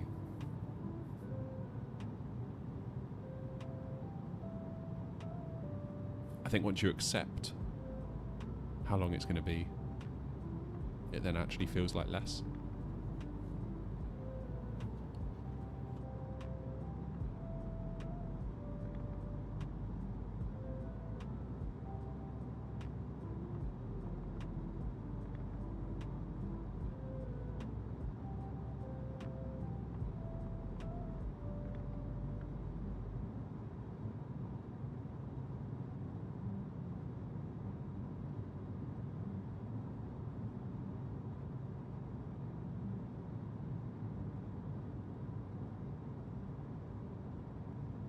Am I going to butter the landing? I don't know. I don't normally get nervous about like landing planes on stream. I did at the start, like the first couple of streams. Once I got up into cruise, there was part of me that was like, oh no, what have you done? Like, you've got up, but now you've got to land in front of all these people.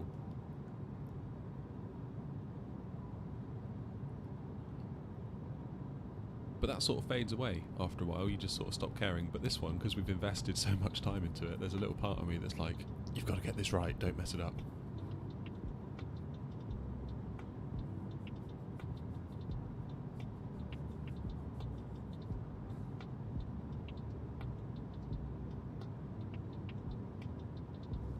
Cheers, Daniel.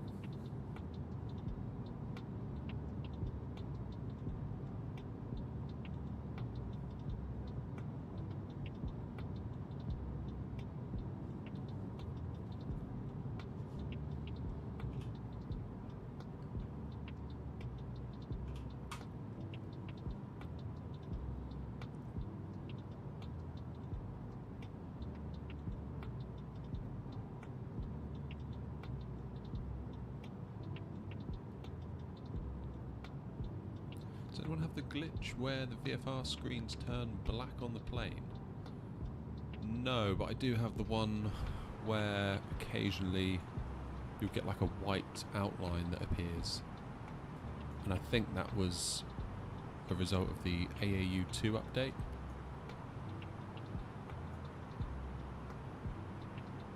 They're not doing it now.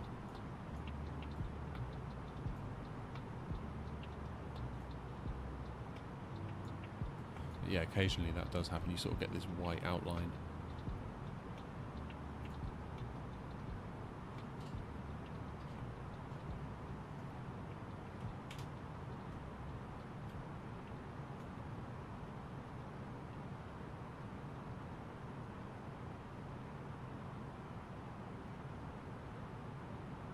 Yeah, it never used to happen though, Felix, before the update they did to the Boeings, the AAU2 stuff. It was that update for sure, I think, that triggered it.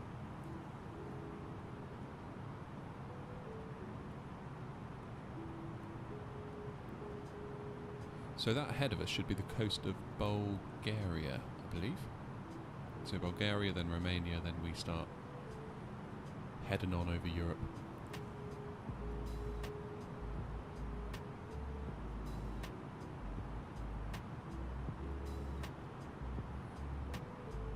Yeah, I've never really jived with it, Felix, the 787. I haven't tried the Dash 8 from Kuro yet, so maybe that will change my opinion.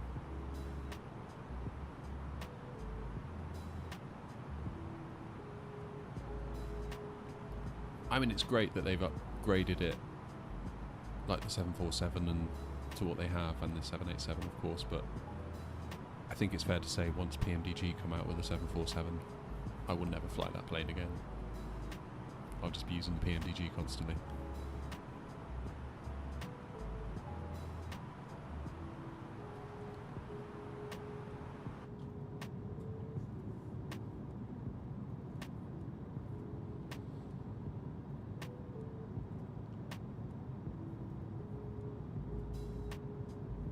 It tail strikes like the 10. No way. I didn't know that.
The BBJ is a cool plane. I remember we flew to Malaga in real life back in April, and as soon as we landed, we vacated the runway, I should say, and there was a Boeing business jet parked there. I remember thinking, like, wow, that plane must be worth a lot of money. Someone very lucky gets to fly on that.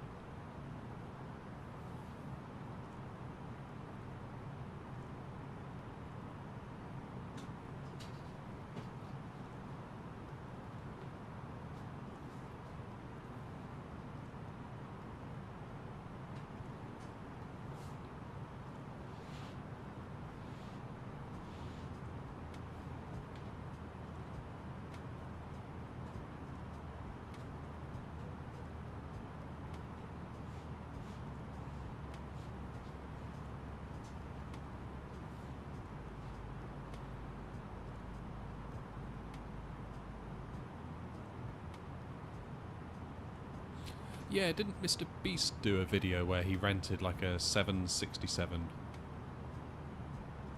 BBJ?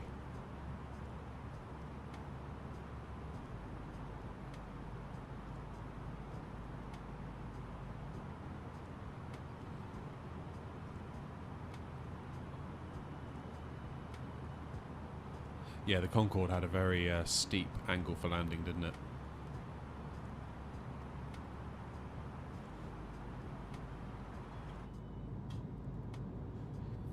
It's sad, really, that we've almost gone backwards in that sense, but I guess market conditions dictated the way it is.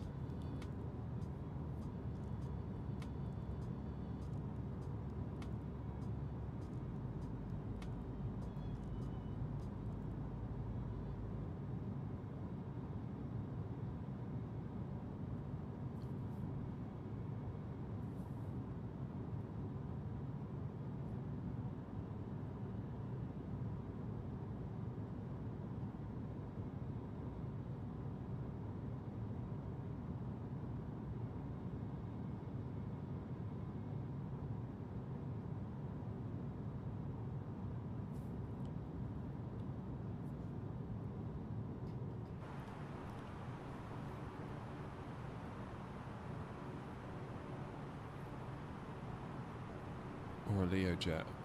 Okay.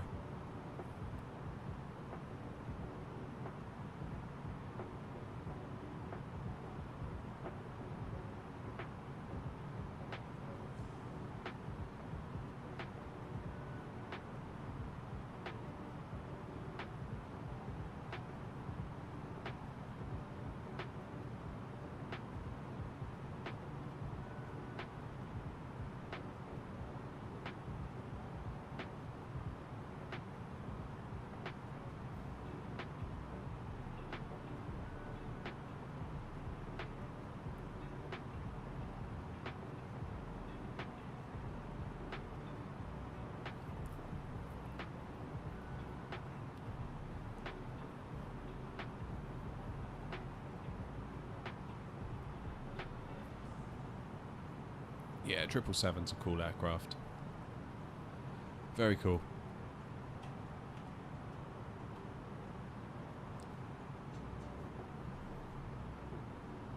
Starting to get quite hazy out there, isn't it? We're almost at Bulgaria. Yes, Felix, I was going to read through that in a moment. I did read it this morning, but I was going to go through it again for those watching. In fact, let's do that now. I'll read it out for you. I'll summarise. Oh, my stupid phone. I need a new phone so badly.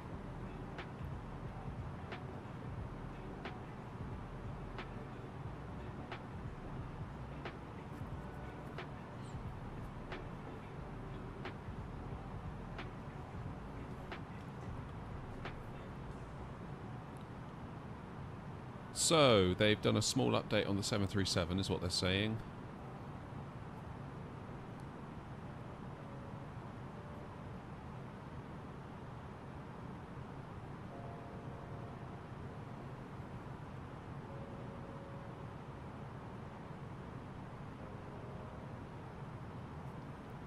Okay, so then there's a whole section in the forum post, PMDG 777 for MSFS.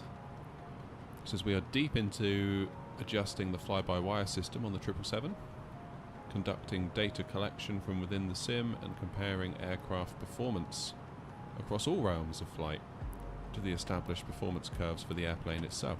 So far, testing is going exceedingly well, and the refactoring that took place over the past year has led to exceedingly positive results and a 777 that flies appropriately, like a 777. Flight deck integration is still underway, with most of the fine detail work accomplished, and we are now well into verification of switch movement, system controls and other refinements. The displays have received an entire rewrite, allowing us to leverage the far more capable rendering engine of MSFS in order to increase fidelity of the displays on the airplane. System integration is going well, with numerous small issues being resolved, as well as some holdover behavioural changes called for by service bulletins and a couple of airworthiness directives issued for the airplane being factored into the system operation. The models themselves are moving along nicely, with entirely new animation sequencing being used for all exterior model animations. The cabin details are being added, and I must say the interior is beginning to look exquisite. Overall, this being our third major MSFS project, we have learned a tremendous amount about how the platform works and how to leverage its capabilities to give us the accuracy, visual fidelity and detail that we want from our flagship product, or from this flagship product I should say. So that's interesting. They view the 777 as their flagship product. We've actually had the word beta appear on a few team discussions on the 777 lately, but there are a few more details to tie up before we hand her to the testing team. They are certainly waiting and eager, and we know that.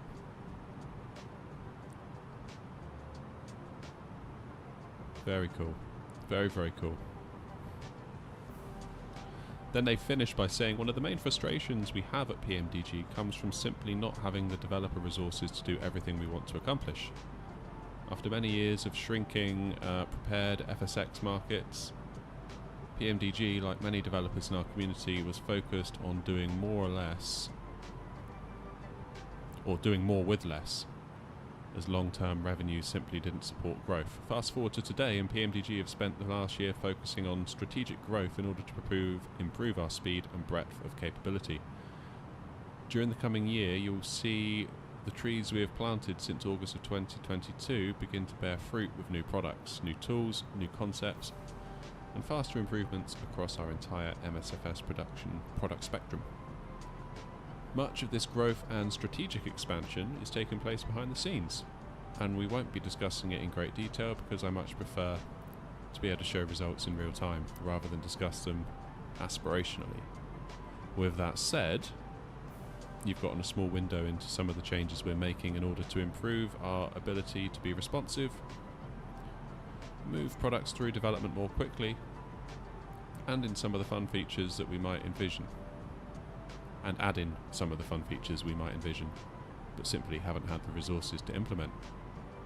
Keep your eyes open for little changes to begin to appear, as well as new approaches to keeping you updated on PMDG news. And also, new faces, helping to ensure you always see us active in the community. The next couple of years are going to be tremendous fun, and I'm glad that you're here to enjoy it with us. Have a nice weekend. Very cool.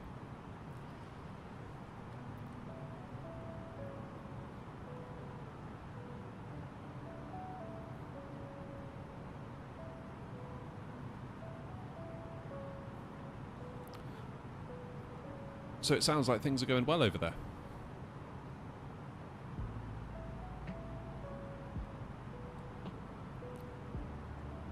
You can see the challenge that they would have had, because while MSFS, you know, when it first came out, looked incredible and showed so much promise, for them as third-party devs, it's a whole new ecosystem that they need to learn to build in. So it's amazing they've got as far as they have, really. but it sounds like they're really starting to get into their stride. Starting to get to know the sim, the underlying technologies, and how they can hook into them.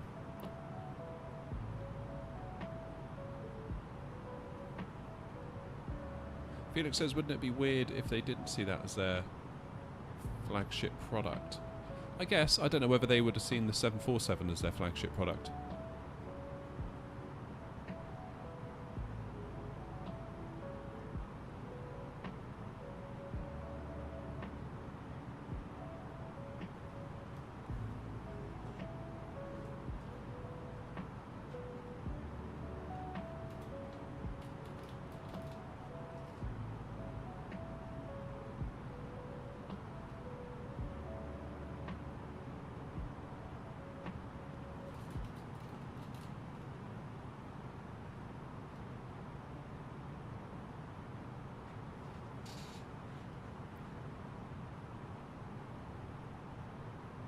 Yeah, you're probably right, Felix. Probably right. What's my favourite aircraft? Ah, I don't know. I feel like more recently the 737 has been capturing my attention quite a lot.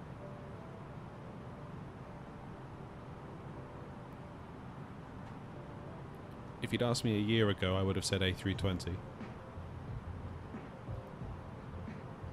Whereas now I kind of feel like I'm not as good in the 737 as I am in an A320, even to this day. But I feel like the 737 interests me a lot more than it once did.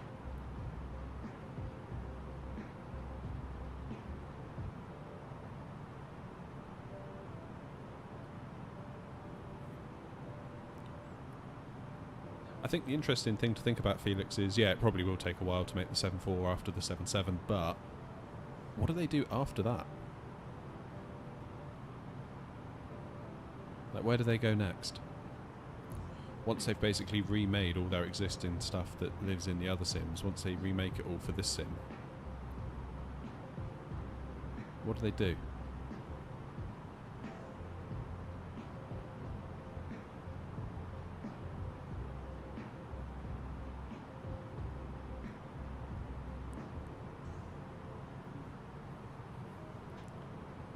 It would be very nice if they did an A350, but then that's something totally different altogether, isn't it?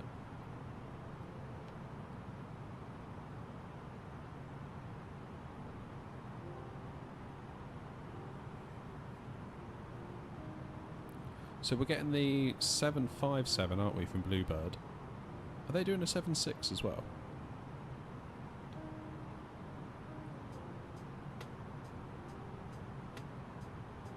I guess it depends how good they are.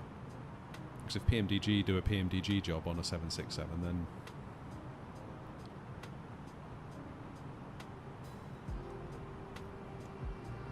I just wish PMDG could make all the things, basically.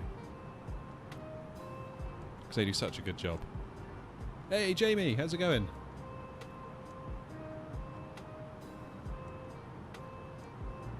Bluebird is making a 757 high fidelity and then a study level 767.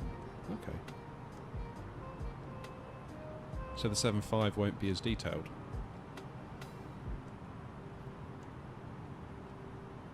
Thanks for stopping by, Jamie. This is the long promised long haul.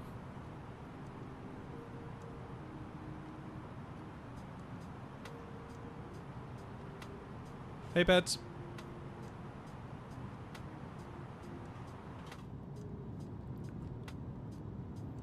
So we are just entering Bulgaria.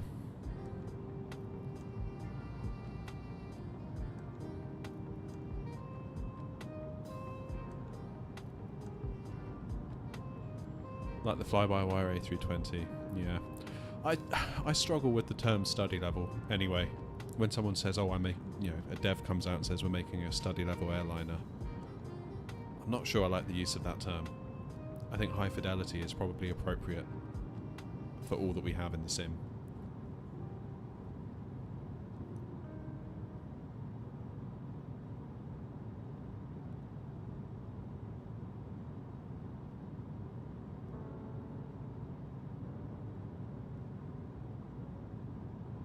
Oh, thank you, Jamie. You have an amazing holiday. Fort Ventura. Very nice indeed. I do appreciate you stopping by. Thank you very much indeed.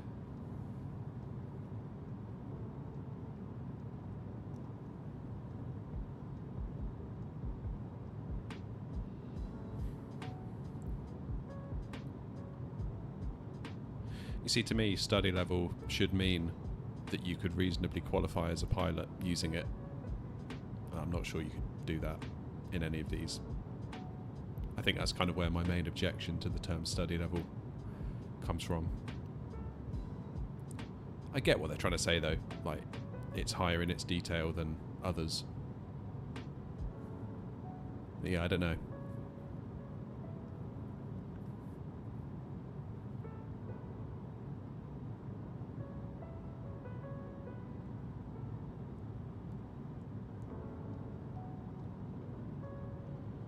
That'll be okay though, Frug, because it's all going to be compatible between this sim and 2024, so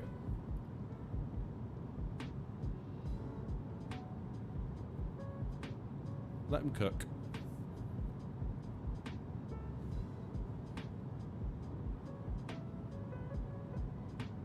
Krauser says, recently reinstalled my sim as things went wrong. Oh, you're in a basic sim. All your add-ons are gone.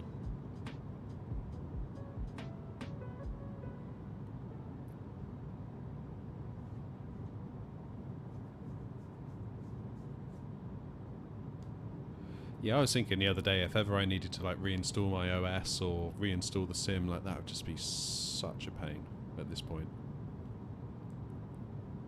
Like it really would.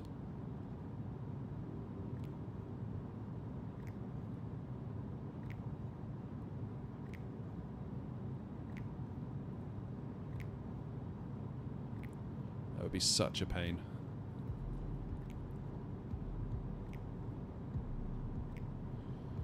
Cheers, Jamie. You enjoy that holiday now. I'd say you've earned it.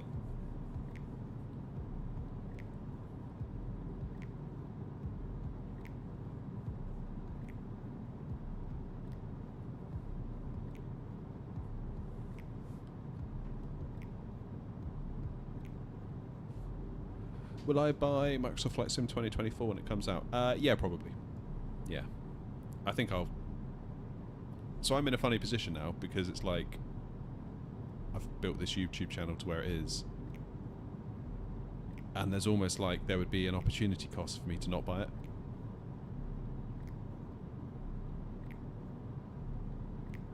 Bed, thank you for the £2. Can I make an MCDU tutorial? I sort of already have. I made an A320 cold and dark tutorial, which I think included a lot of the MCDU stuff. Basically, it goes through what you need to do in order to go from cold and dark at the gate to getting yourself up in the air and heading towards your destination.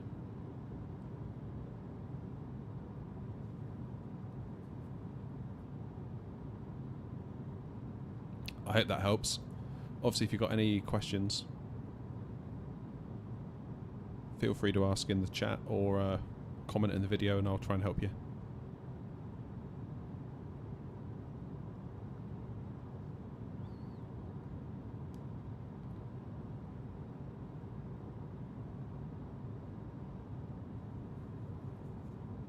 But yeah, William, I think if I weren't to buy the sim, that would almost be a bit silly of me. Sort of putting on my business hat. It's like you've got a flight sim channel and you're not buying the latest flight sim. That seems a bit daft. Now, if I was just flying for fun, I may make a different decision on that. I may decide to be like, actually, you know what? It doesn't offer me enough to warrant the extra X pounds that it's going to cost.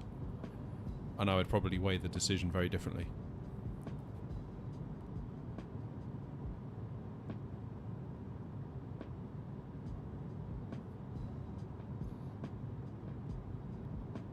And that was kind of the conclusion I came to with the Phoenix. It's like I've said for a long time.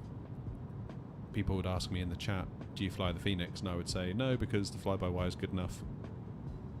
And I heard people were having issues with the version 1. When the version 2 came around, I was kind of like, you know what? There's almost an opportunity cost to not having the version 2. So I went ahead and bought it.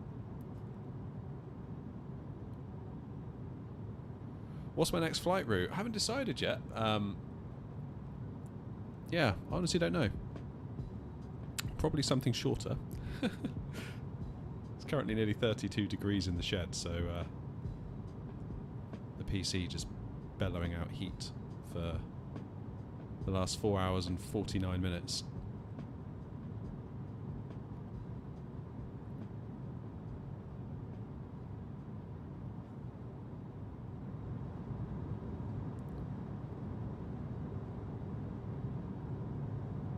Open to suggestions, of course.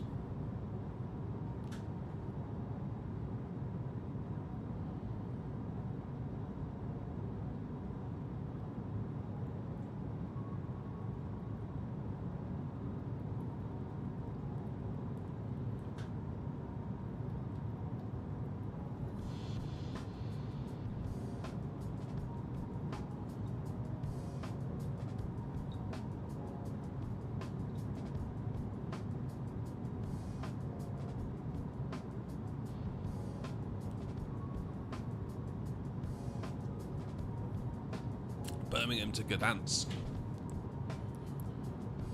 What would that be in terms of time? About 2 and a bit?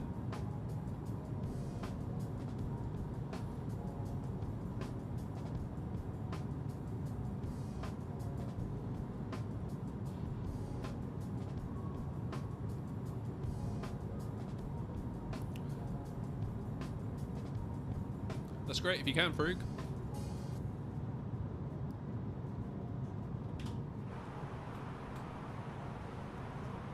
You can tell we're getting closer to home. The clouds are appearing.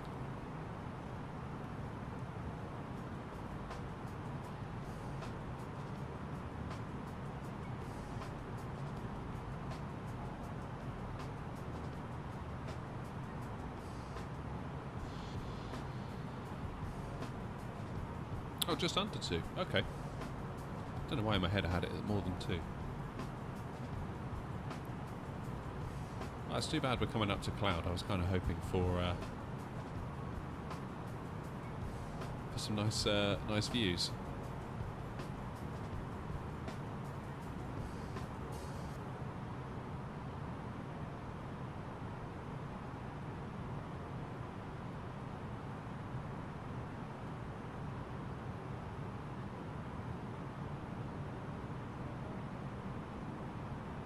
Sup, crazy?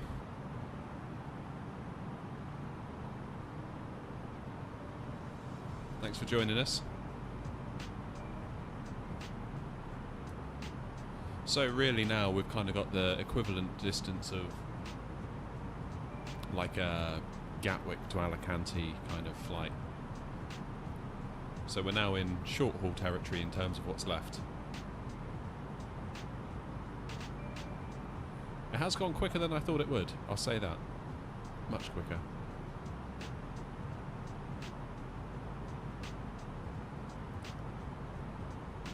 Yep, that's what I do, Beds. Providing I remember to. It's been a bit thin on the ground lately just because I haven't been able to make much content in general, so the shorts have obviously dried up as well.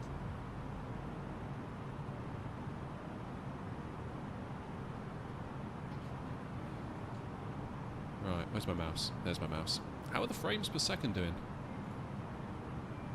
Very nice. I really hope that Heathrow doesn't grind us to a halt. It could do.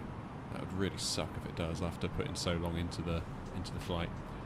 1,216 miles to go. So we have used 21,550 kilograms of fuel out of our... How much did we put in? 46,500. So yeah, we're doing alright. We're doing alright. What's the weather doing? Wind is 110 at 4 knots, apparently. We're going to be landing into runway 09. So 09 probably still makes sense then, doesn't it?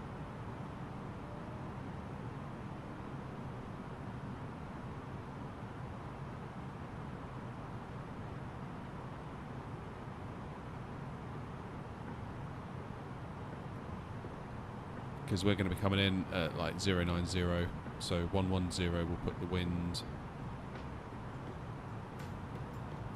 slightly to our right, but not by much, and 4 knots. That should be right.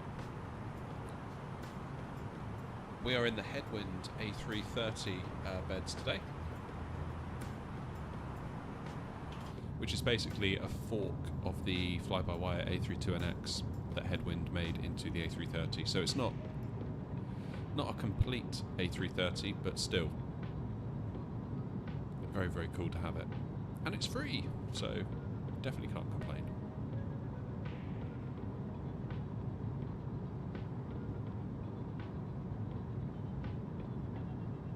You're taking the A319. Where are you taking it, Felix? Or where are you taking it from? Sorry? Did you say you were starting at Heathrow?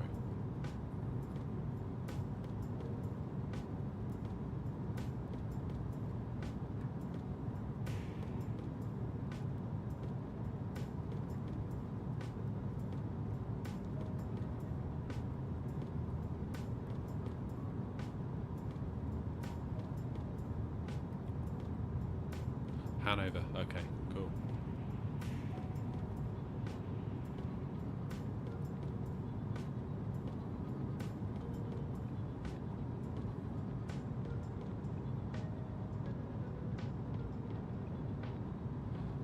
How long is the flight? So in total, crazy, we're looking at about 6 hours. But we have 2 hours and 20 to go.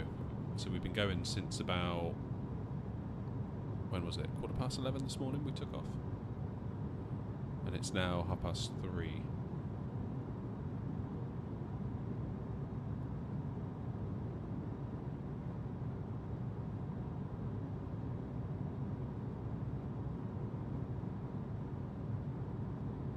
Oh, you got power problems, Farouk, that sucks. Yeah, probably not a good idea, is it? I remember once I was coming into, was it Tokyo? I was on short final and I could hear the rain on the roof of the shed, so I knew it was bad outside, but then all of a sudden I just felt it through the floor, like this massive crash, we'd had lightning strike really close to the house. And my monitors went off for like a moment, but they came back on. Luckily the sim and the stream stayed up.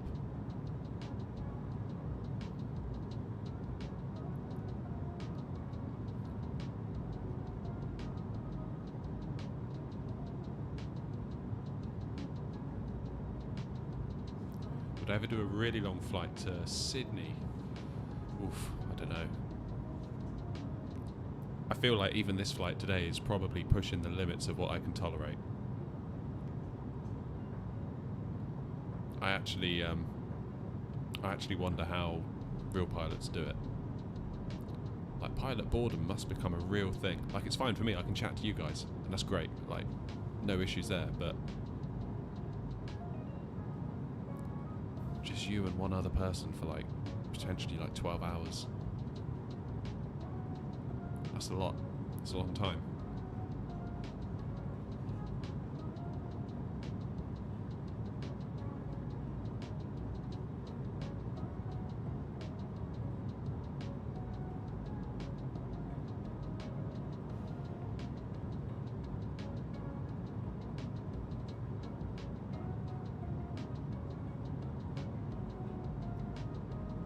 The only way I could see that working, like doing a real long haul to, like, say, Australia, would be if I were to set it going and maybe spend like the first couple of hours, like I would do normally if it was just like a 2-hour flight, spend the 2 hours with you, and then leave it in a wing view for like 8 hours, and then come back and do the landing. And just treat the middle bit as like ambient chill out background kind of stuff for those that want it.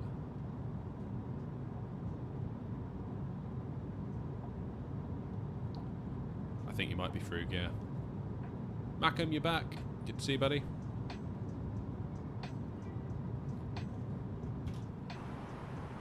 We are now over Romania.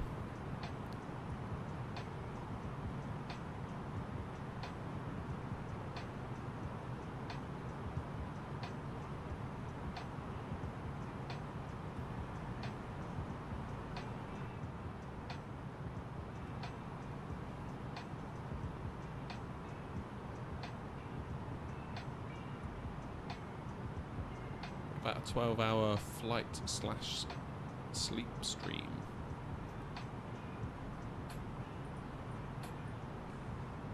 What, so I would start the stream, go to bed, wake up and land? Is that kind of what you mean?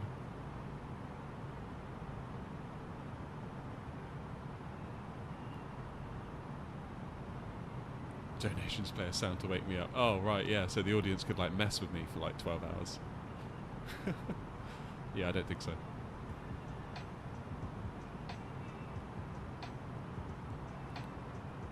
Could be a good way to make money.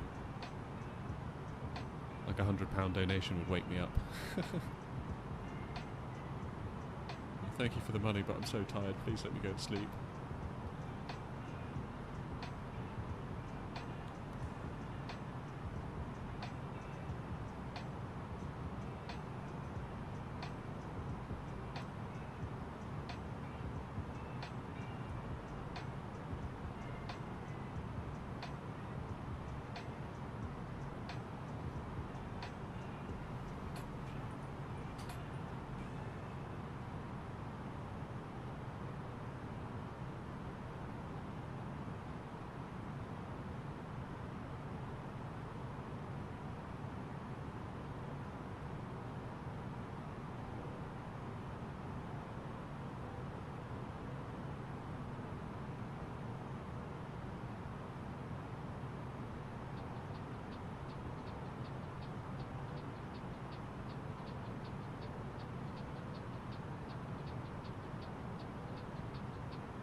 How many flight hours do I have? I don't know. Because I played for a long time on using Game Pass, just on the standard edition of the sim.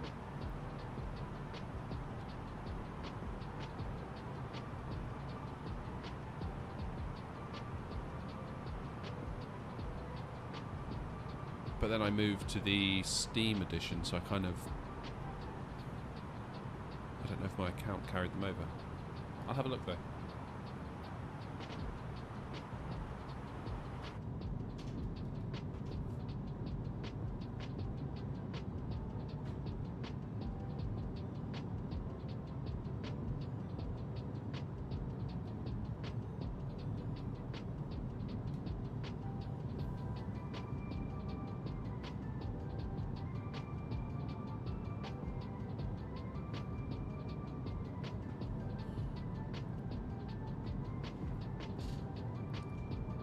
Oh, Mackham, you're going to do Manchester, Dubai? Good luck. Yeah, it's very long. Foot's back again. Well done, Foot.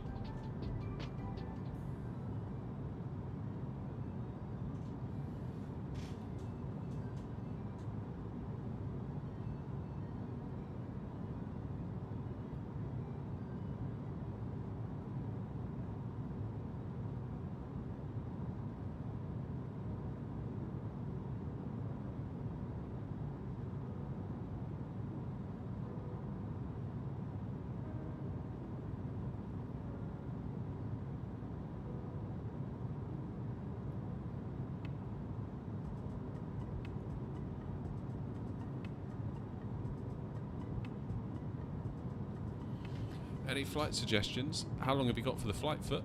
I guess that will dictate most of it.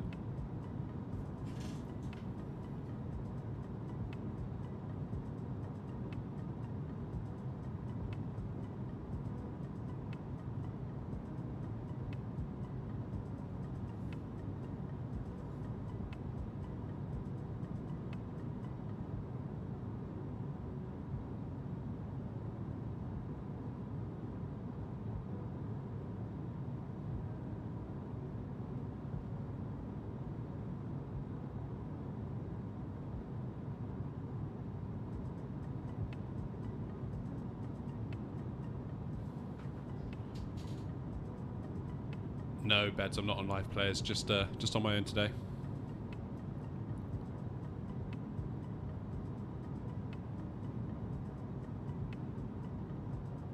One to 2 hours.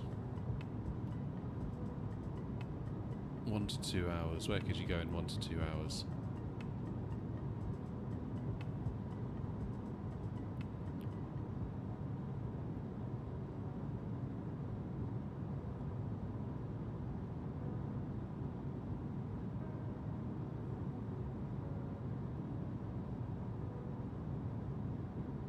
Any preference on where you start from, Foot?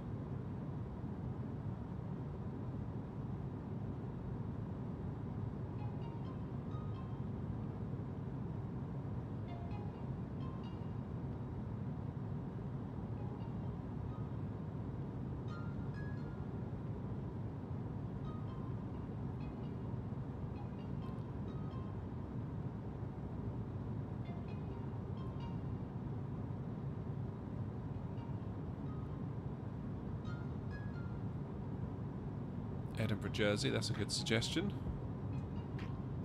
Japan, South Korea, that's another good one. What about like Belfast to Paris or something like that?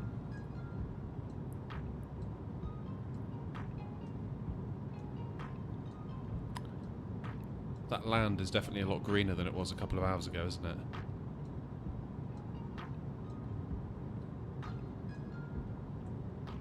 Heathrow, Frankfurt, yeah.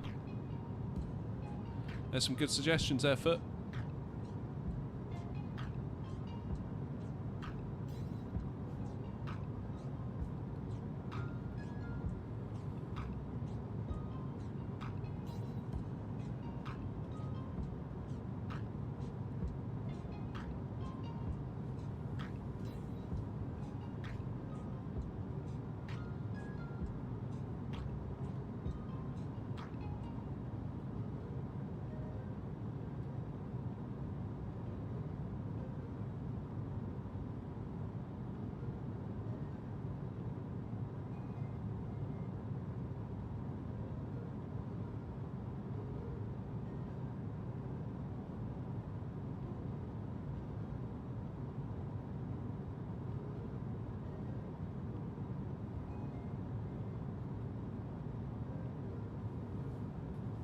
Three hours, where should you fly?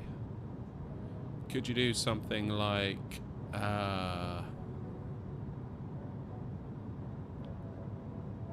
about like Vancouver down to LAX, something like that?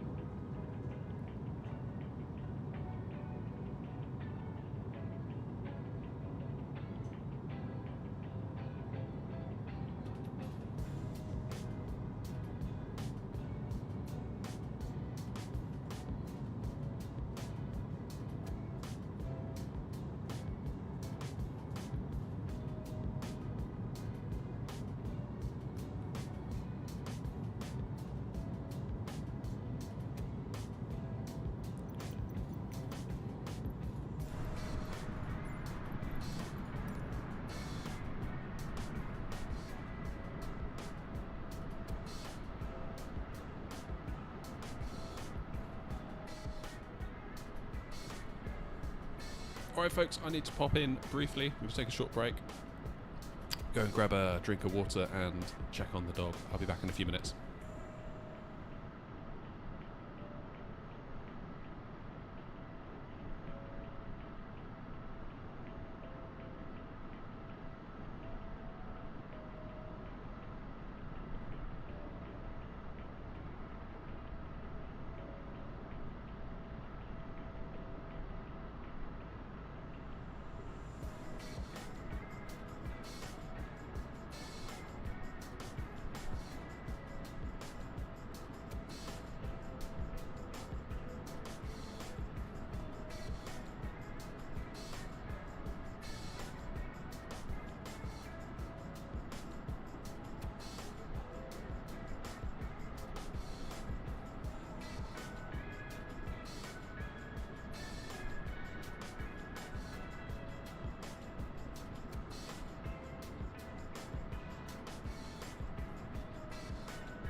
Alright, we're back.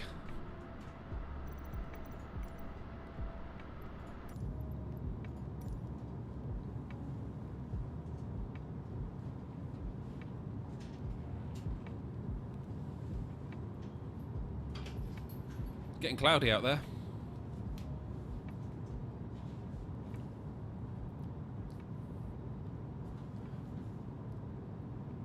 You can definitely tell we're getting closer to home.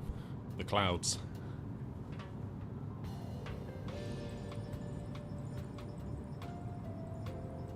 I swear bro's gonna get to 100k in like 3 months. Wow. That'd be crazy if that happened. It's not something I keep a massive eye on. Like, obviously I wanted to do this stream today as a bit of a thank you to you all, because I know a lot of you have been asking for long haul, and I haven't had the time to do it. And this week I did have the time to do it, and it just so happened it coincided with 5k, which is really nice. But yeah, numbers, I just tried to keep my head down and keep working on the content, really. Don't get it right all the time. Lots of mistakes.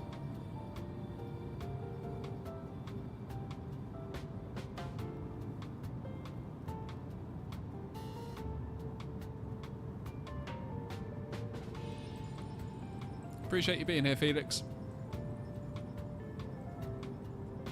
I appreciate all the support, I really do.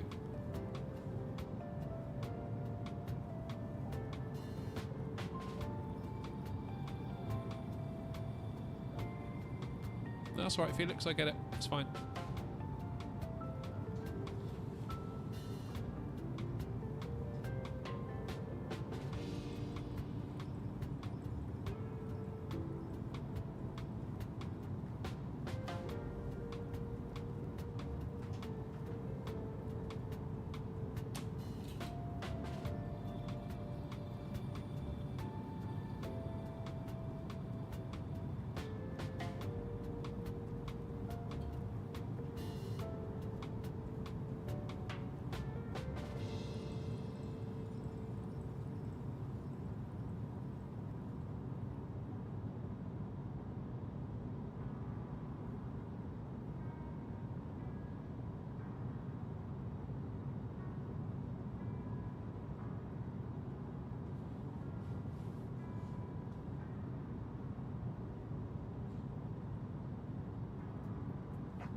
Mackham's lurking. Everyone look out. In the shadows.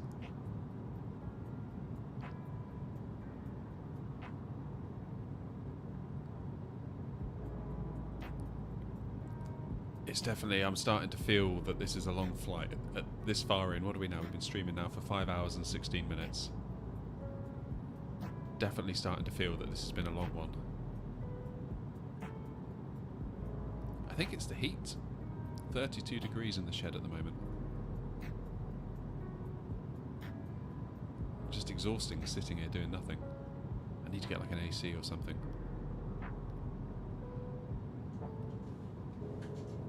Definitely need an AC.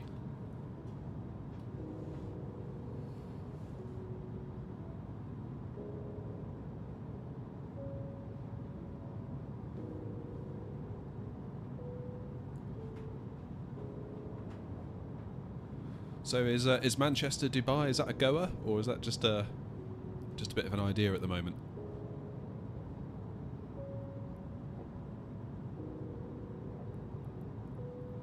So it'd be nice to have someone else do the flying tomorrow.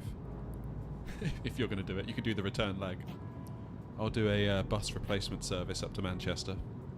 You can take them back to Dubai. How does that sound?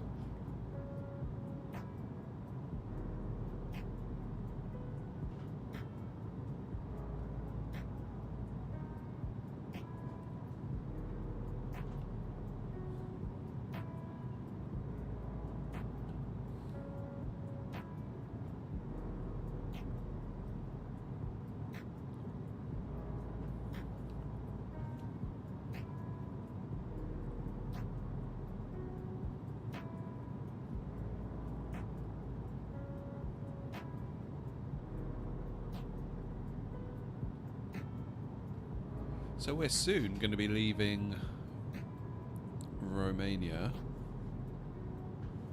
and we'll head over to Hungary.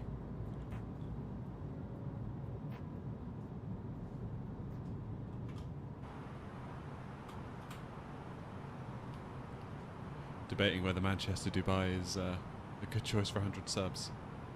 I don't know. I mean, if you want to do it, do it. Like, just enjoy yourself, have fun.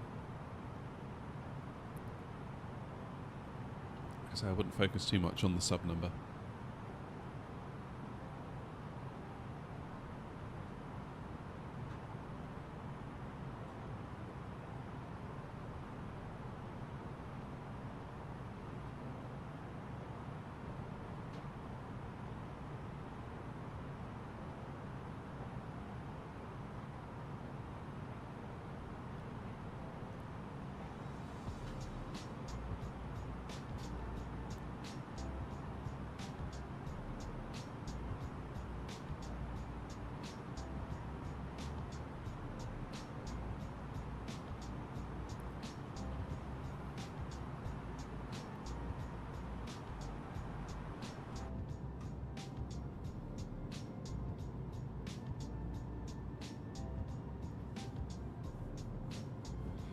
I mean, one way you could do it, and I considered doing it for today's flight, but I kind of figured I owed it to everyone to do it in person,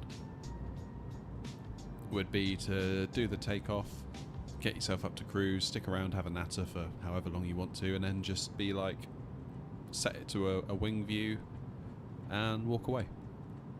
And just sort of put a thing up on the screen saying I'll be back at, in 4 hours time or whatever the time is. That could be one way to approach it.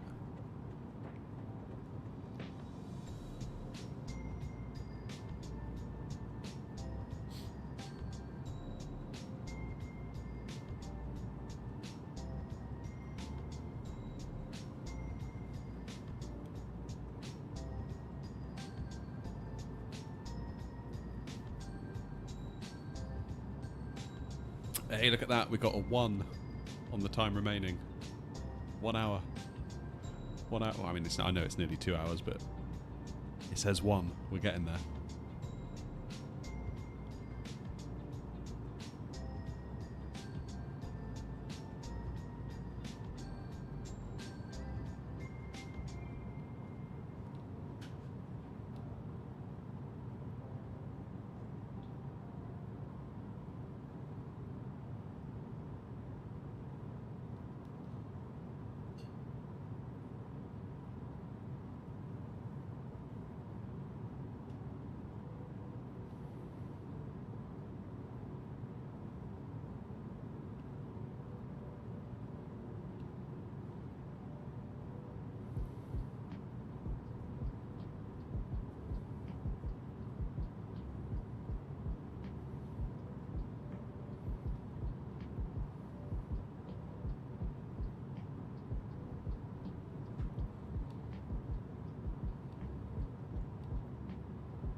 Thought about that, but I do like to chat and wonder if you can converse for 6 to 7 hours. Yeah, I mean, that was one of the things this morning that I came out feeling quite apprehensive about.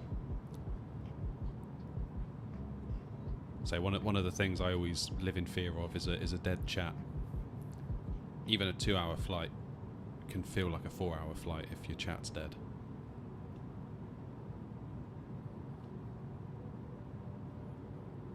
So yeah, it's a tricky one.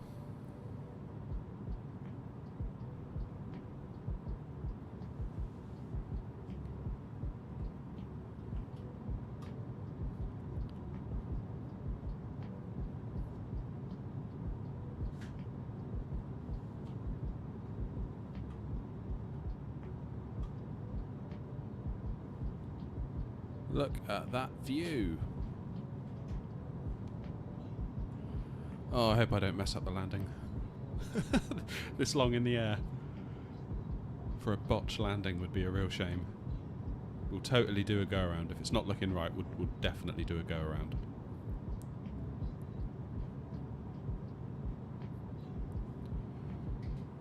Alright, let's just check in. Everything's looking good. This thing basically flies itself. The frames are feeling a bit low. Maybe not.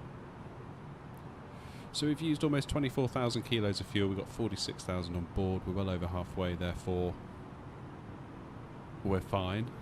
Game crash on approach. Oh no, don't say that. That happened to me once, almost a year ago exactly. Coming in to Las Vegas on final approach. And yeah, literally just turning the runway. You could just about see it coming into view out of the cockpit window.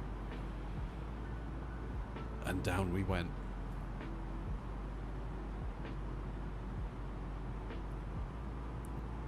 Don't apologise, Frug, you're okay.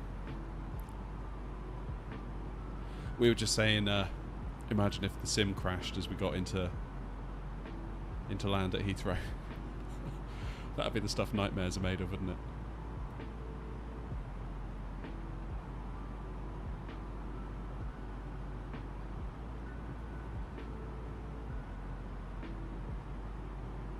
There was a phase about a year ago where the sim was just very, very crashy. I forget which like sim update or world update did it, but yeah, there was definitely a period of time where that was the case.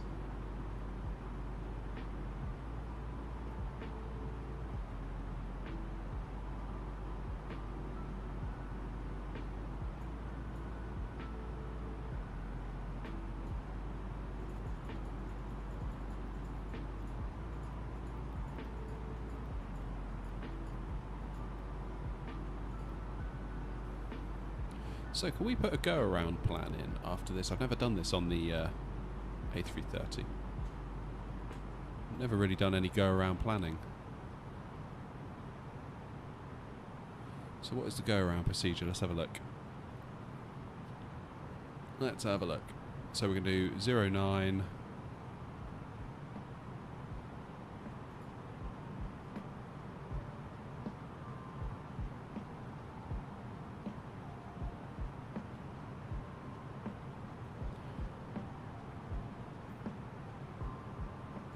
So we are a Cat 3, aren't we?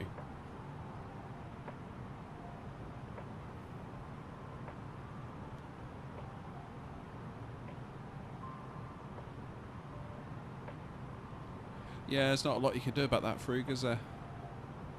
One of those things.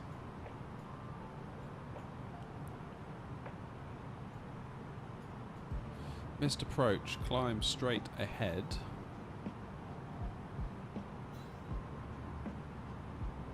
When passing 1580 feet or D00 IAA inbound, whichever is later.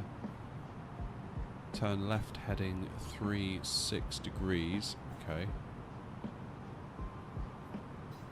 To 3000 then as directed.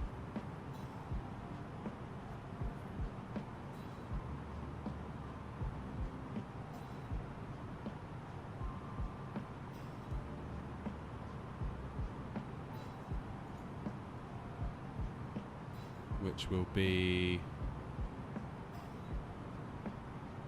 Will that be that? Doesn't seem like that's enough for 3.6.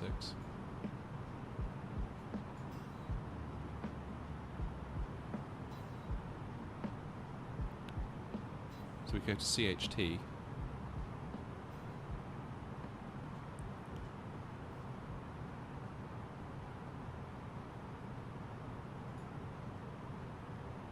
We could go to LAM 30.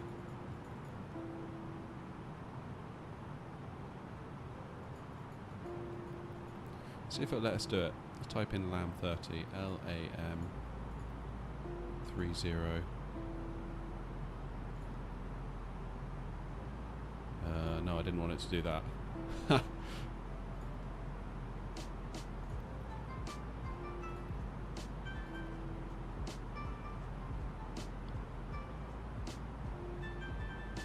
Let's try that again. LAM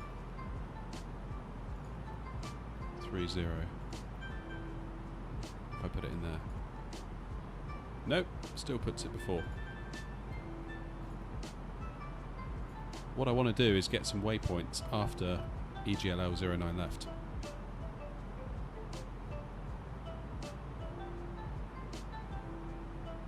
Yeah, although Frigg, we're not on ATC, so I think I'll just kind of roll my own for today.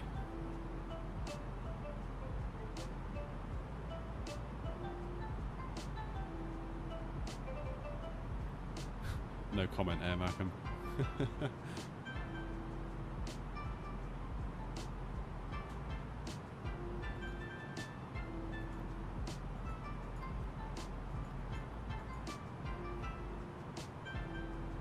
So I'm not entirely sure how to put in a waypoint after Heathrow.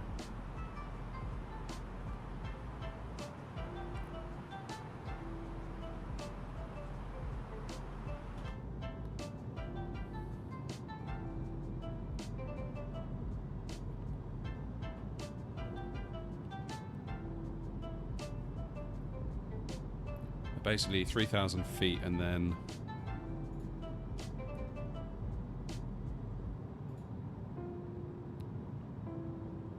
.036, and then I guess we'll just sort of go on a little lap and around we go again.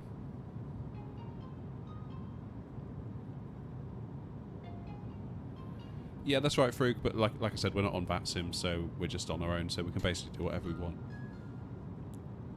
So I'll follow the charts as in go to 360 degrees up to 3,000, and then I'll just bring us round in what seems like a sensible way, I think.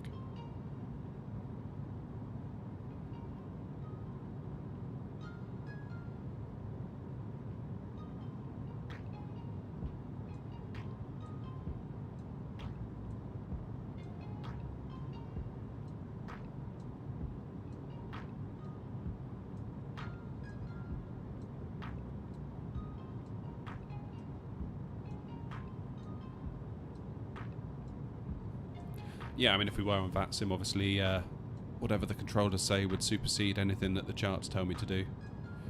In a way, it's kind of nice if they do, because you can just literally blindly follow their instructions. It's like, turn heading left, whatever, go altitude, whatever, and just do it.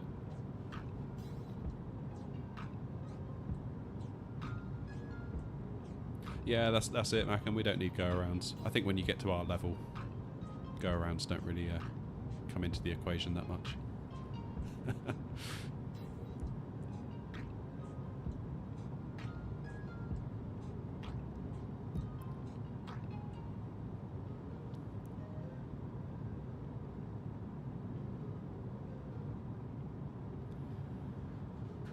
I'll tell you what though, Frug, we had a brilliant landing when we went on holiday with Ryanair.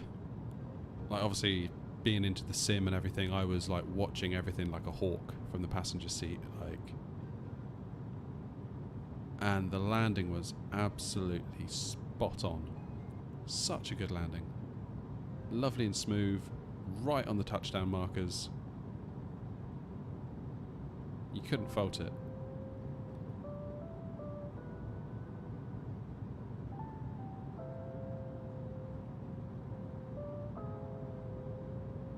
Oh, Chips, thank you. Good to have you here. Thanks for the sub.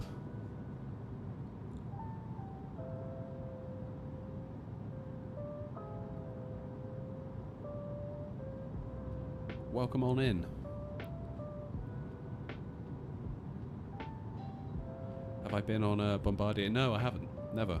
Only Airbus and Boeing. Oh, and the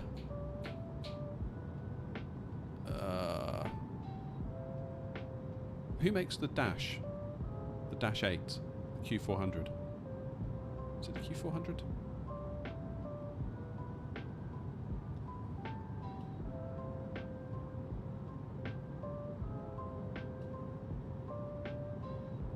Is that a Bombardier?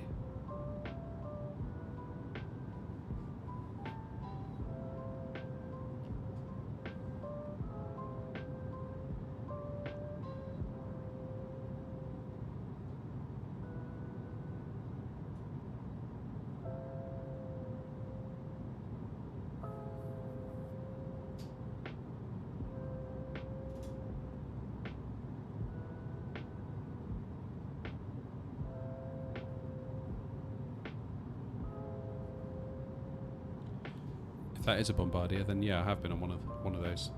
That's where the gear comes out of like the wing, isn't it? Or like the bit where the engine is.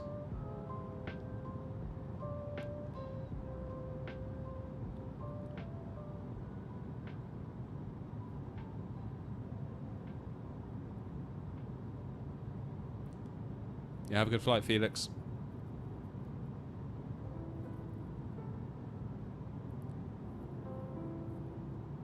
You're missing the 747s, Lee. Yeah, me too. Me too.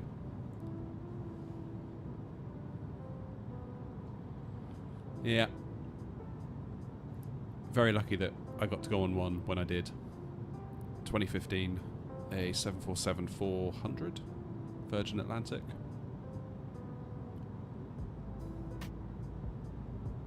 Very cool that we got to go on one of those. Obviously, I think they're all gone now.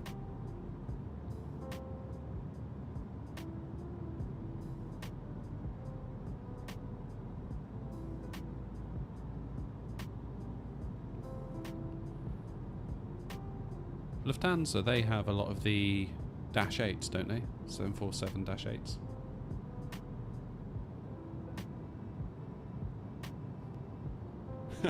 Macam true to his slogan, we don't do go-arounds.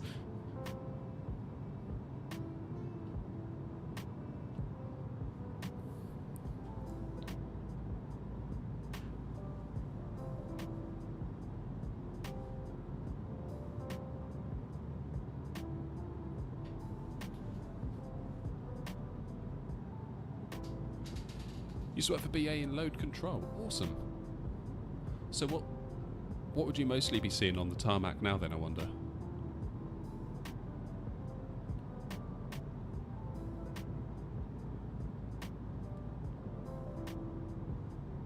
$200 doesn't exist anymore.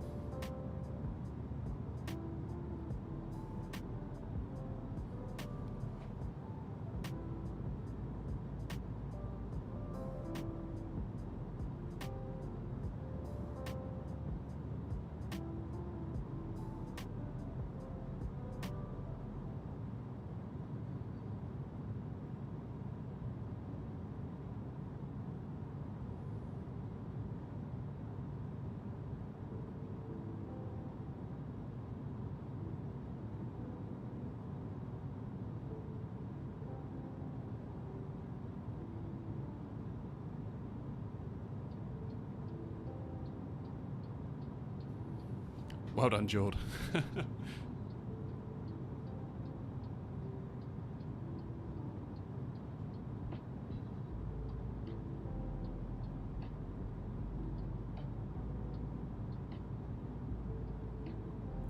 $200 was specifically produced only for Qantas. It was an extremely long-range plane. I didn't know that. That's cool. Welcome back, Beds.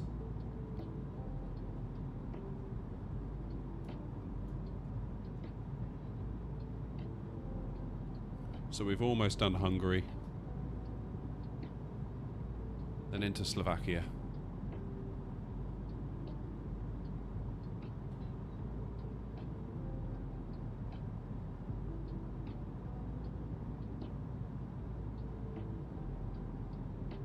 So during your time, Lee, what would have been the most popular aircraft, would you say, that BA operated? And then I guess follow-up question, would that be the same today?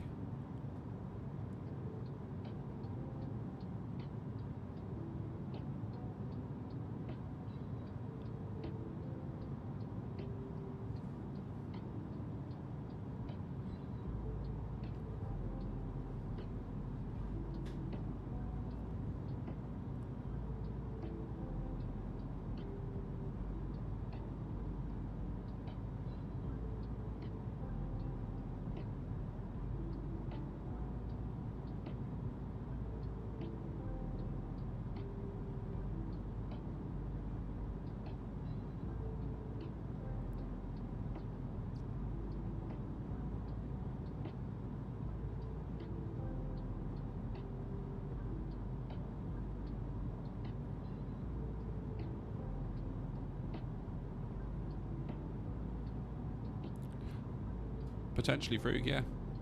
Still interested to know though.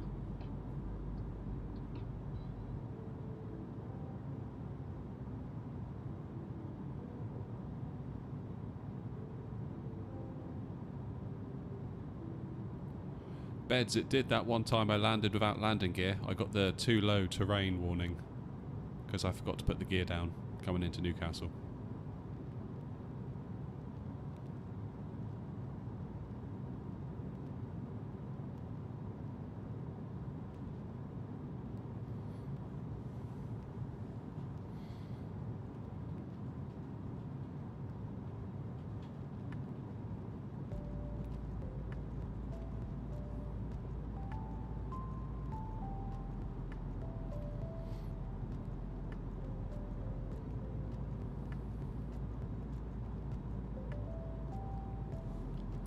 Yeah, I remember, Lee, when we went on that 747-400, I was just really struck by how long the plane was.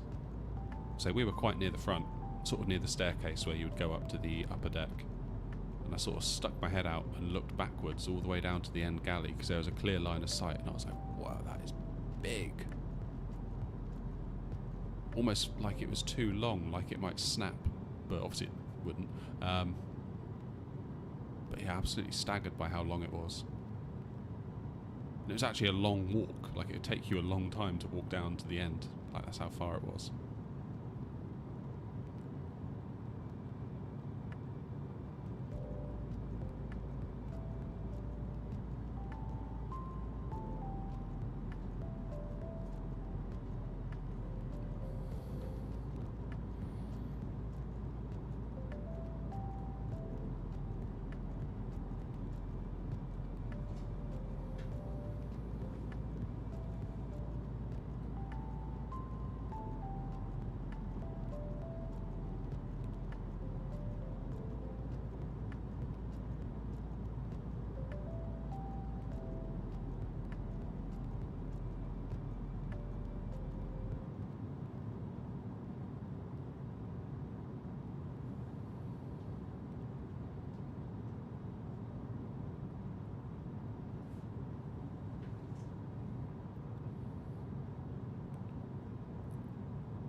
A380 is a bit shorter, isn't it, than a 7.4?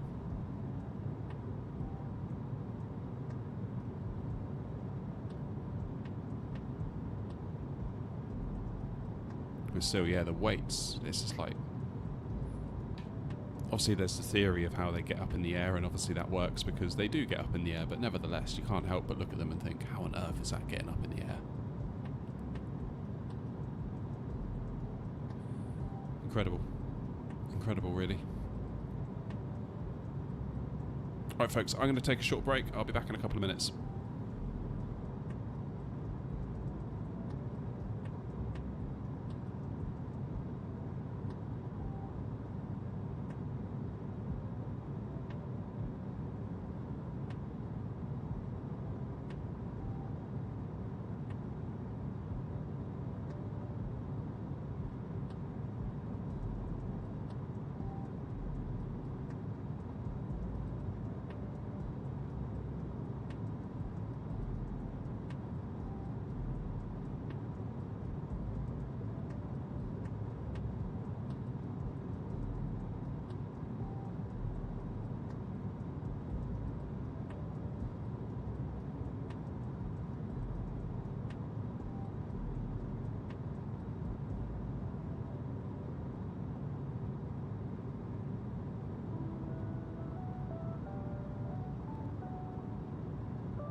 All right, we're back. Wessam, how are you?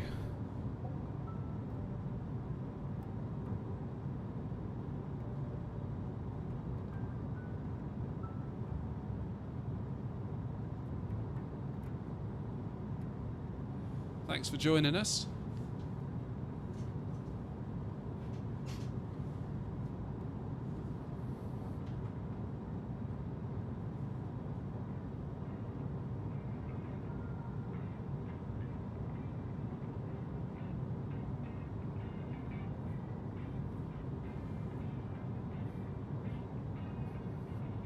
Yeah, I would love to go on an A380 Macam.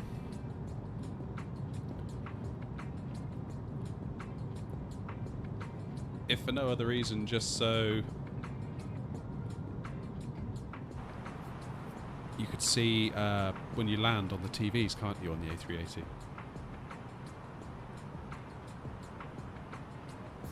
No worries, Farouk. Thank you for your support and for joining us.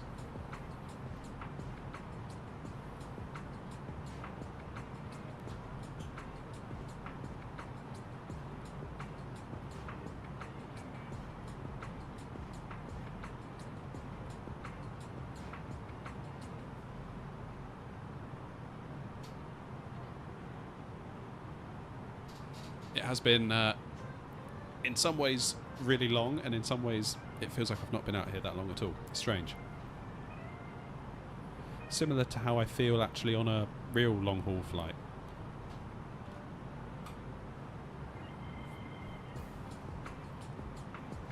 Remember when we landed in Vegas, it was like 10 hours and 45 minutes from Gatwick.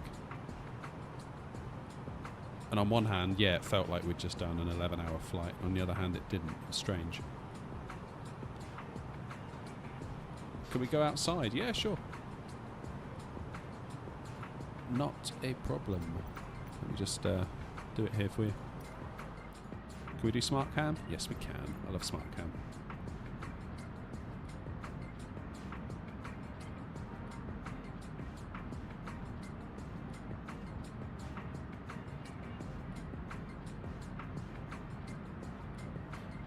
Almost at Czech Republic.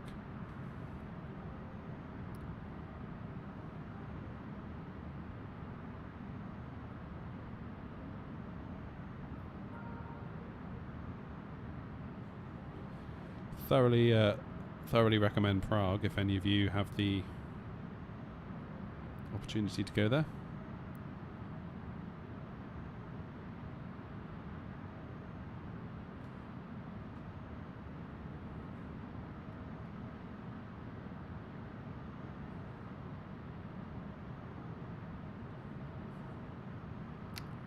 Yeah, I'd like to make a livery for this one, like an aeronaut livery that we have with the others. Add it to the fleet properly then.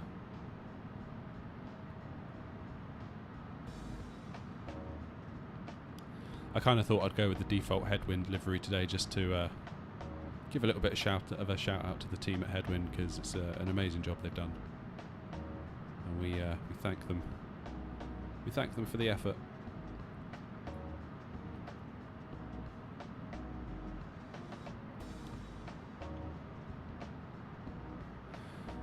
So we might get some views of Prague as we go by, cloud permitting, of course.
Yeah, wasn't the A340 essentially an A330 with a higher maximum takeoff weight, hence the 4 engines? And then it became stretched.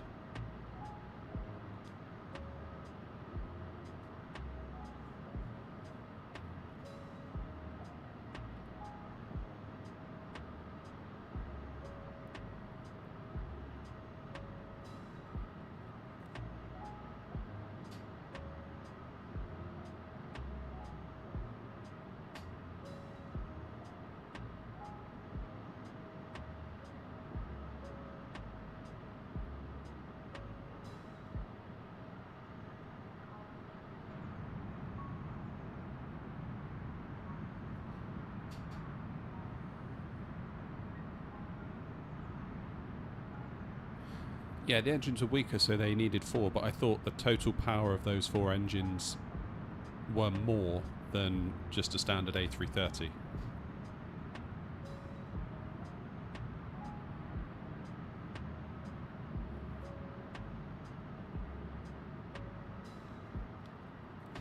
That was my understanding anyway. I could be wrong.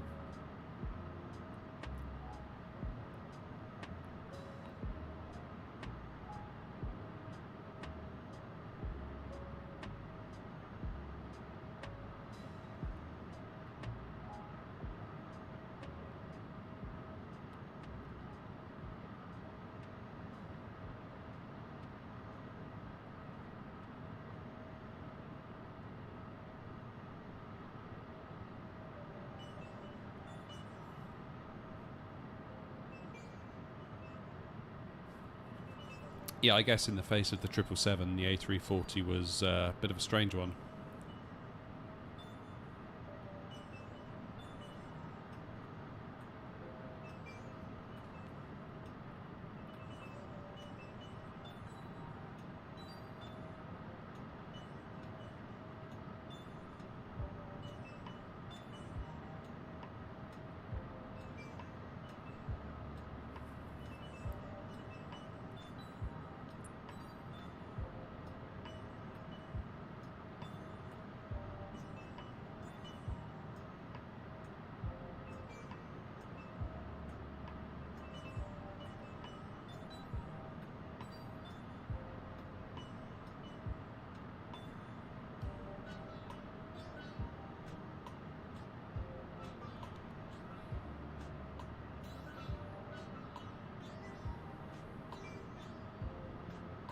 Yeah, that would make sense.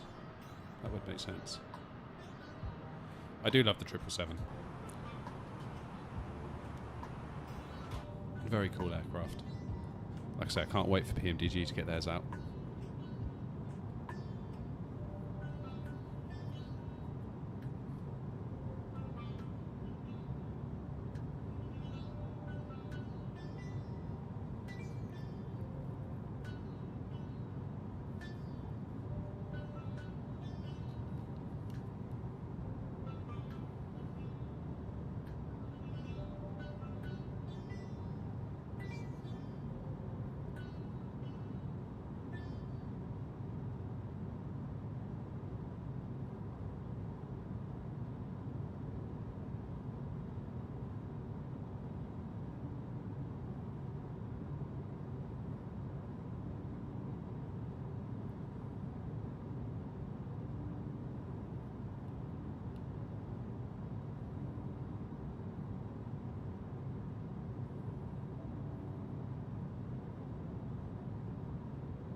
You more of a Boeing or an Airbus person?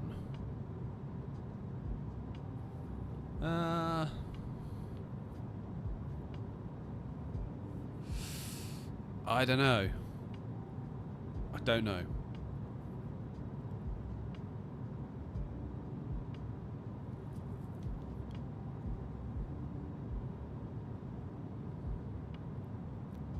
At the moment, Frug, I feel like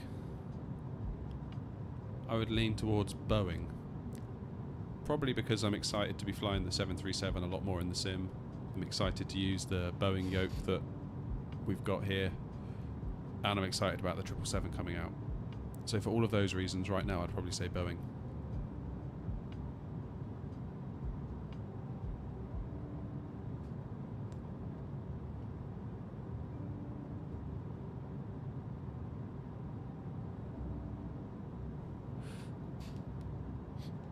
But then part of me thinks if the A380 comes out from fly-by-wire, then I'll be like back on the Airbus train. I don't know. It's tricky. I think it's just nice that we've got options as simmers. I tend to try not to pick a side with anything in life. I used to. All the time, like when I was younger. Like, it had to be either an Xbox or a PlayStation. You couldn't have both and enjoy both. I had to love one and hate the other. iPhone versus Android, Mac versus PC. Whereas now I'm just like, I don't care. Like, use it all, take the good bits from all of it and enjoy it.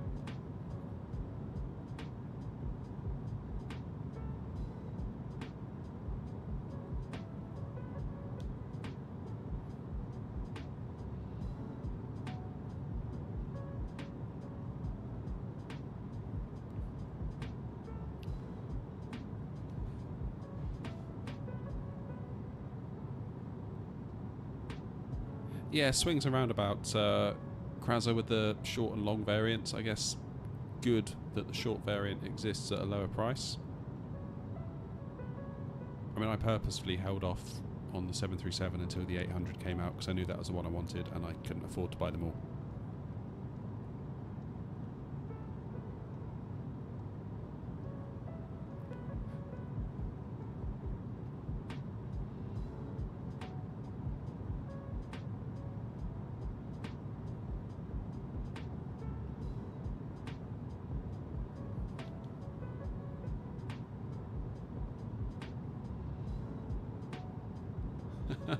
You're right, Wessam.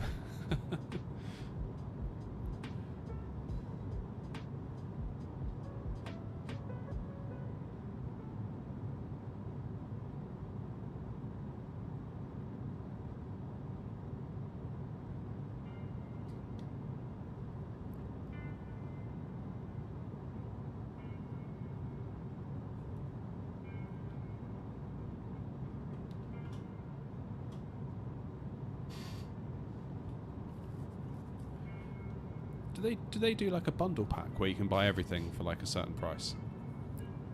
Because if they did that with the 777, you see, my fear is that they're going to come out with the 777-200 first. And I know the one I want really is the 300. But if they were to come out and say, we only have the 200 out now, but if you buy the bundle pack at the full price, I'd say it's like 100 and something rather than 60. You buy it now at a discount, and then you get all the versions that come out for the 777. I would probably do that.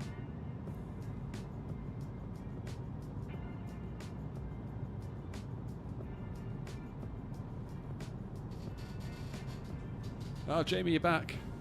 What are you saying? Can't take any more sun.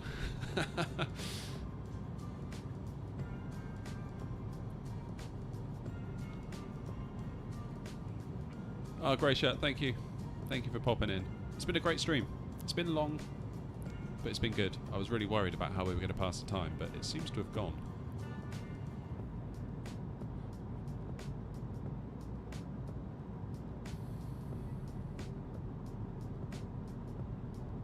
Yeah, the PMDG 777 is the one you want, beds.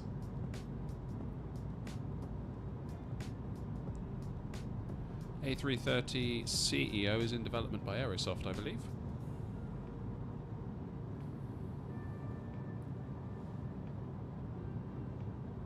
777-200.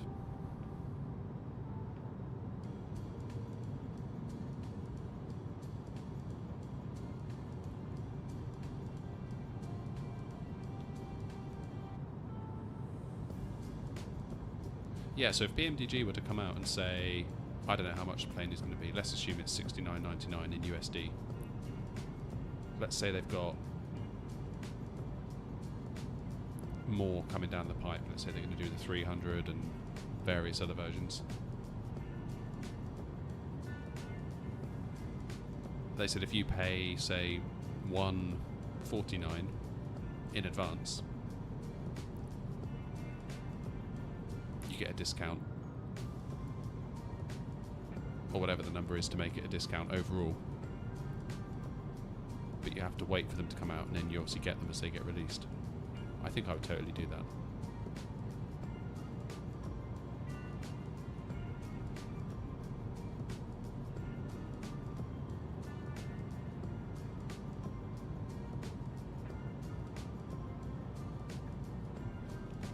You think it's going to be $100? How much is it? Or, like, if you wanted to buy it for prepared or something, how much was it back then?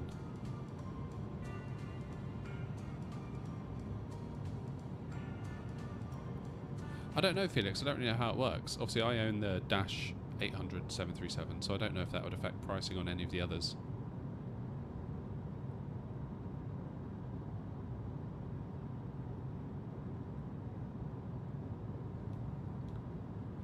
But then maybe they know that hardcore simmers that are going to pay between $50 and $100 for a plane will probably just buy whatever they put out anyway, so they might as well not offer it as a bundle, because they'll buy it anyway as it comes out and make more overall. I don't know.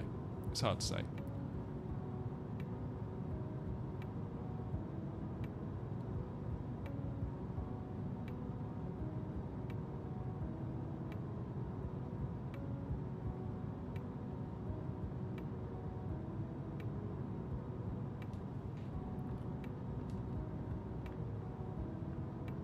Yeah, I think Grey Shirt's right.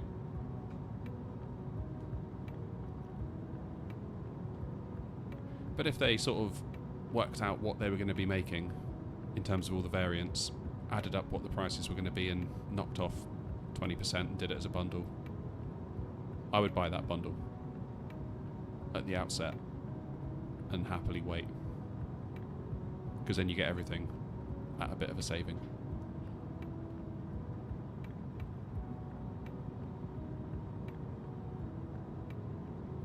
In August they do an anniversary sale. Sweet. I'll keep an eye on that.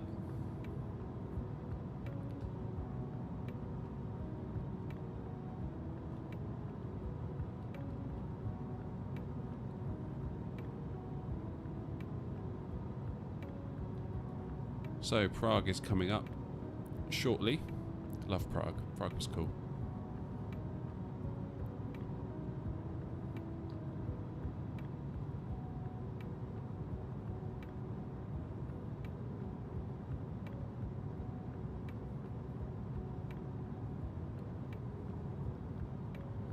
A380, I guess, you know, it's open source development. It's done by volunteers, so we just have to wait and we get it when we get it.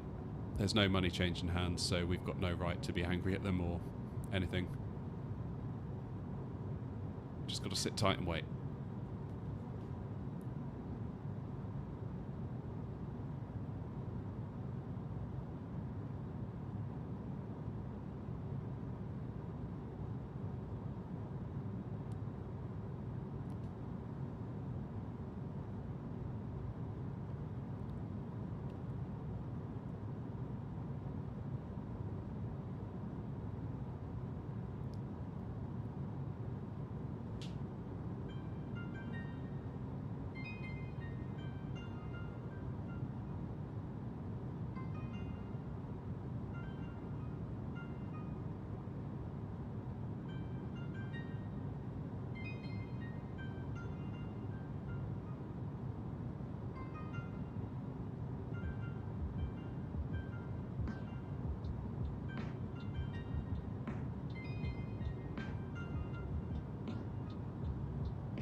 They posted no PMDG sale this year. Oh no.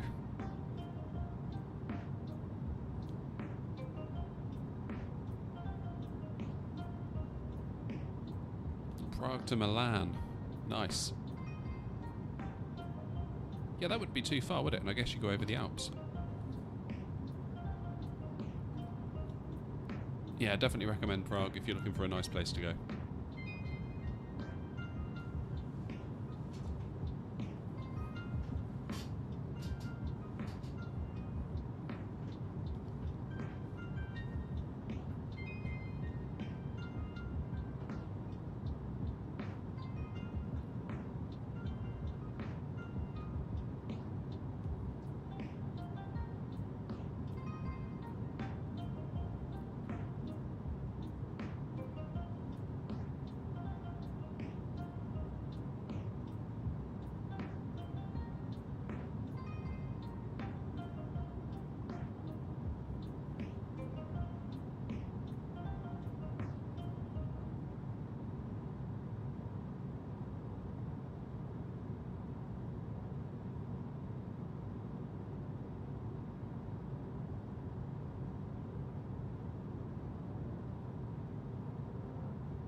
That's alright, Jamie, I did wonder.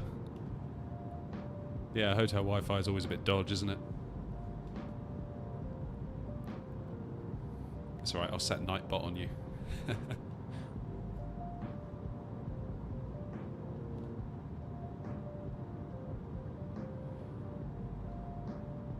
Any good locations in the Swiss Alps? Oof.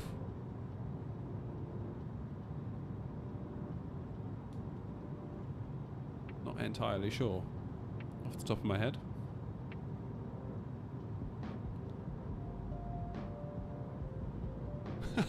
What, a controller rage quit? Well, that's it. At Innsbruck? Oh, right, you're saying Innsbruck is about the thing. Yeah, sorry. Getting confused.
So do you have any power at all, or is it like intermittent power that you can't rely on in order to do a stream? Or a sim, rather, I should say.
Oh man, 33 degrees. It's getting so hot in here. Hour to go. Let's check in on the weather, because that's going to be something we're going to need to... Ooh, these frames don't feel good. Oh no. Oh no. It's been fine all the way here. Big oof. We may have to do an auto land if it's that bad. Blimey.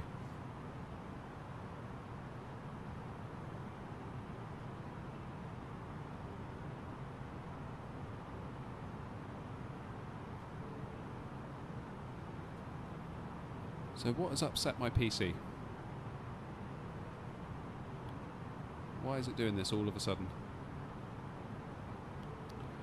Alright, the wind is 90 at 7 knots, so that is a perfect headwind. Yes! Which also means no excuses for a bad landing. Damn it!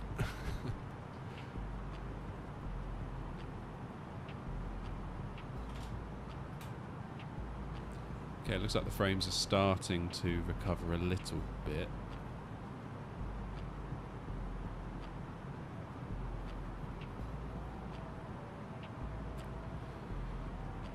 Wesson, the main reason is that I'm on a 60 Hz TV, so anything that doesn't divide perfectly into 60, I will get tearing. So I have to use VSync, because I don't have FreeSync or G-Sync.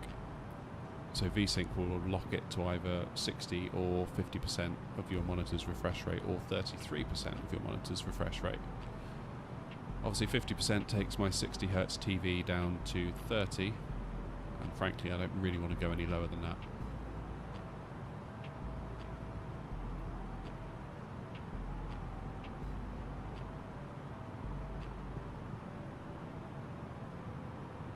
Yeah, that makes sense, Frug. That makes sense with the phone and the solar and all of that. Almost into Germany. We're nearly home. Nearly there. I just hope the frames hold up for the landing, because that would suck. Still, it'll go down in air, not history. We'll look back on it and laugh.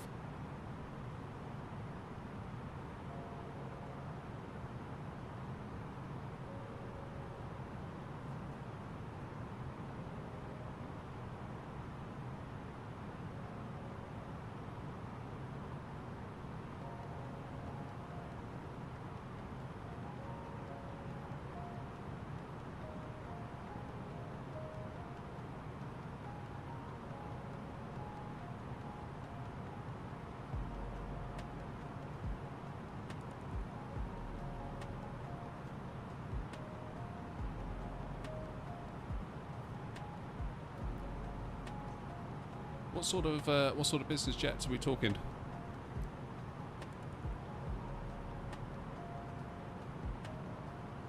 God, look at those frames.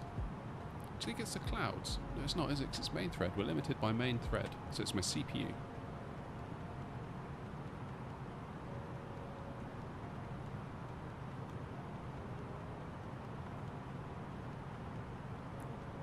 That's very true, Jamie. And I think the solution is for you to donate your 5800X3D to me. Gratefully accepted.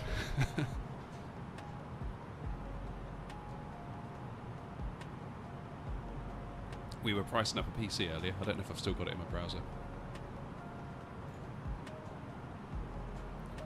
What were we doing? This is what we priced up. No, it wasn't. This was Felix's build, wasn't it? Let's get rid of that. Get rid of that. And that. In fact, let's just start again. This is what I would build to solve my problems, or rather hope that it solves my problems. 7800X3D. Look at the price on that now. It's come right down. That was $450. Like literally a week ago. Now technically I wouldn't need a CPU cooler because I already have one, although if I want to sell my PC I should probably put another one on there. Maybe something like... yeah, that was what we went for.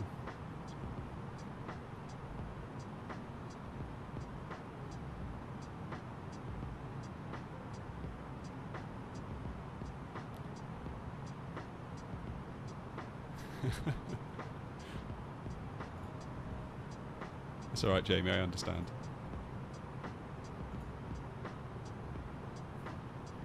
What do we want? We want a B650.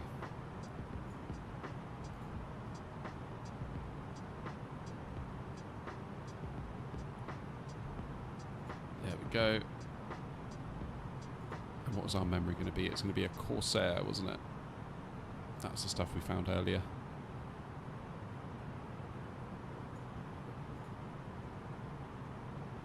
That's the stuff. Now, I wouldn't need any storage because I already have loads of good storage. Although if I was to sell my PC, I couldn't really sell it without storage. So I'd probably buy one of these to put in my old PC just to have something to sell it with.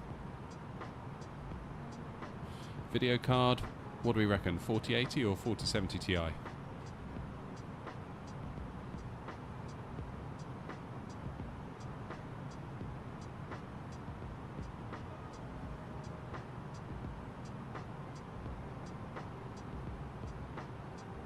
Yeah, you need an absolute beast. Let's start with the 4070 Ti. Let's go with this one. And we're probably going to need a better power supply, so to save me ever buying another one ever again, let's go for that one. And I should probably get a better case because the one I have now has little to no airflow. Let's go for that.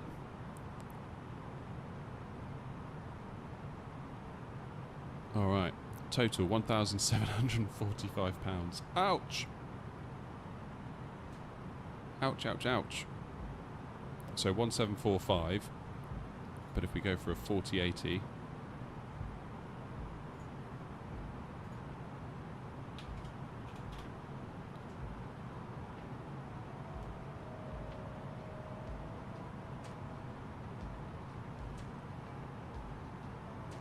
if we go for a 4080, can you get a wind force?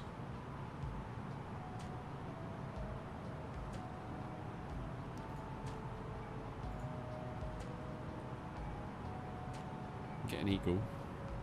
Let's go with that one. 2,100. Flipping heck. Hand modified RTX 4090 to 32 gig of VRAM. That'd be sweet, wouldn't it? So yeah, I'm not entirely sure why my CPU is taking a hit at the moment, because it is that. It says limited by main thread, and here's the graph of the main thread. You can see it's struggling, hence the frames. The GPU is just fine. I'm actually running at 1080p today just in an effort to reduce any problems. Interestingly, we haven't really gone beyond 10 gig of RAM either.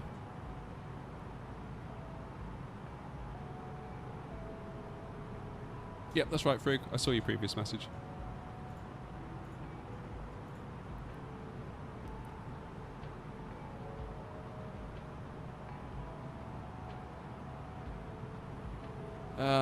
Yeah, Jamie, I guess.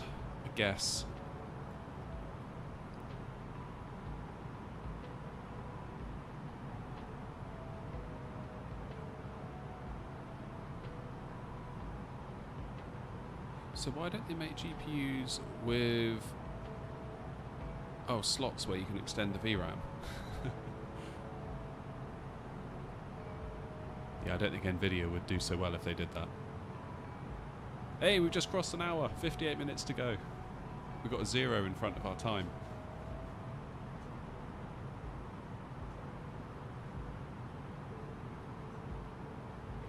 Yeah, I just had a look at Wessam on the other monitor. I've got my paint thing open from earlier, my brilliant demonstration. Everyone feast your eyes on this incredible creation. That was me trying to explain how I was going to solve the heat issue in the shed.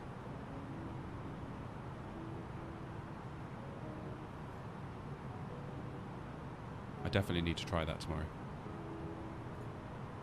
Definitely going to try that. I will explain it one more time for those that have just joined us. So, like I said, the shed I'm in is a rectangle.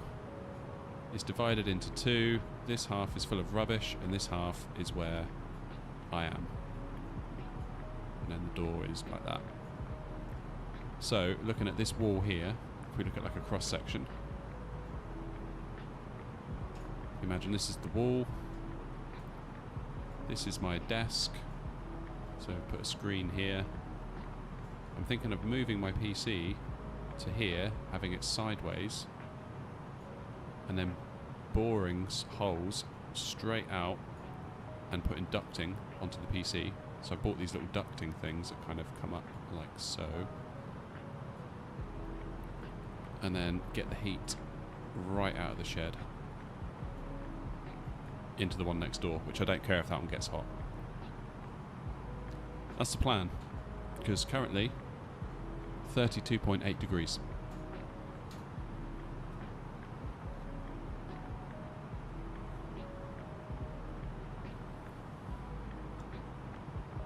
I should make an NFT of that and sell it.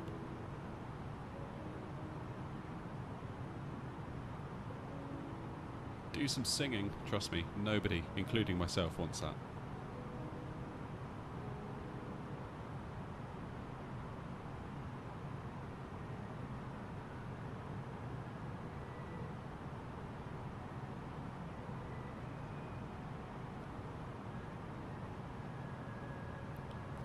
I guess that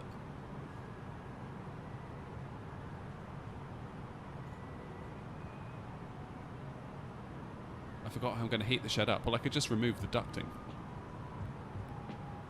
because it will be sort of, in terms of the parts, you'll have a little right angle bit and a straight bit and the bit that screws onto the PC. So in the winter I could just remove that bit, and then the heat would just heat the room. Could potentially even remove this bit as well if I wanted to.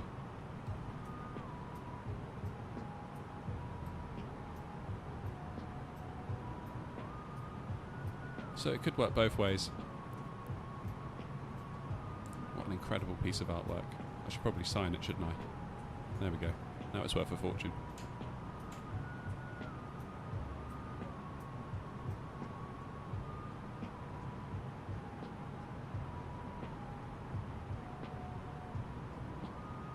No, it's not that hot, Jamie. It's just the fact that I'm in a shed that has no windows. It only has one door that I like to leave shut, especially when I'm streaming, because of passers-by and noise.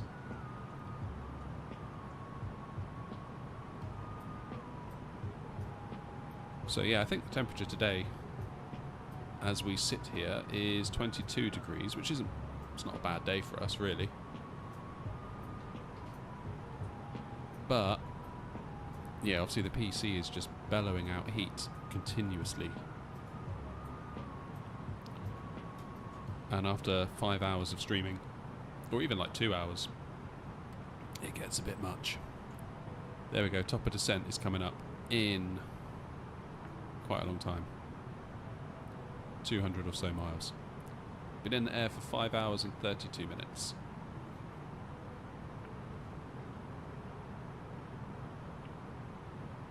So yeah, the thought is, Jamie, to bore holes in the wall and get that heat directly out of the room. Because I do have ventilation. I've got ventilation currently. I've got one up there that draws heat out of the shed and further back the wall. So the one that draws heat out of the shed is there. And I've got another one here that draws fresh air in because it's connected. I've got a hose that connects to the outside here. So that brings it in. And this one brings out the hot air. But if the PC is constantly putting like 300 to 400 watts worth of heat into this space here, I think that is beyond the capability of these two extraction fans. So I figure if the PC can exhaust its heat directly out of the room, these fans might stand a better chance of keeping me cool. That's the theory anyway. I don't know whether it'll work.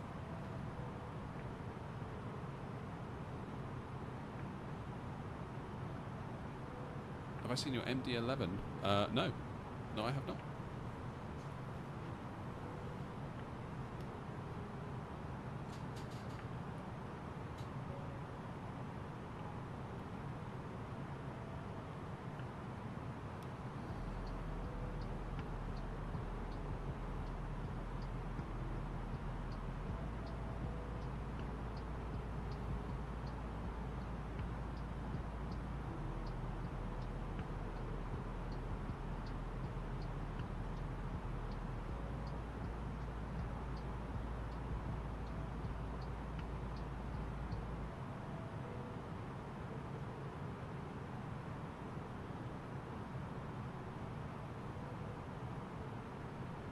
Yeah, that's it, Jamie. It is very much a theory. I don't know how it's going to work in practice because, of course, the issue is that the PC's heat is not the only source of heat in the shed. I mean, I've got lighting, I've got monitors. Like at the moment, I've got 3 monitors on.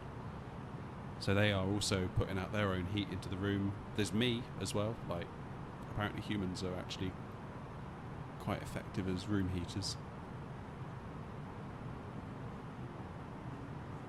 So we'll see.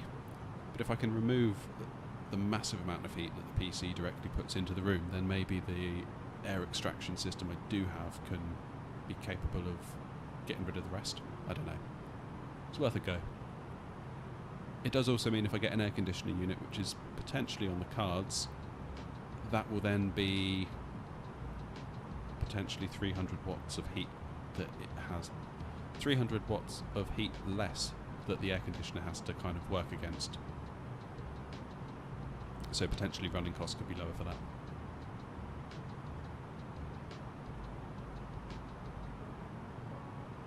Yeah, the PC's fine at exhausting its own heat, Frug. It's just that it exhausts the heat into the room and cooks me. So I just need to get that heat out of the room. So that'll be fine. Jim says, what's your opinion on flight sim long haul flights after today? I don't think I could do it all the time. I'll say that.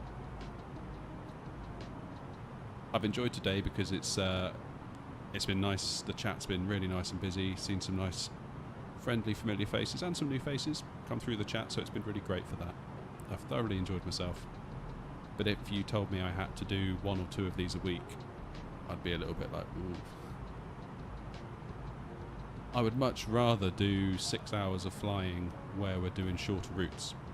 So imagine, I don't know, Bristol to Dublin, Dublin to Newcastle, Newcastle to Amsterdam, Amsterdam back to Heathrow.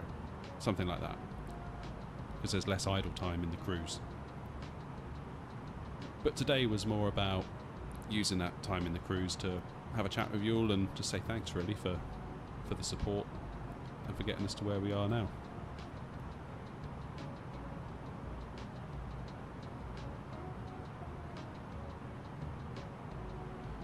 Yeah, the ducks will be fine, Frug. What it is, I bought them off of, was it eBay or Amazon? I don't know, I forget. Essentially, they're developed, I think they're 3D printed, because if you look at the material, it has that 3D printed look about it. And they screw directly into the vents on my case. So if I remove the screws that are currently holding the fan in place, sort of hold the fan in place with my hand, put the ducting on top, and then screw through the ducting into the fan, it sort of sandwiches it all together. And then you can just attach piping that you just buy in like a builder's merchant. Like that standard like 100mm circular ducting that you get.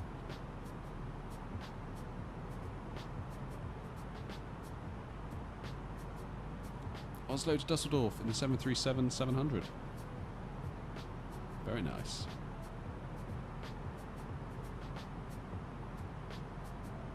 I like Dusseldorf.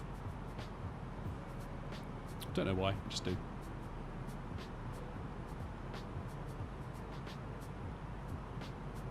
Oh man, I hope I don't butcher this landing. I feel like there's more pressure on me today, just given how long it's been since we took off.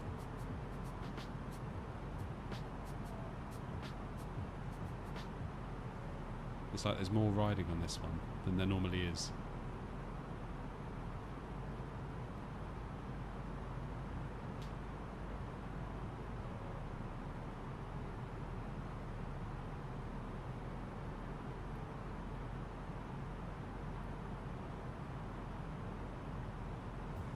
You may like Dusseldorf, but you don't like Dusseldorf. A good landing isn't always smooth. Well said, Wassam. Well said. Yeah, I mean, I did one of the smoothest I've ever done yesterday in the Phoenix, 87 feet per minute, but it wasn't a good landing. It was a floater. I overflared. And then in the stream last night, I went into the stream thinking, right, don't overflare, and I just frankly didn't flare at all, so... Swings and roundabouts.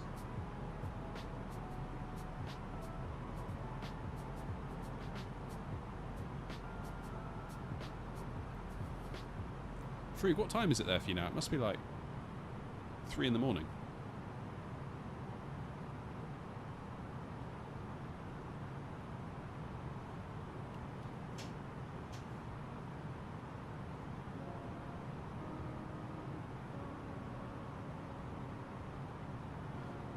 better for the good sir. Let's have a look.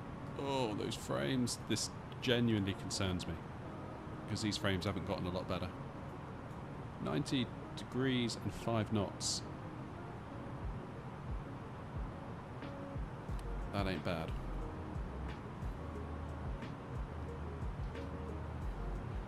The landing in Fort Ventura was awful. Oh no. What were you flying in, Jamie?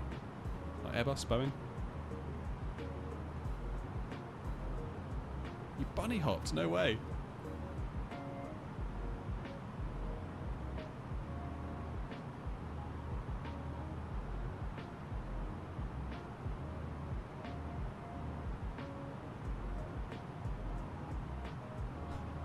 Oh, Felix.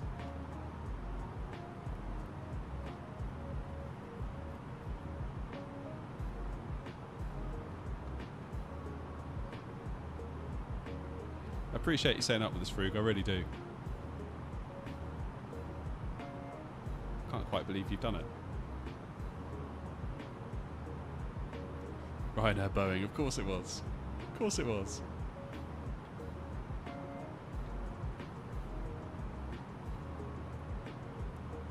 That being said, when they brought us back home from Spain in April, like I said earlier, faultless.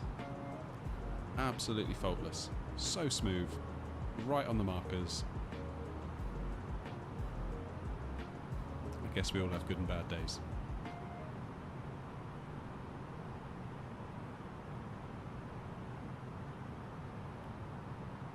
Just wondering how you got that screen. What do you mean that screen? Do you mean the little map? Or the bit at the top of the screen? If so, that's Sim Toolkit Pro.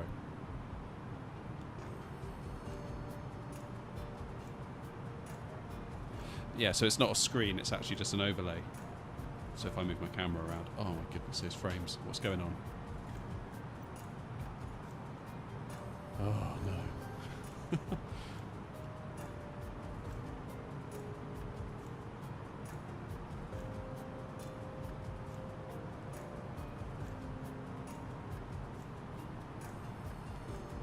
Right, how far is top of descent?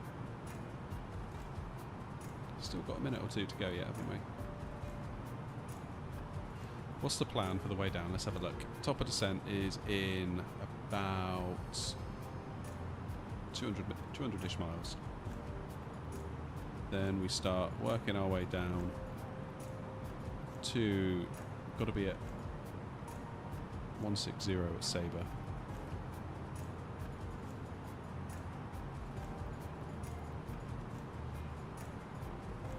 Then 7,000 at Lamb. Then we just work our way down 3,000. Pick up the ILS. And the job's a good one. Oh, the iPad. Yeah, it's just part of the A330 that we're in at the moment. Just comes with it. It's very cool.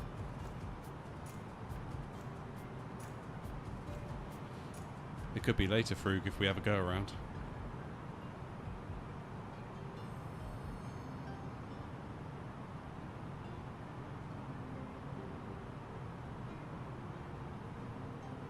Do you think it's because they fly Boeing that they get that reputation? Because I think it's almost like, I don't know if I'm correct here or not, but it seems like the prevailing opinion is that it's harder to land a Boeing than it is an Airbus.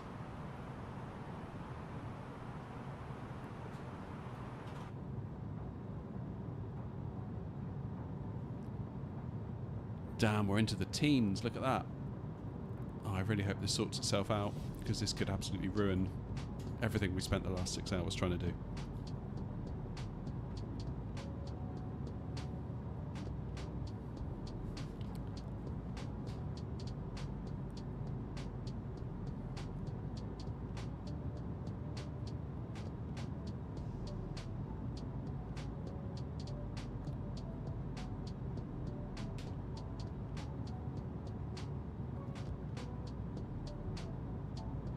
Yeah, the FPS is struggling right now. I don't know whether it's just because we've had the sim on for so long and something almost like it's gotten clogged up with like a memory leak or something. I don't know.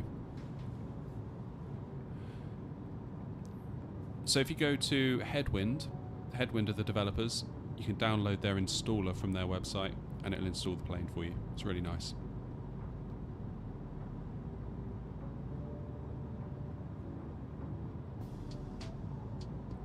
Yeah, I'd like to know that too. What has happened to my frames?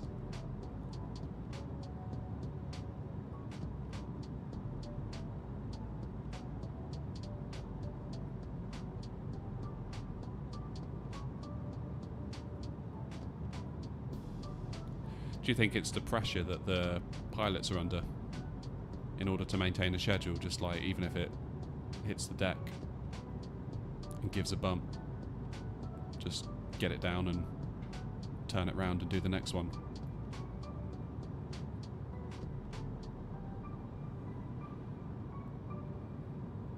Yeah, that's a good point. It could well be the cache. Like you say, 6 hours in, that's a lot of time for dust to accrue, isn't it?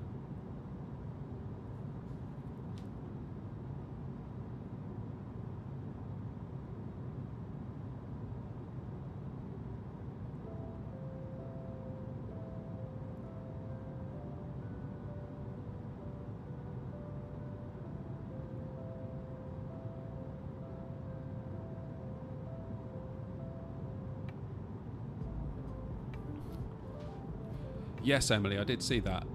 Really interesting point that was. So as a result, I took the advice and made it higher.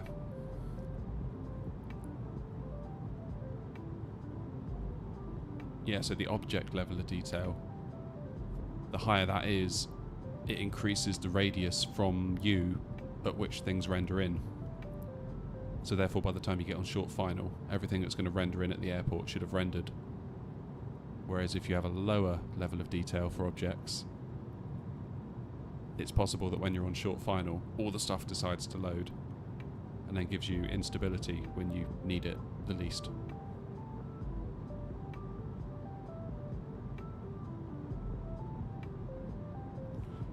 Yeah, that's one of the things, Frug. I think we'll keep an eye on it. I mean, if frames are looking quite bad, we may just have to auto land it.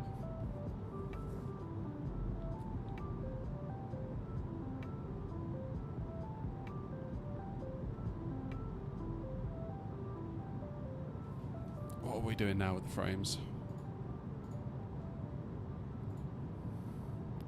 Ouch. Mid 20s, could be worse.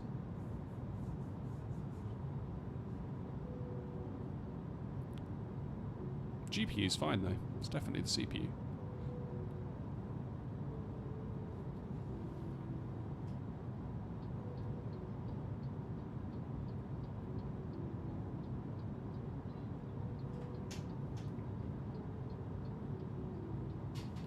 Winds are looking...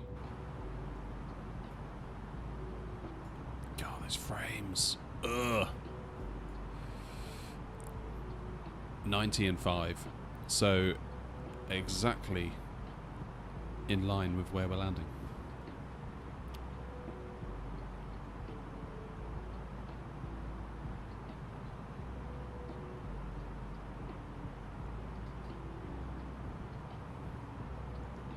My goodness.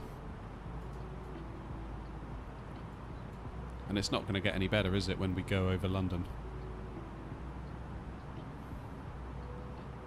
So about 160 to top of descent. More like 170 actually.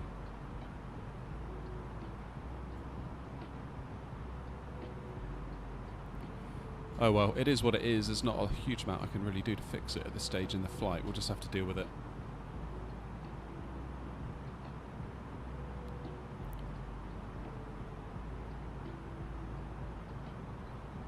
I've got flight recorder running in the background. I guess I could shut that down, see if that helps, because frankly...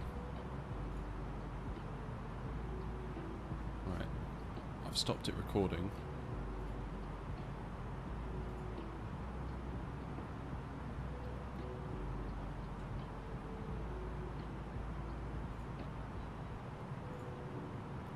I've shut it down. And if anything, it's worse. What?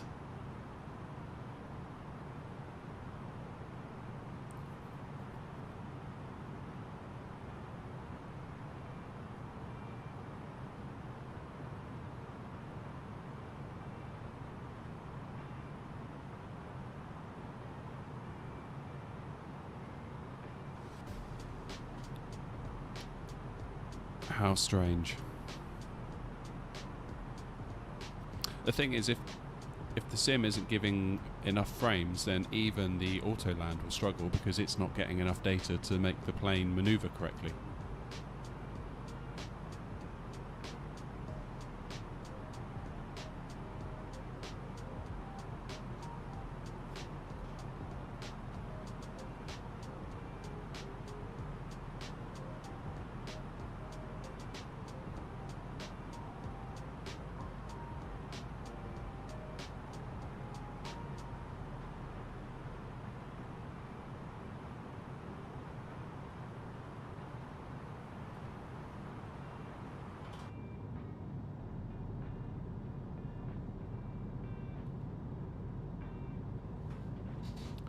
Maybe it's because we're going over this big city.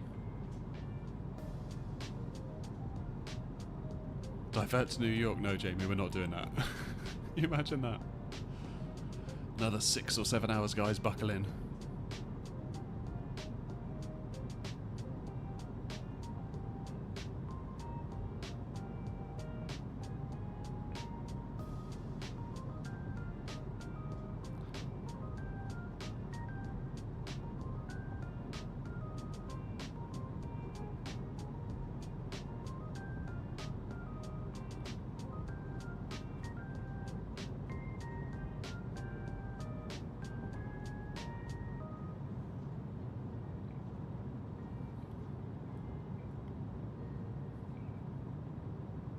Hey, Zest. Do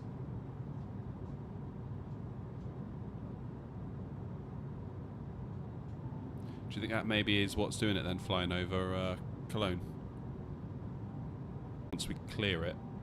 But then that still doesn't bode well for London, does it? Because we are landing in London.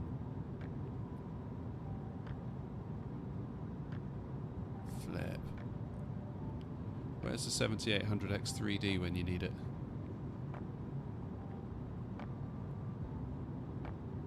Yeah, I'd rather not have to go into the menu and break immersion.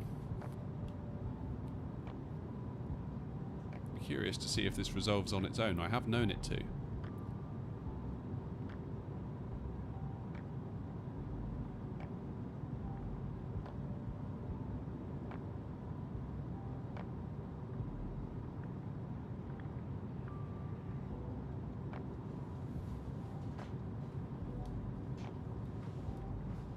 Does seem like it's getting a little bit better.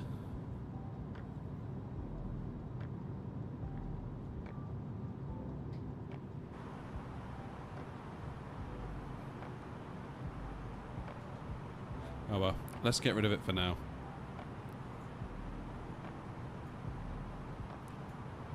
It will be what it will be.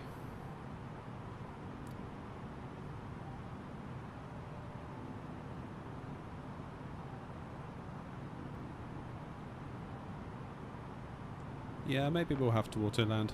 That'd be a shame. I'd like to do a proper landing for you all, but frankly we've done enough of them on the channel elsewhere, so I'm not going to feel too terrible if we have to auto land it.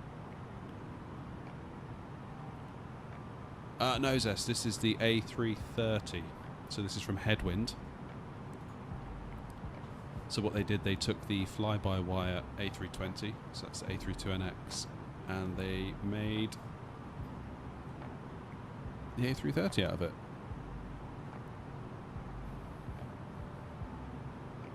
It's not perfect, it's not fully complete.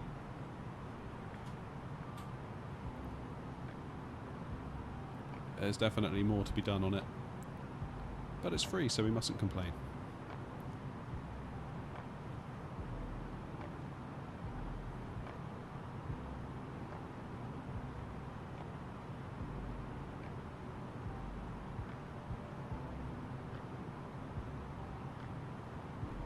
Will I ever fly with the 787? potentially, it's not really an aircraft I feel particularly drawn to, if I'm honest with you.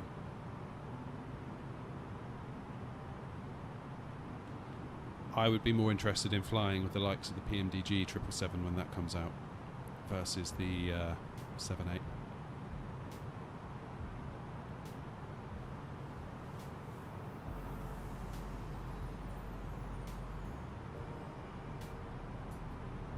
Oh yeah, Zest, that's gonna stop you, isn't it?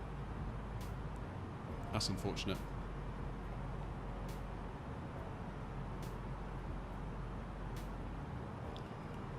Yeah, I have downloaded the Kuro. I downloaded the 787-8. I haven't tried it yet though.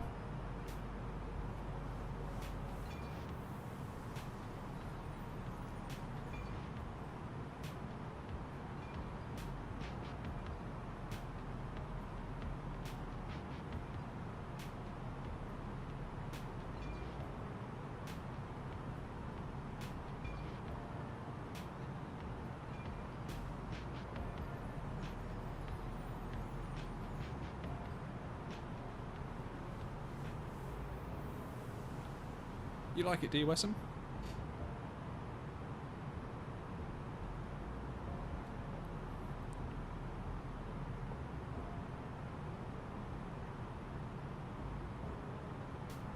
Anyone know when the A380's out? No, not really. It's one of those where I think they've said they're not going to commit to any kind of timeline because it's it's freeware. They're all volunteers, so they're not going to hold them to any kind of deadline.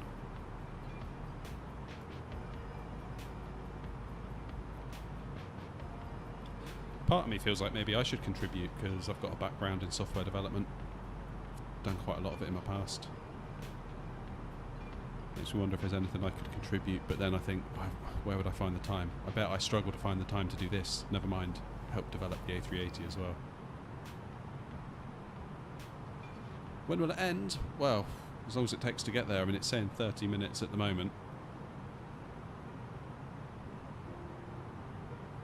But that doesn't factor in us having to slow down and such. So I would give it another 45 minutes, probably.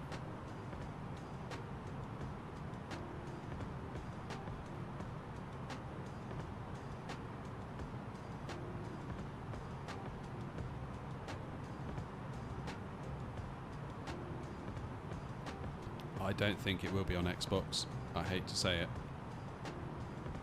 At least not in the near future. Frug, if you're tired, mate, you want to go to bed? I wouldn't blame you.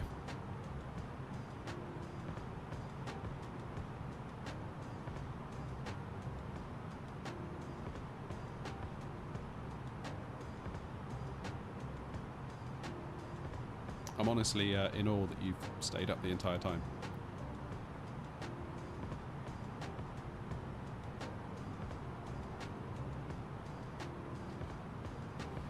Oh man, those frames are still very, very bad.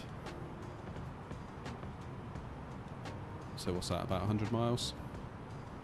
Yeah, exactly 100 miles. Look at that.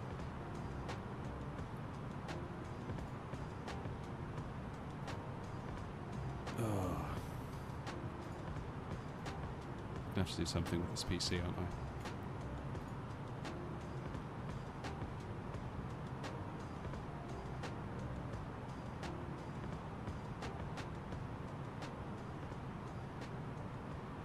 The problem they've got, Zest, is that in order for it to be on Xbox, it has to go into the Microsoft Store. And there's like a whole set of rules that they need to follow in order to do that.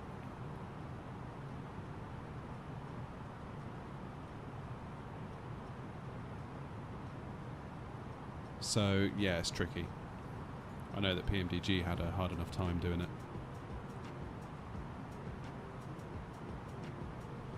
So we're going to start descending in about 100 miles.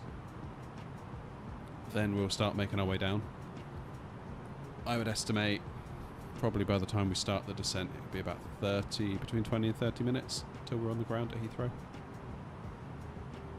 possibly via an auto land if this if these frames keep up.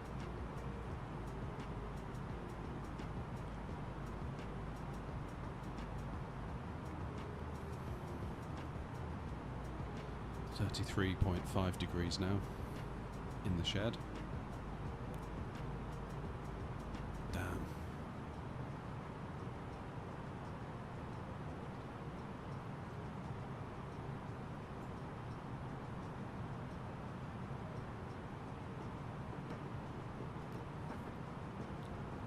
Almost there. I can't get us there, but it's kind of like, think about the distance we've covered. It's quite amazing.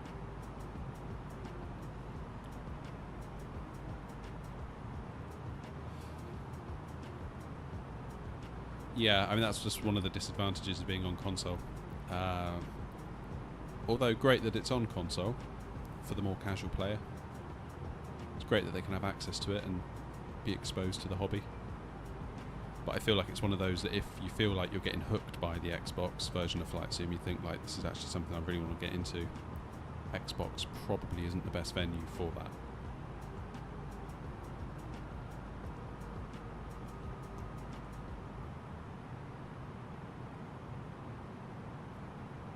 How many miles is the flight? That's a good question. Let me look it up.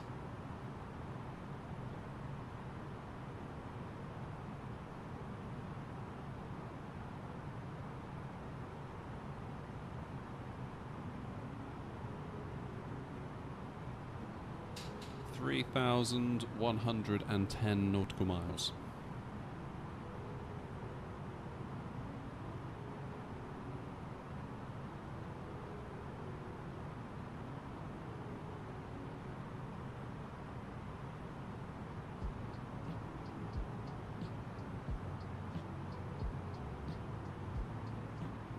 You're pretty close there, Zest.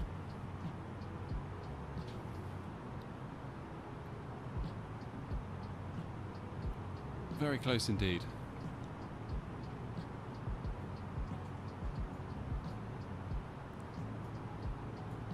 So there's top of descent there, that little marker there. So basically when we turn the corner, that'll be top of descent. Fuel on board, 15,000 kilos. We've used, well, nearly 16,000. We've used just over 30,000, almost 31,000. That's a lot of fuel, isn't it?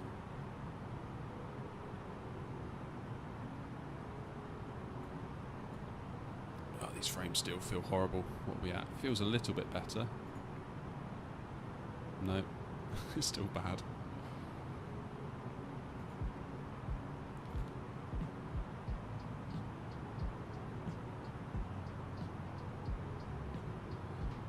I'm not sure, Zest. Possibly tomorrow. I want to have a bit of a classroom day at some point before Monday. Just basically where I get my head down and dive into what it takes to actually fly properly on VATSIM.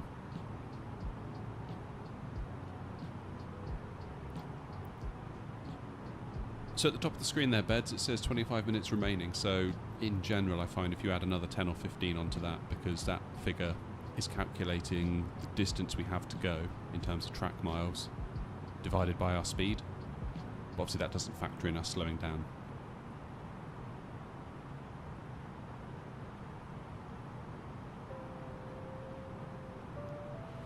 I can't say yet, Frug. I don't really know what tomorrow has in store yet, but at some point I would like to do a stream.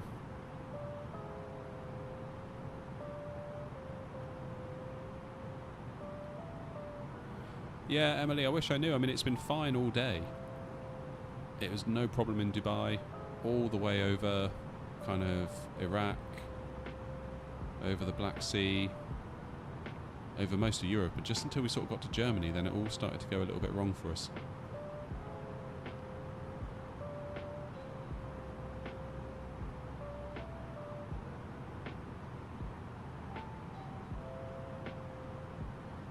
If you want to try it out, Emily, and you're not sure you want to drop all that money, maybe see if you can get yourself like a trial to Game Pass on PC, and then just play it through Game Pass through that subscription. You can get the standard edition. You can still add all the add-ons on if you have add-ons or want to get add-ons.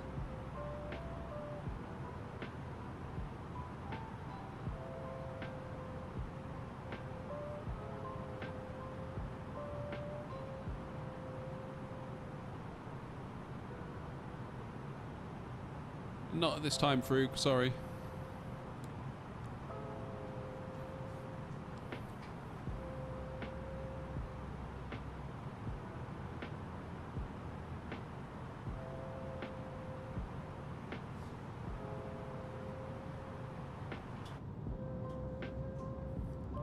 I mean, I know the frames are lousy, but damn, that looks good, doesn't it?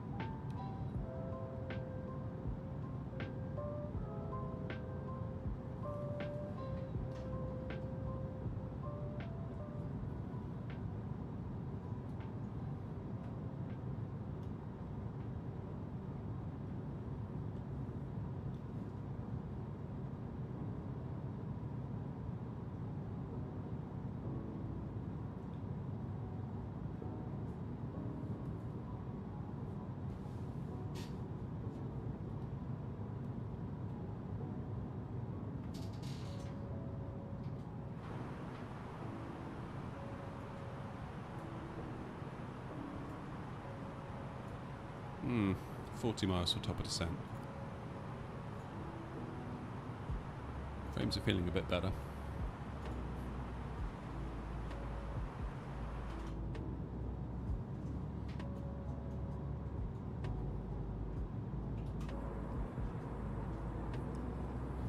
So, can we see Schiphol?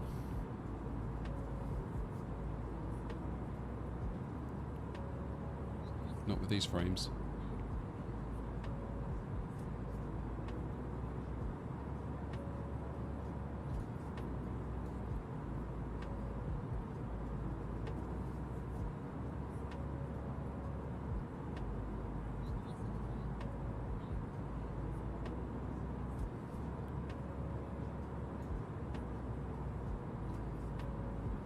If I do stream tomorrow, what will I fly?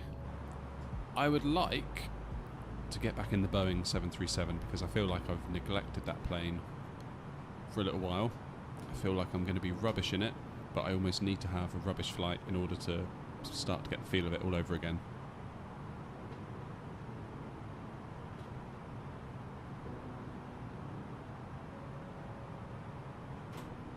Yeah, I've thought about a virtual airline. I think once I get onto VATSIM, that's something we could look at.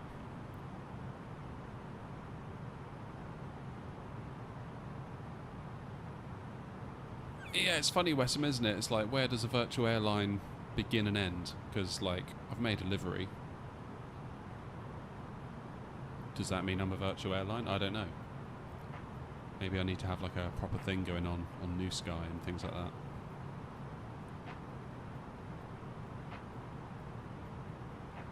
.737 route in Australia. That could be fun.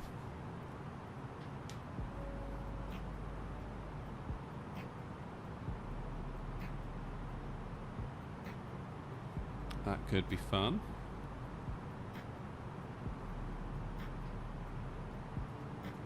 Alright, top of descent is almost upon us. Are the frames feeling good, or is that just placebo? They're feeling better, aren't they? It's much better. Well, we'll see what London brings.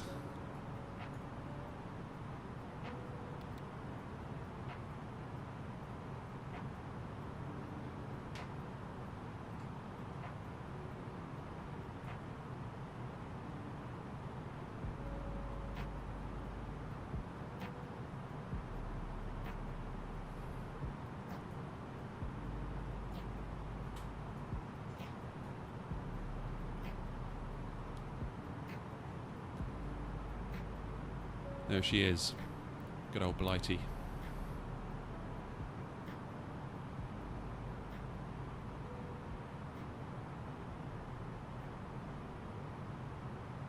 London's going to kill my computer. Yeah, I've got a funny feeling beds that it might do that as well. Yeah, I can't imagine London's going to go down particularly well if just randomly flying over Germany did that to us.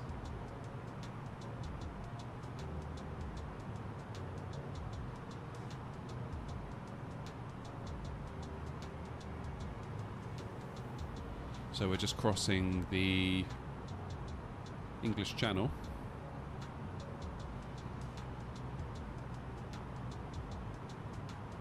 25 to 6 in the evening now.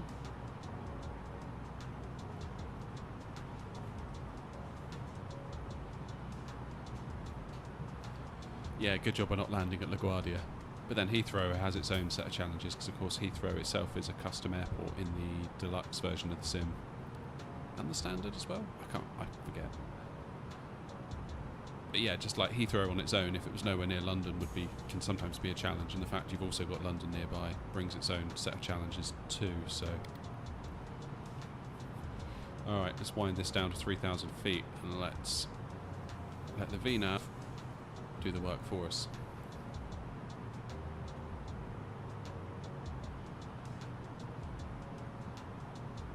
Right, Wesson, have a good flight, mate.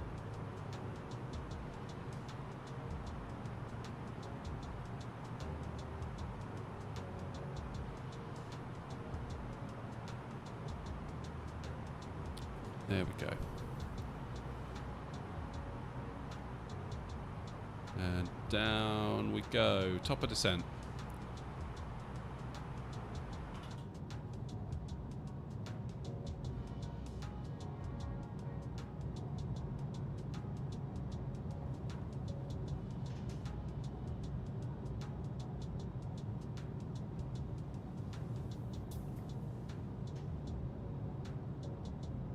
From the flight deck, ladies and gentlemen, as you may have noticed, we have begun our initial descent down to our destination.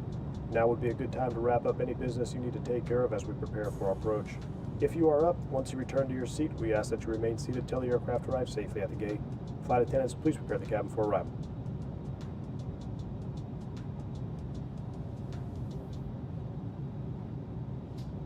That's it, it's official.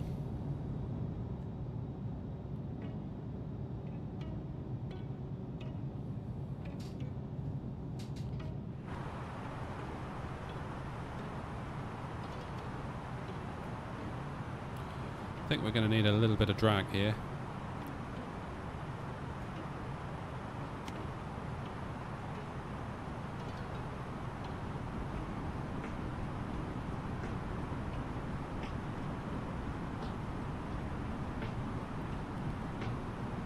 Just because that speed is creeping on us a little bit.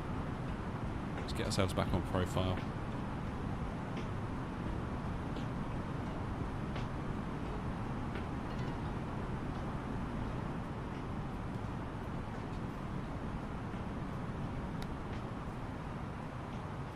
Well done, Felix. Love to see it.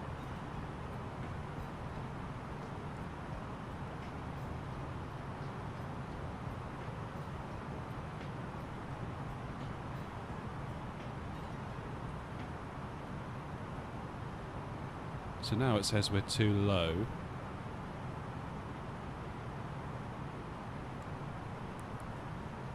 So it's maintaining the correct speed, more or less, on Magenta Arrow. Our profile, this is kind of where we are in relation to it, so the profile is above us, so we've gone too low. So if we stay at 1,000 feet per minute, that is gradually coming down, and by this little squiggly point should be when we're back on profile.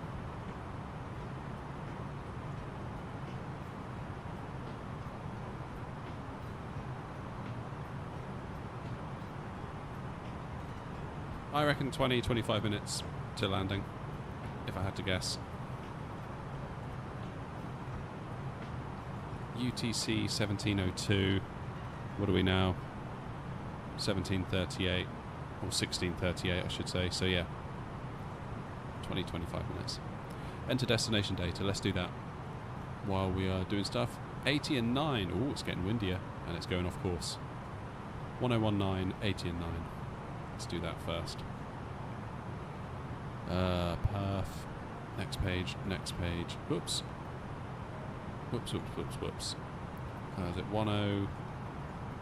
Was it 1019? Yes, it was. And then 80 knots and 9.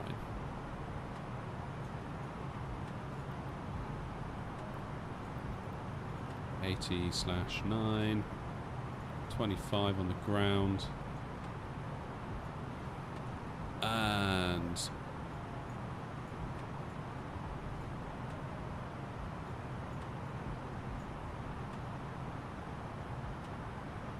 Are we a Cat 2 or a Cat 3? I always forget.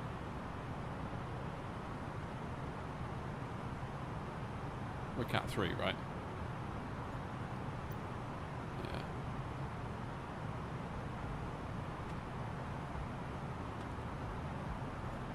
We'll see. We'll see what the conditions are like regarding the auto land. We'll see what the frames do, basically. So, decision height's 50 feet for a straight-in landing, Cat 3A. Alright.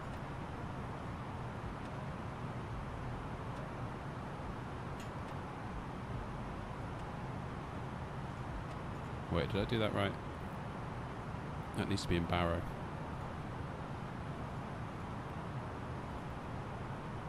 Entry out of range. Say what? Radio altimeter 100 feet, 179. Let's do that. Let's give it 179. I'm probably doing this wrong, just so you're all completely aware. There we go. Now we're back on profile. That is good.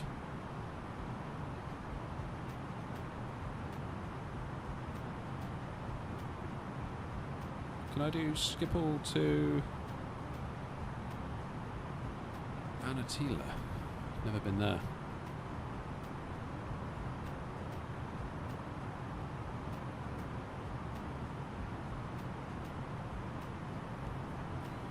So, all being well, we will pick up the ILS and make a decent job of it. What are the frames doing? They're probably okay now we're over the sea. Yes, it's fine, isn't it?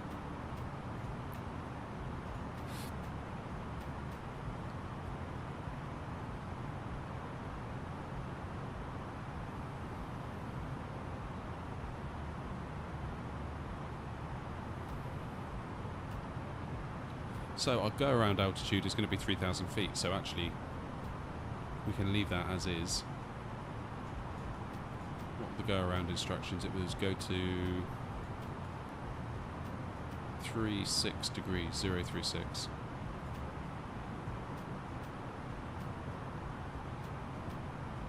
It's in South Turkey. Nice.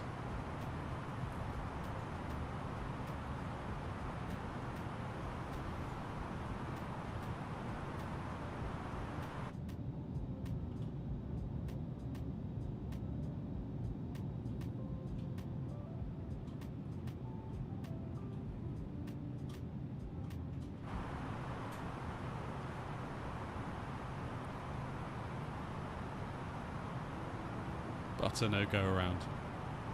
I'll see what I can do, Farouk. I'll see what I can do, but no promises.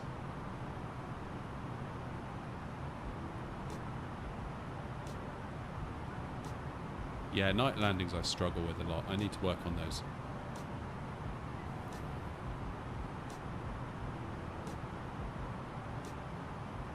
I do struggle a bit with the old night landings. Indy wants to go around. Indy always wants to go around. Nice to see you, Indy. Thanks for stopping by. I hope that I can deny your request of a go around by doing a really nice landing for us. But we will see. It's entirely possible, of course. Don't get too hung up on the pappies as we come down. The pappies are notoriously bad on the sim. I'll be paying much more attention to looking out the window than the pappies, because if you follow the pappies down, 2 reds, 2 whites, they're just going to make you float right past them. So it may be that we get 3 reds, 4 reds. Even the ILS markers on the PFD could be showing that we're doing it wrong. I think sort of after about 500 feet it becomes very much a looking out the window job. You want to try and get to around 50 feet over the threshold. That's the target.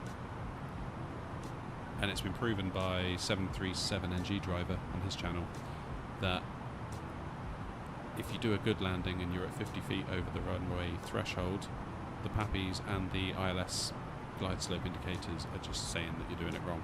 But of course, you're not.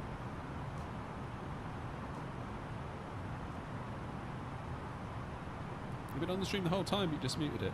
Oh, thank you. Appreciate that. I'm starting to get hungry now. I sort of want the stream to be over so I can go and get food.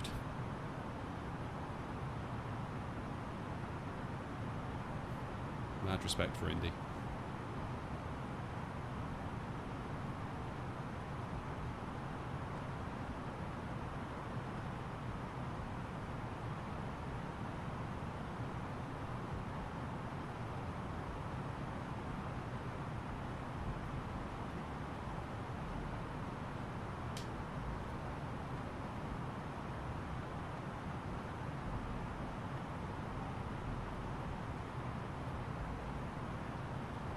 I do appreciate all the support today, guys, I really do.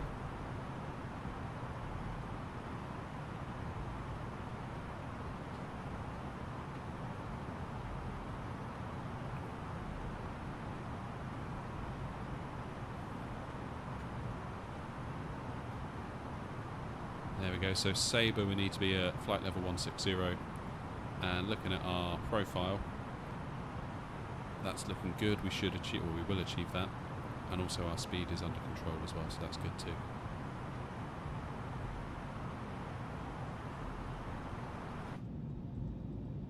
It's all coming up Millhouse.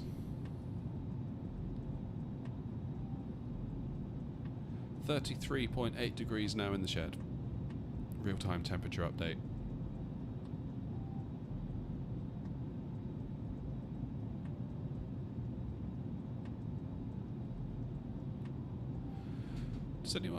Does the A321neo have the same engines as the A320? I'm not sure. I'm not sure.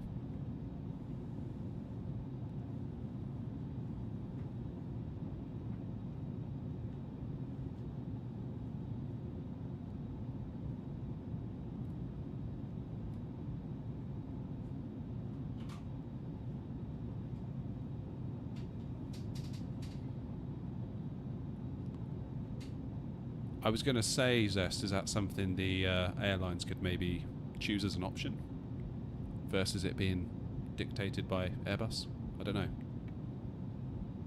I'm not sure.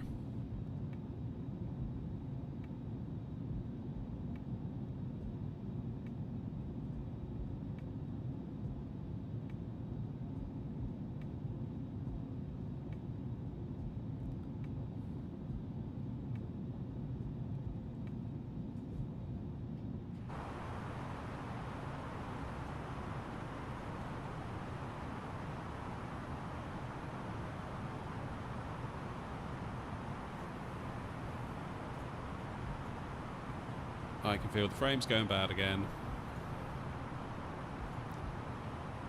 Yeah, there they are. Auto land now, potentially more likely.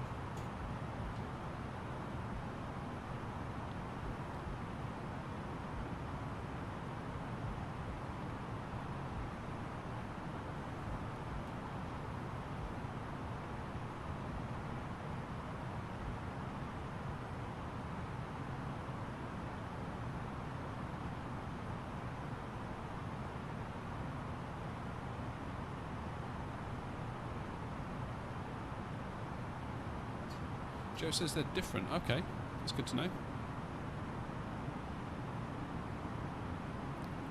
So coming up in about 15 or so miles, we've got 250 knot speed restriction. And maybe we need to give it some speed brakes to stay on profile and to hit that speed restriction. Wow, those shadows look bad. Let's try the other side.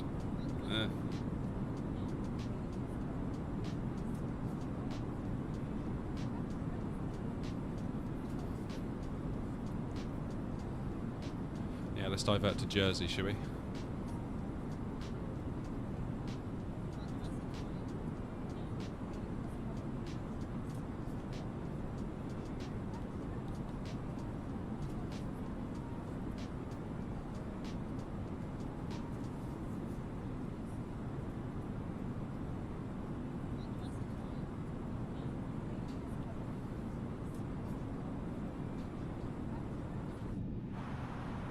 No, we're not really, Indy. I was just joking. It seems that whenever we go over land at this late stage in the flight, my frames per second take a massive hit, so...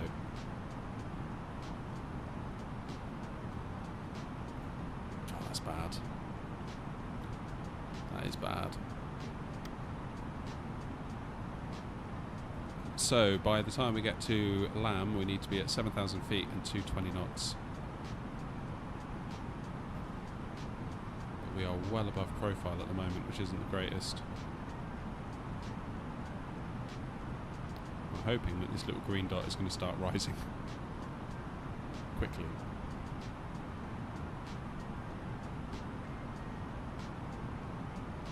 Yeah, there it goes.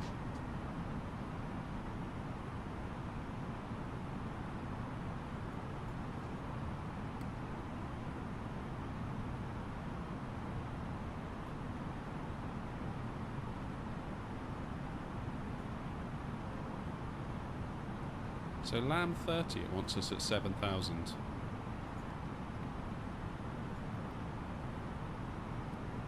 Are we really going to be able to drop 2,000 feet 6 miles? That doesn't seem quite right.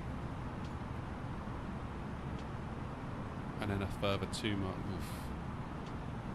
I guess we'll be going slower. We'll see. To me, that doesn't smell right. No go around allowed. Alright, you said it.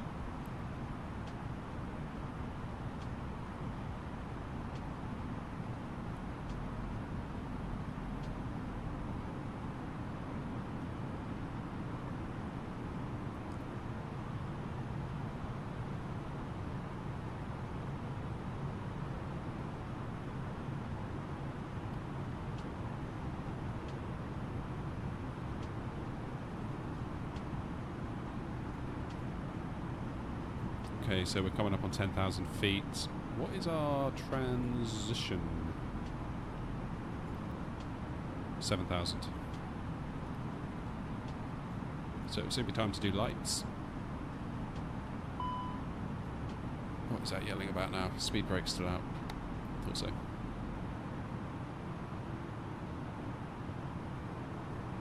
Alright, let's get these lights on. Landing lights on. Takeoff lights on. Taxi lights ready to take off. What am I saying? I know what I mean. It's been a long day.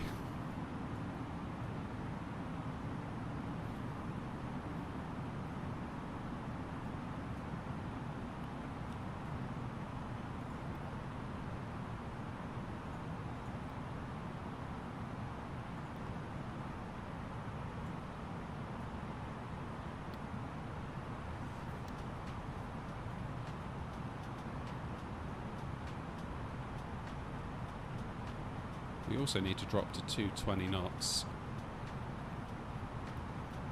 I may set that speed manually because I'm concerned. Let's see if it does it. Let's see if it does it. We might need some speed brakes to help do it because we've got that dot coming up, which is probably where it's going to try and get down to 220. Yeah, there it goes. Alright, we'll let it do it. Let's have a little faith in the plane. I feel like I'm second guessing the plane quite a lot at the moment and I shouldn't.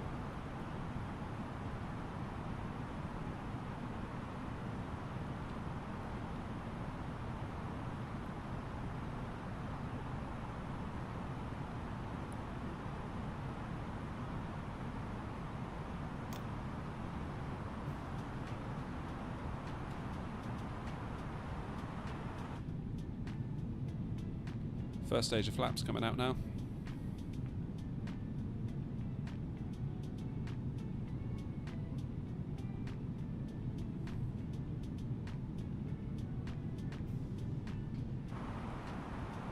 And transition altitude coming up. What is local pressure? 1019.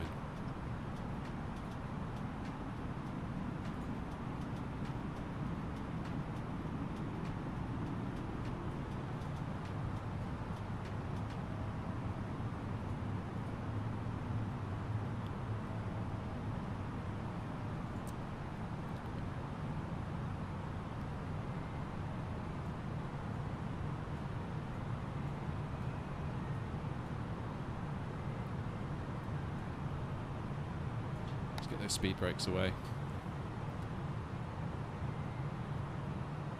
Okay, so we more or less just hold it steady here for the next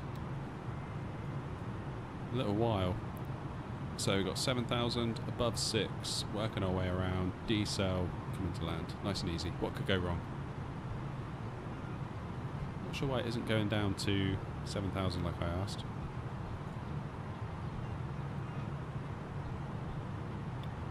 Barometric pressure is local air pressure, so the transition altitude is where you change from a standard air pressure for when you're basically up high in cruise, and then now we've set our air pressure to be that of Heathrow Airport.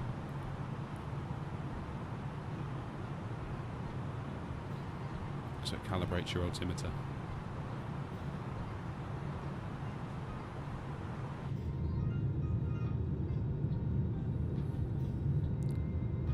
There's a big old blanket of cloud over London at the moment.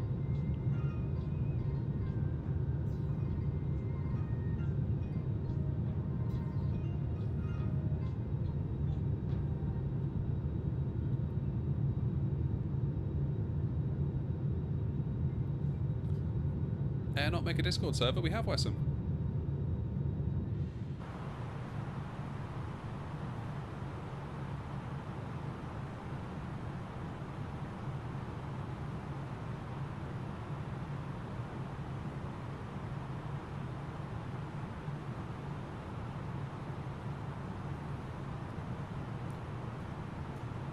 Right, how are we doing for the frames? Doesn't feel brilliant. Yeah, low 20s. Ugh.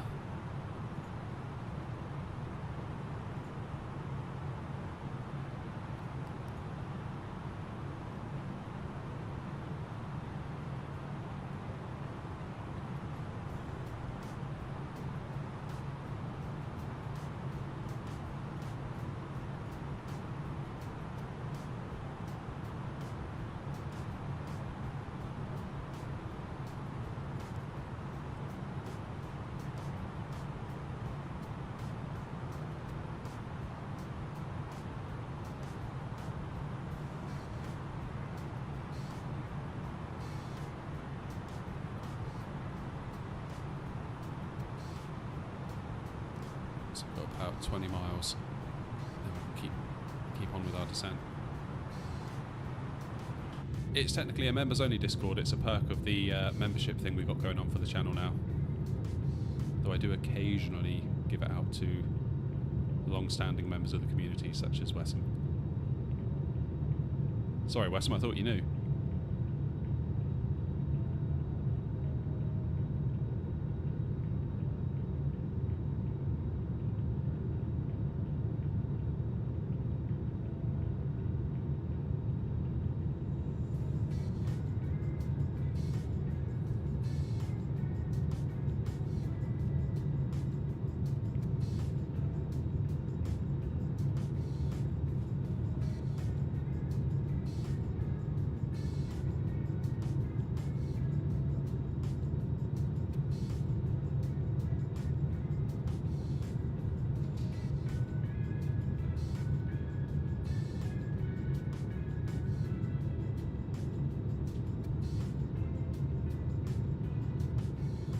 I will gladly let you in for free, Wessam. You've been with us since the very beginning.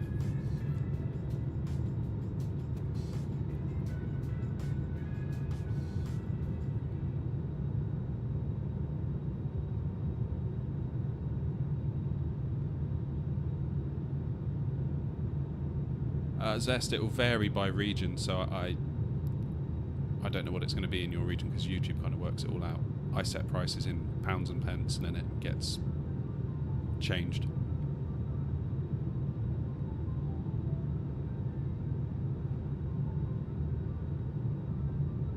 Send me an email, Wessam. I'll email you the link.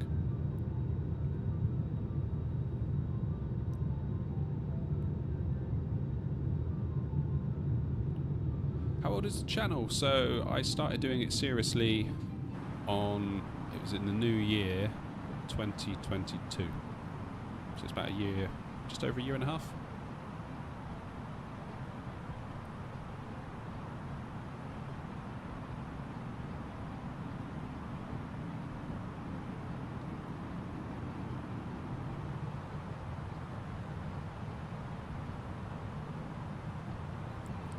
I've got to be honest, I'm struggling to recall what prices I set now. You've asked. I think it's $199 for economy, $4.99 premium economy and $8.99 first class, I think.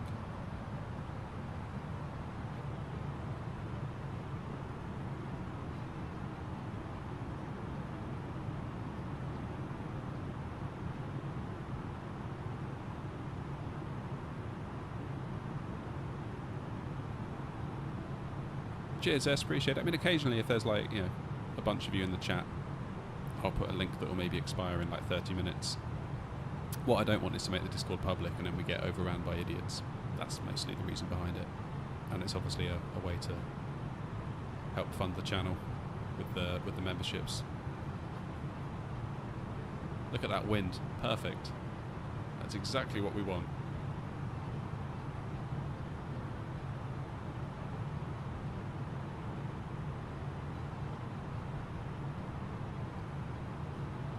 It's totally optional, Zest. It's only for people that want to support what we're doing. I don't expect hardly anyone to do it.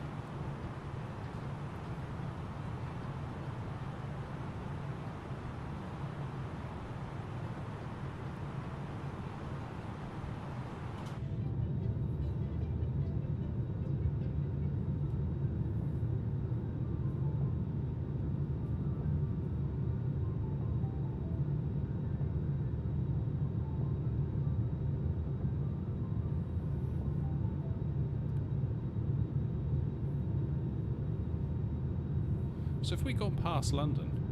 I think we have, haven't we? Because those are the reservoirs for Heathrow up ahead. Well done, Felix. Cheers, Frug. So I appreciate you coming with us today. Alright, here we go. Starting to get serious now, okay?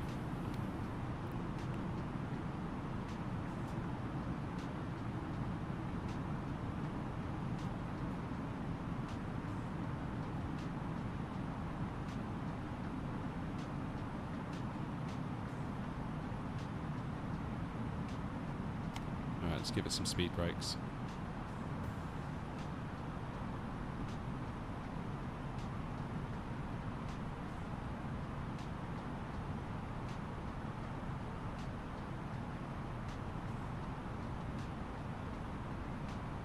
First class is expensive. Yeah, like I say, no one has to do it.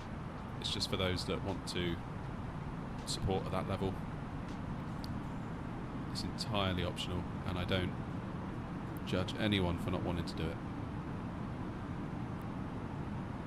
Okay, let's activate approach phase.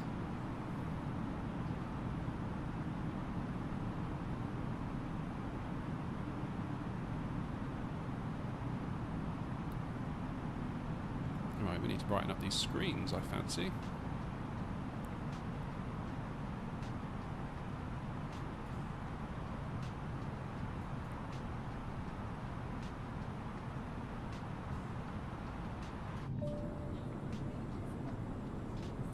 Let's get some flaps out.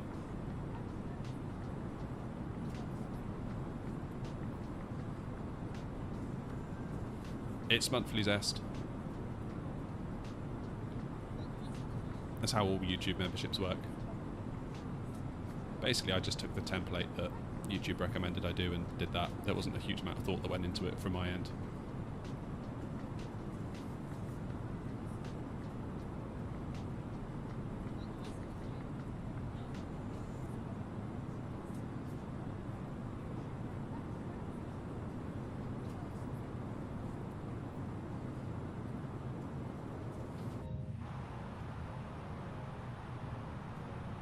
Alright.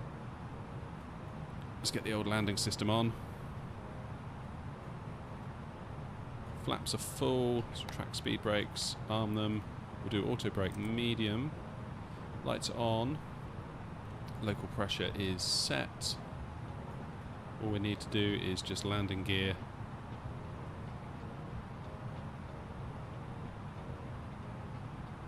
How long to touchdown? Like literally Frug, we're about to turn in on final. And Heathrow is over there somewhere. Like, we've got 13 miles to go, so obviously not that long.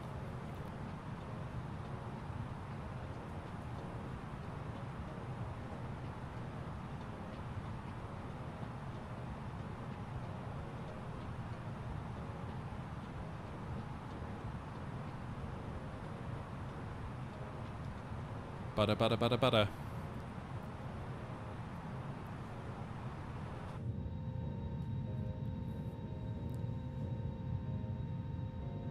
Right.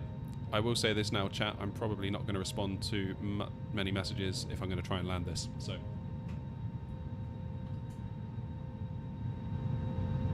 Let's see if we can do this, shall we?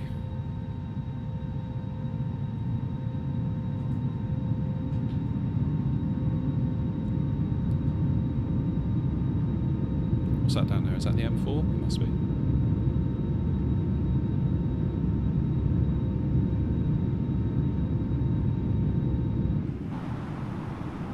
Okay, let's get approach mode on.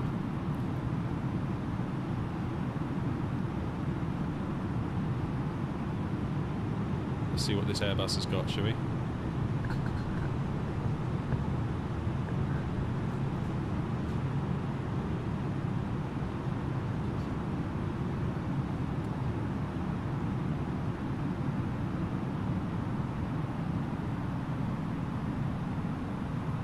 Right. Chat, I'm going to go quiet for a bit and attempt to concentrate. Well, I'll probably talk, but I won't be able to respond to any messages, so please don't take any offence if I ignore anything, or have been ignoring anything for the last little minute. So, flaps full, speed brake, hard, 2,500. gear down.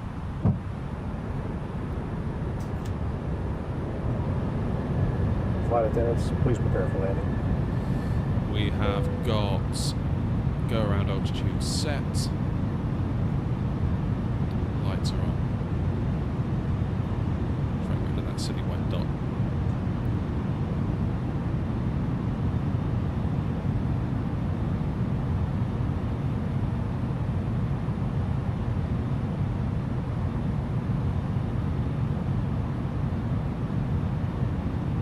There's Windsor Castle just coming into view. Just see it about to go in the left-hand side of the cockpit window.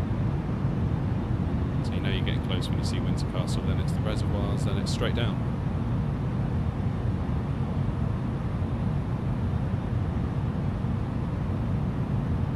Don't have a visual yet, just because of the low cloud.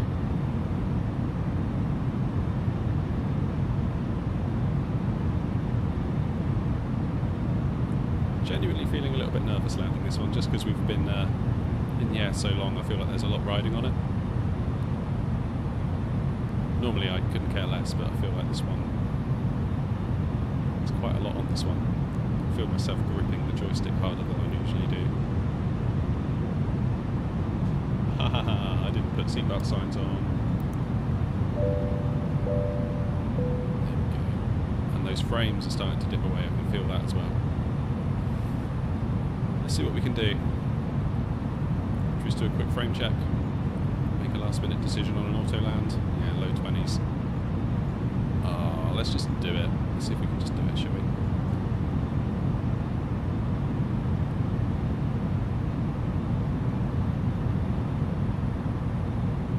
$1,000. Still no visual. Except for that load of dirt on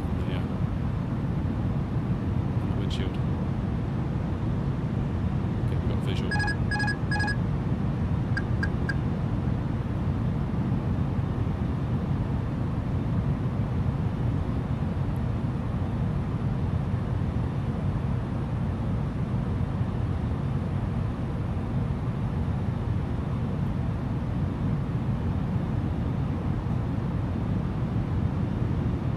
$500.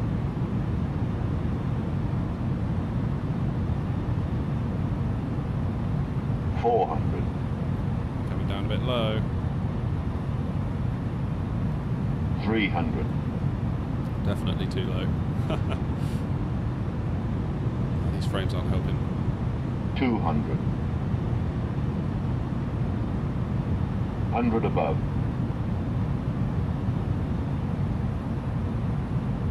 $100. Minimum 50, 40, 30, 20. Retard. 5. We're down.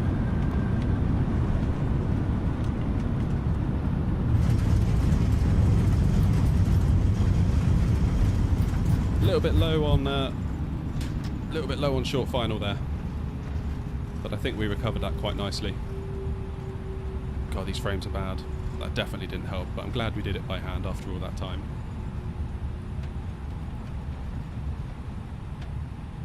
Right, let's see if we can vacate here.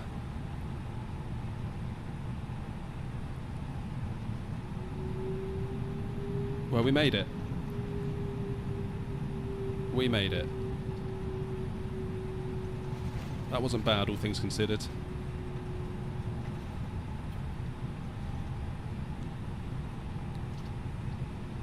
That wasn't bad. I'll take that. Hey, look, there's a A380. Whew. Okay, so APU on. God, these frames are rubbish, aren't they? How many feet per minute? That was 260 feet per minute. There's the obligatory lump in the taxiway there at Heathrow.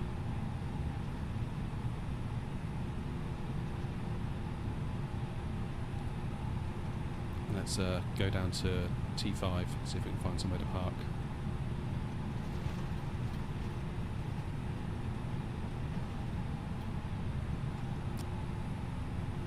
Oh, Beds, thank you for joining, buddy. Yeah, Wesham's got the right idea. W's in the chat for Beds. Oh, you didn't have to do that, Beds. I do appreciate it, though.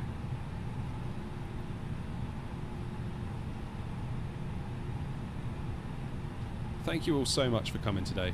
Honestly, it's been so great. I hope I never take you all for granted. Become one of those big streamers that forgets about all the people that were there at the start. If I ever become that. Which is unlikely, but nevertheless.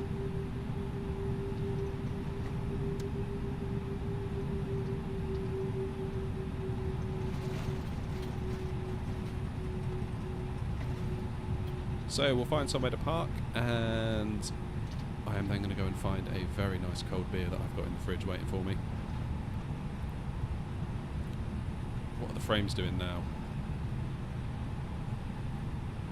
Oh, teens. Yeah, no wonder we were struggling on final. It felt like, I don't know, as we were coming down on short final, it felt like the inputs I was giving it weren't taking immediate effect, which I think is what caused us to go quite low there. And obviously by the time I'd managed for the inputs to get through,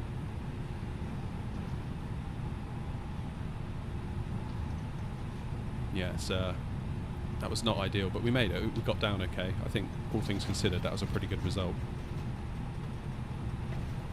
Just I felt like I was pulling back on the stick, but nothing much was happening in terms of getting the plane to pitch up a little bit. And I guess it's just like when you've got less frames, you've got less iterations, less cycles for the sim to take in data and then show you that data. So the whole thing's just a negative cycle, but it seemed we recovered it quite nicely. I was a little bit low on short final. Like I say, the 50 call out was just before the runway threshold.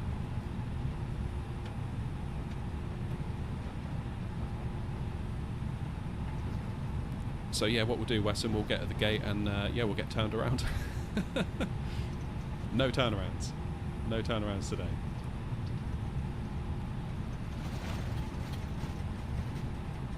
Or maybe we can keep going on to New York. We'll just refuel here and or LAX.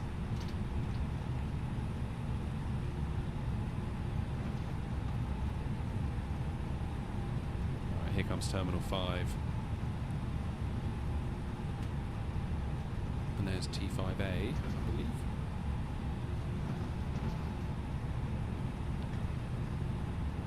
So we're just going to go and park up, get our engines off, and then we will say our goodbyes. Right, let's get that frames per second counter off, because frankly it's depressing me looking at it.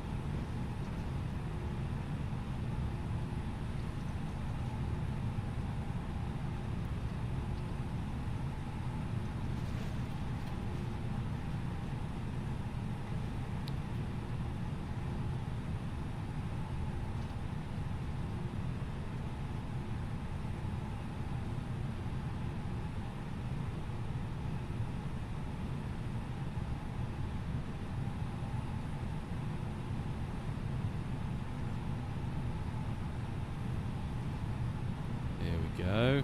Right, where should we go?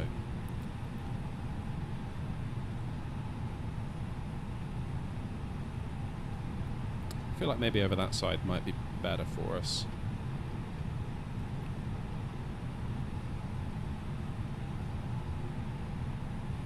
South Pole to North Pole for £50.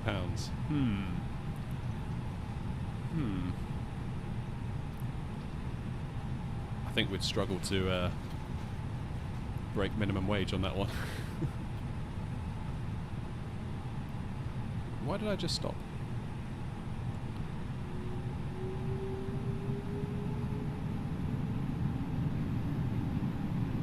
Right, let's get over here.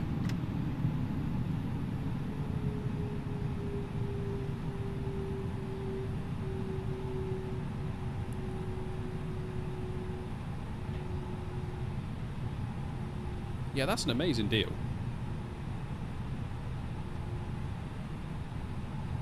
You got an amazing deal on that for €90. That's incredible. Alright.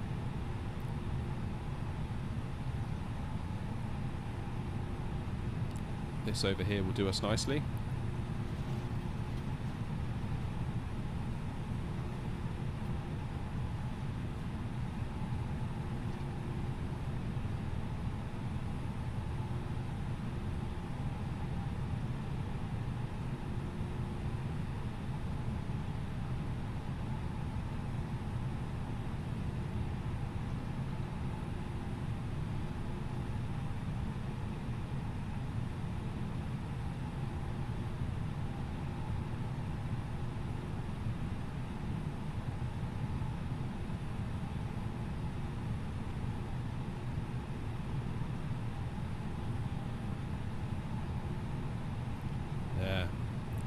Brakes on. APU is ready to go. Lights off. I should have done that earlier, probably.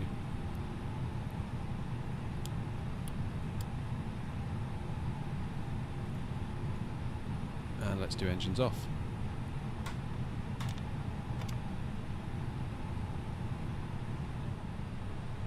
This parking is too small for your aircraft. I'll be quiet.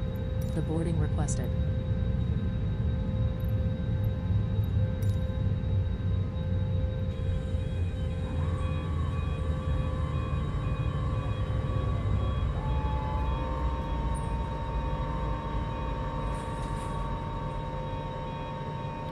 Here it comes.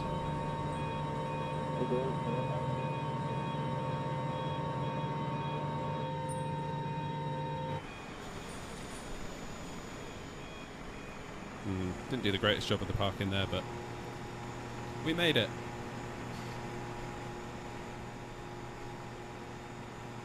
Oh, guys.